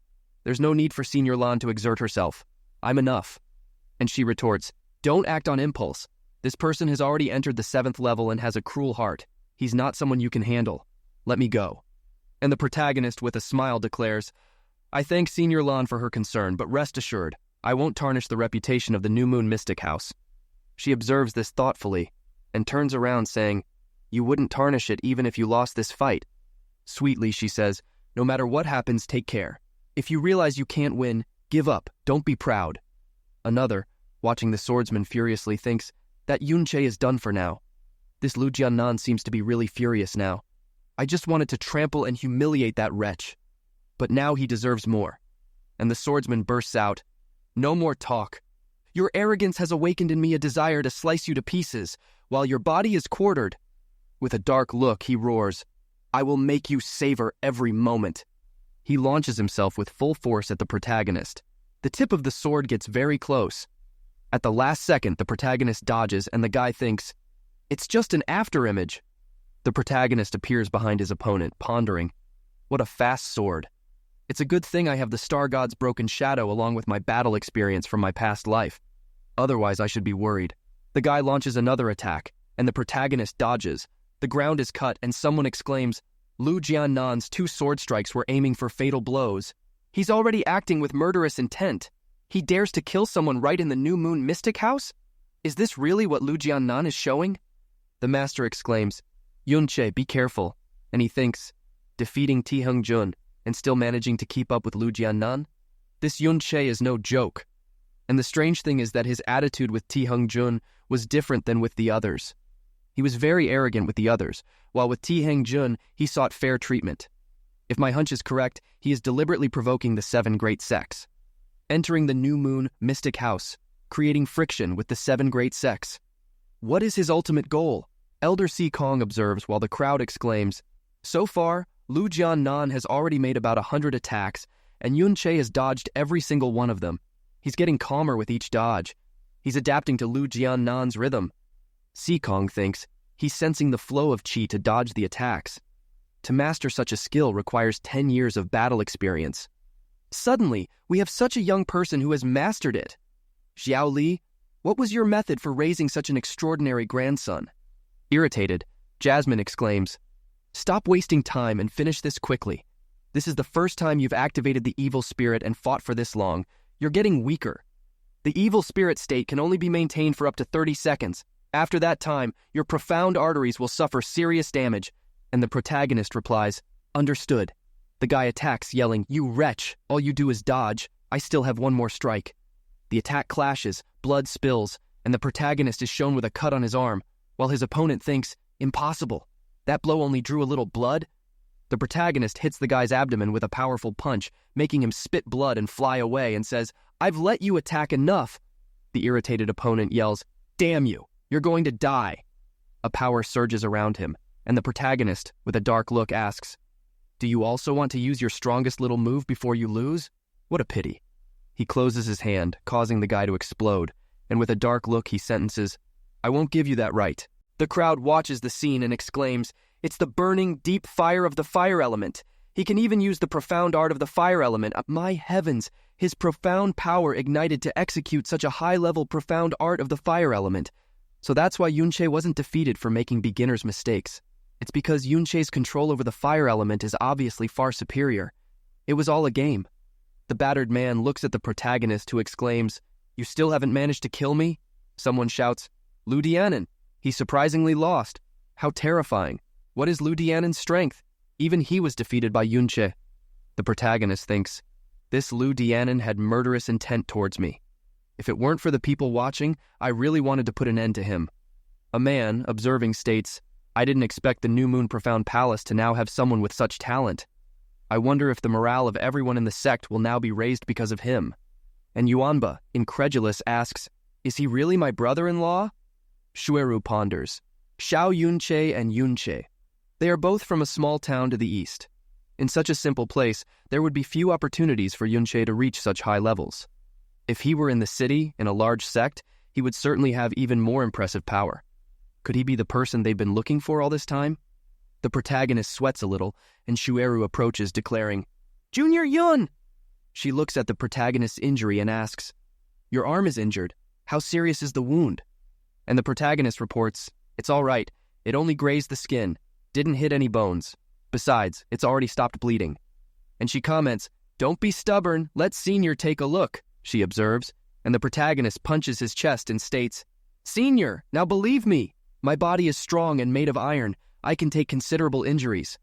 With a smirk, she says, with such white and soft skin, how is it strong and made of iron? You still have a pure little face? And she thinks, although the cut looks very serious, it seems it really was just a scratch. And that by Lu Dianen's sword. The protagonist retorts, pure little face? A man supported by beauty can be called pure-faced, but I don't have beauty to support me. He points to himself and declares, how about Senior supports me a little? And she makes a noise and declares, pure-faced but daring. I'm still your senior. Be careful, or I'll tell everyone about your current marriage. You won't be able to fool anyone anymore. The other man, observing this, reflects, that damn kid. Another claps his hands and exclaims, wonderful, absolutely wonderful. I didn't expect to see a new star rise here so soon. The crowd exclaims, Xiao Luo Cheng, the young master of the Xiaohu sect. The man approaches the protagonist and declares, I'm really interested in your abilities. And the crowd exclaims, by the heavens, is he going to fight? Xiao Luo Cheng is going to the arena. He wants to test his strength against Yunche. Another exclaims, impossible! Their power levels are definitely on different planes. Facing Yunche is putting his own reputation at risk. What does he want to do after all? The protagonist comments saying, I'm nothing more than a mere apprentice, far from being a star. In New Moon City, someone called a star could only be the young master of the Xiaohu sect. And the young master affirms, I'm certain that after this fight, Yunche's name will echo throughout New Moon City. The protagonist comments saying, the young master really makes me sick, even though I don't deserve to be in your presence. And the man comments, Brother Yun is very modest. And the protagonist darkly comments, I believe young Master Xiaohu is hoping to give some advice. And he thinks, what is this guy getting at? And young Master Xiaohu comments, Brother Yun doesn't need to be so modest. You've already taken down 5 high-level members of the 7 sects. Are you still willing, Brother Yun? The crowd exclaims, did I hear that right? Xiao Luo Cheng intends to fight Yunche? That's impossible. Even though Yunche is very powerful, he and Xiao Luo Cheng are simply not on the same level. Another comments, after the beating the sects took, does Xiao Luo Cheng want to regain some of his reputation? The other comments, maybe he wants Yunche on his knees, making him acknowledge the power of a genius. The protagonist, with a dark look, thinks, beneath that smile hides a certain coldness. This Xiao Luo Cheng wants me destroyed. Probably what I did ended up attracting attention. Maybe he believes I've become an obstacle. And since that's the case, the protagonist comments saying, would the young master like to fight me? The power gap between me and the young master is very large. I feel a little intimidated, but fighting young Master Xiaohu will be very interesting. How could I refuse? Xiao claps his hands saying, great. In that case, let's try to keep things fair. Brother Yun has already been through 5 fights. You can go rest for a bit. We'll return to the fight shortly. The protagonist shakes his head in refusal, saying, it's not necessary. Although I've exerted myself quite a bit, I still have some strength left. And he exclaims, I believe I'm still in condition to fight young Master Xiaohu. Someone watching comments, wow, what's with this Yunche? He has a little strength left to fight Xiao Luo Cheng? Is the strength he has left enough for a fight against him? Who does he think he is? Who does he think Xiao Luo Cheng is? He dared to be arrogant in front of Xiao Luo Cheng? He doesn't know who he's messing with.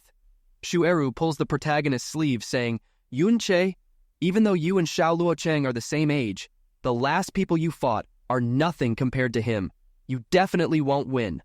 The protagonist grabs her hand, saying, Calm down, senior. Xiao Luocheng and I are just going to practice a little. There's no way anything will go wrong. Young Master Xiaohu. So, shall we fight now? How about it?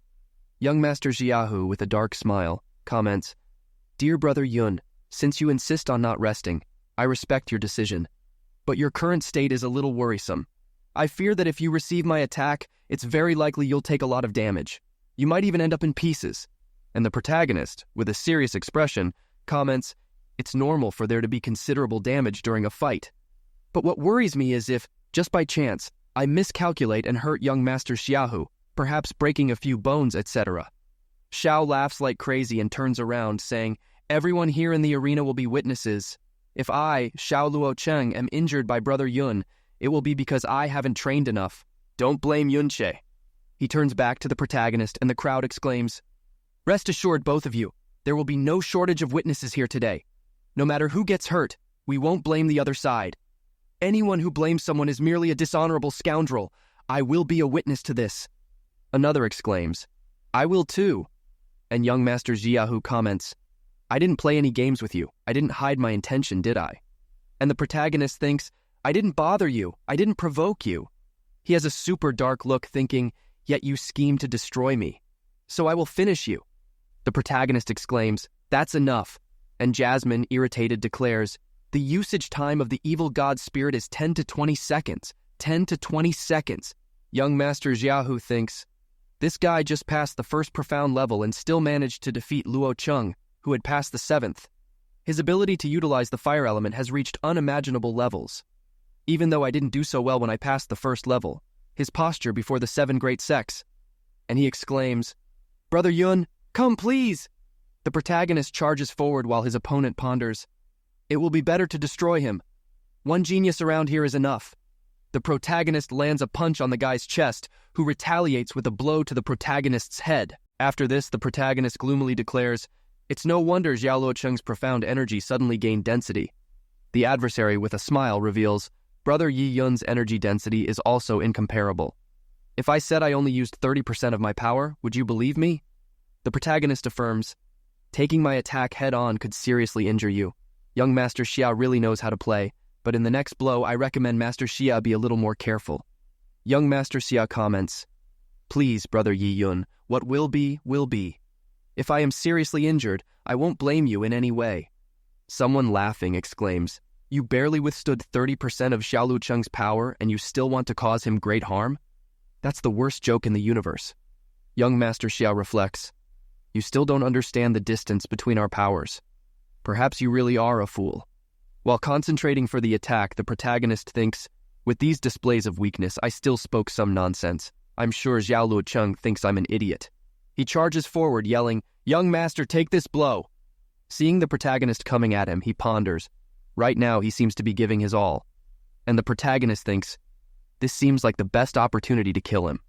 And the adversary ponders, The fool really dares to come at me? Then let's go up to 70% of my power. He extends his hand, stating, Die. Their powers clash, and the scene flashes back to an earlier time. The protagonist, with a smile, says, Master Jasmine, it seems I have now mastered the fragmented shadows of the star god, but I feel like something is missing. And she asks, What do you mean?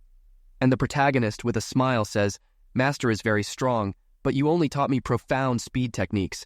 It's so I can run away if I see I'm going to get beaten. Since I'm your apprentice, I believe this could harm your reputation. And she asks, So, what do you want to do? And the protagonist, with a greedy look, declares, Why don't you teach me an ultra-powerful technique? Something very strong and unfair. I'm talking about one that can pulverize even dragons. I promise to dedicate myself. And she, bored, declares, You haven't even opened the gate of the evil spirit yet and you already want to learn my star god execution? Are you afraid of death or what? Besides, I don't need to teach you that. You already have that kind of attack technique, and it's hidden. She taps the protagonist's chest with her foot, saying, It's hidden deep within your profound veins. She explains, In total, the evil god has 7 gates. They don't require you to train to open them. This is because these gates are already engraved in your profound veins. Every time you open and close a gate, the evil god refines itself for the next gate. During this refinement, you will simultaneously memorize an even more powerful technique.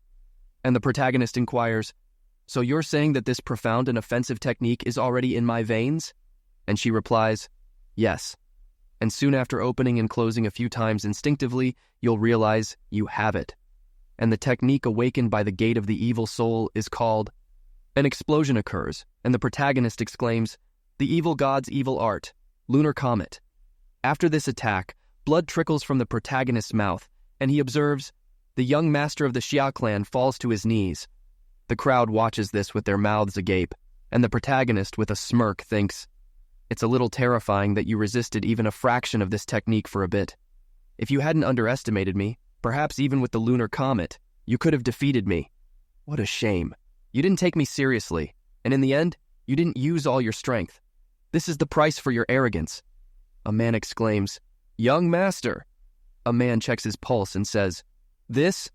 He attacks, yelling, "You freak, I'll kill you."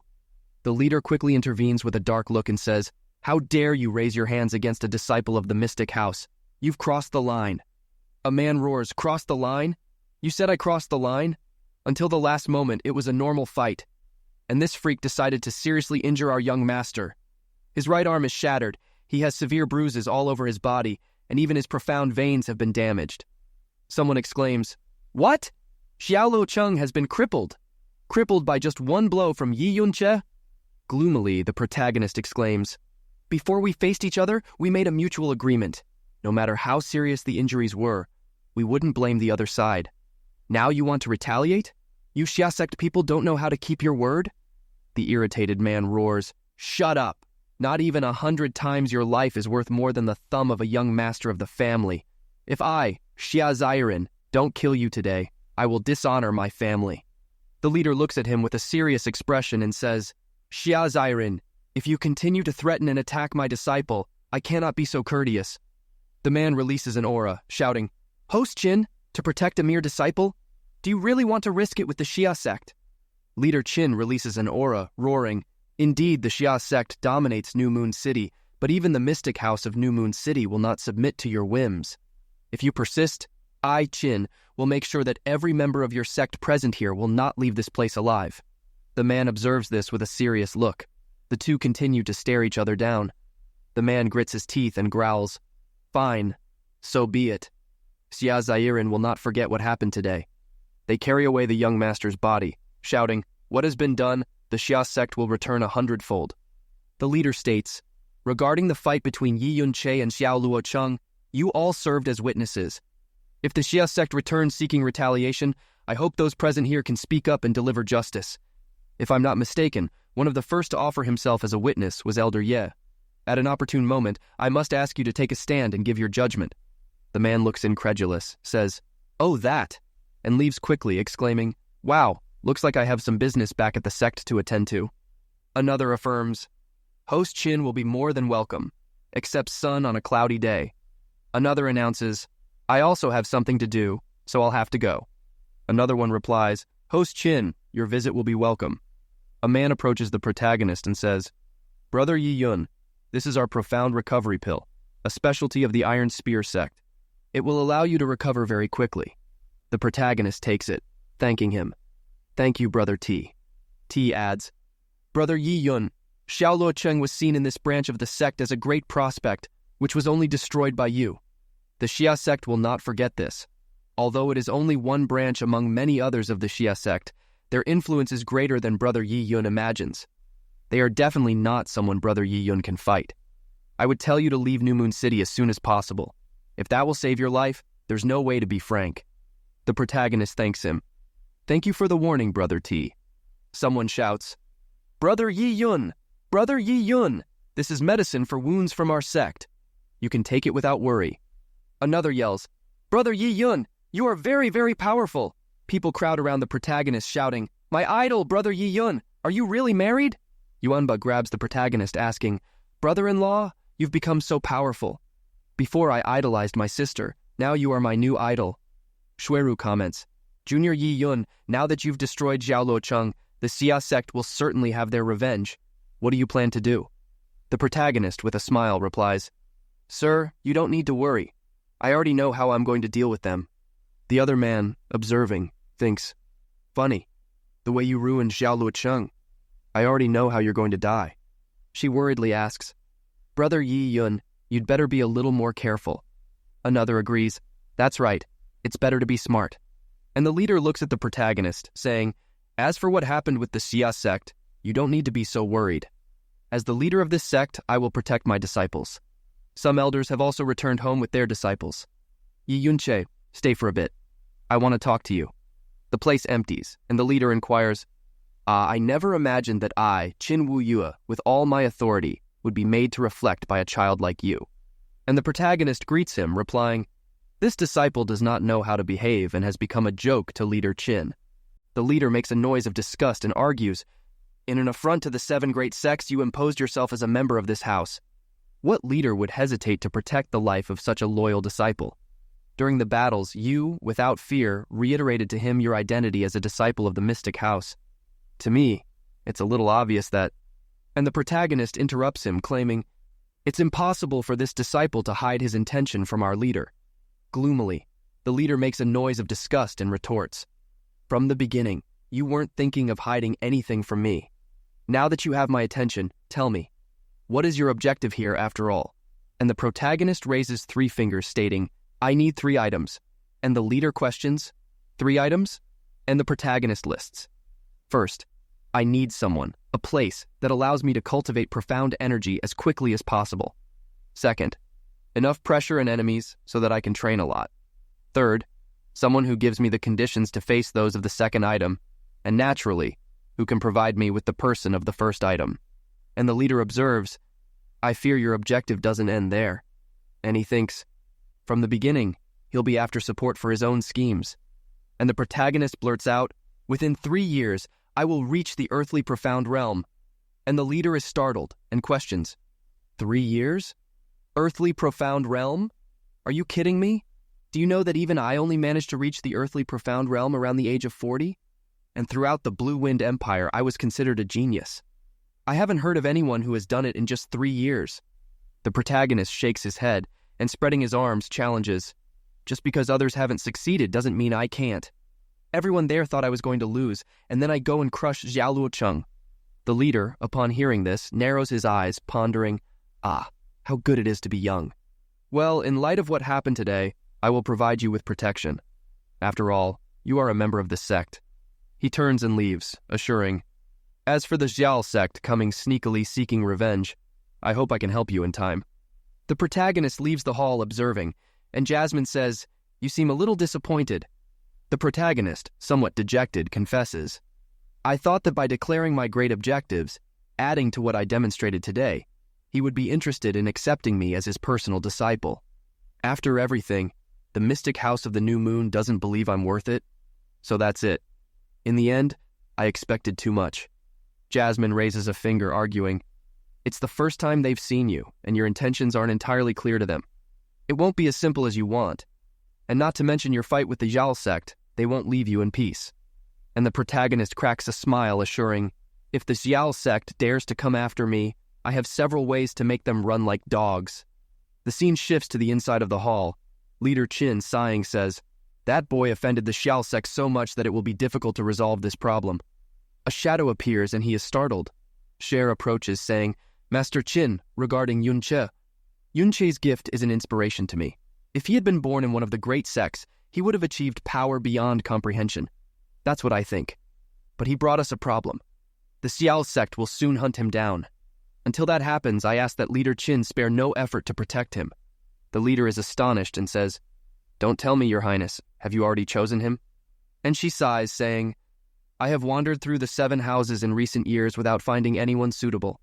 However, this Yunche impressed me greatly."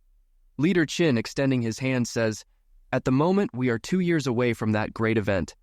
I don't deny that Yunche's gift is exceptional, but with those demons, there's still a long way to go."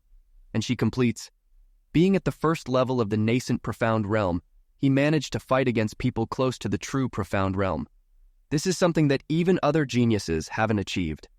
In the coming days, I will have a lot of contact with him." She turns, concluding, As for this Xiao sect matter, it will be Leader Qin's job. The leader, sighing with a small smile, replies, Don't worry, Your Highness. I've passed through the main branch of the Xiao sect dozens of times. This little Xiao branch here is nothing compared to that.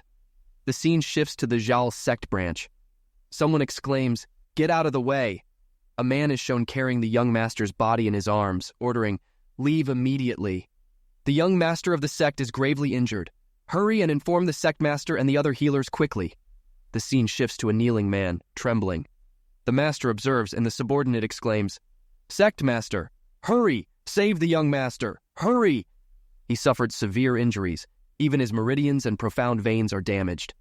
The sect master grabs him by the collar, asking, Who was it? Who did this? Who did?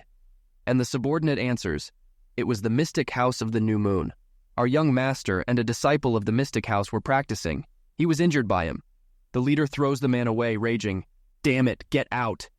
In the midst of all that traffic of disciples from the mystic house of the new moon, someone is going to show up to injure Xiao Luocheng. Another one pleads, Master, calm down first. It seems that our young master's situation is serious. We need to send him to the infirmary. And the leader exclaims, Half of Xiao Luocheng's meridians are practically ruptured, profound veins shattered, basically crippled. How do you want me to calm down? A subordinate inquires, What?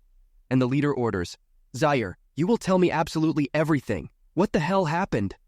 Zaire begins to speak, and the scene shifts to the protagonist cultivating. He comments with a smile, Phew. Finally, my injuries have recovered a bit, but it's still difficult to dispel the pain. Jasmine notes, It's the side effect of the evil soul. Your meridians are still a little fragmented. The protagonist puts on his clothes, commenting, This evil soul is truly terrifying. It allowed me to defeat opponents who were already at the 7th level of the nascent profound realm. Jasmine, slightly blushing, affirms, Of course, and that was just the first gate.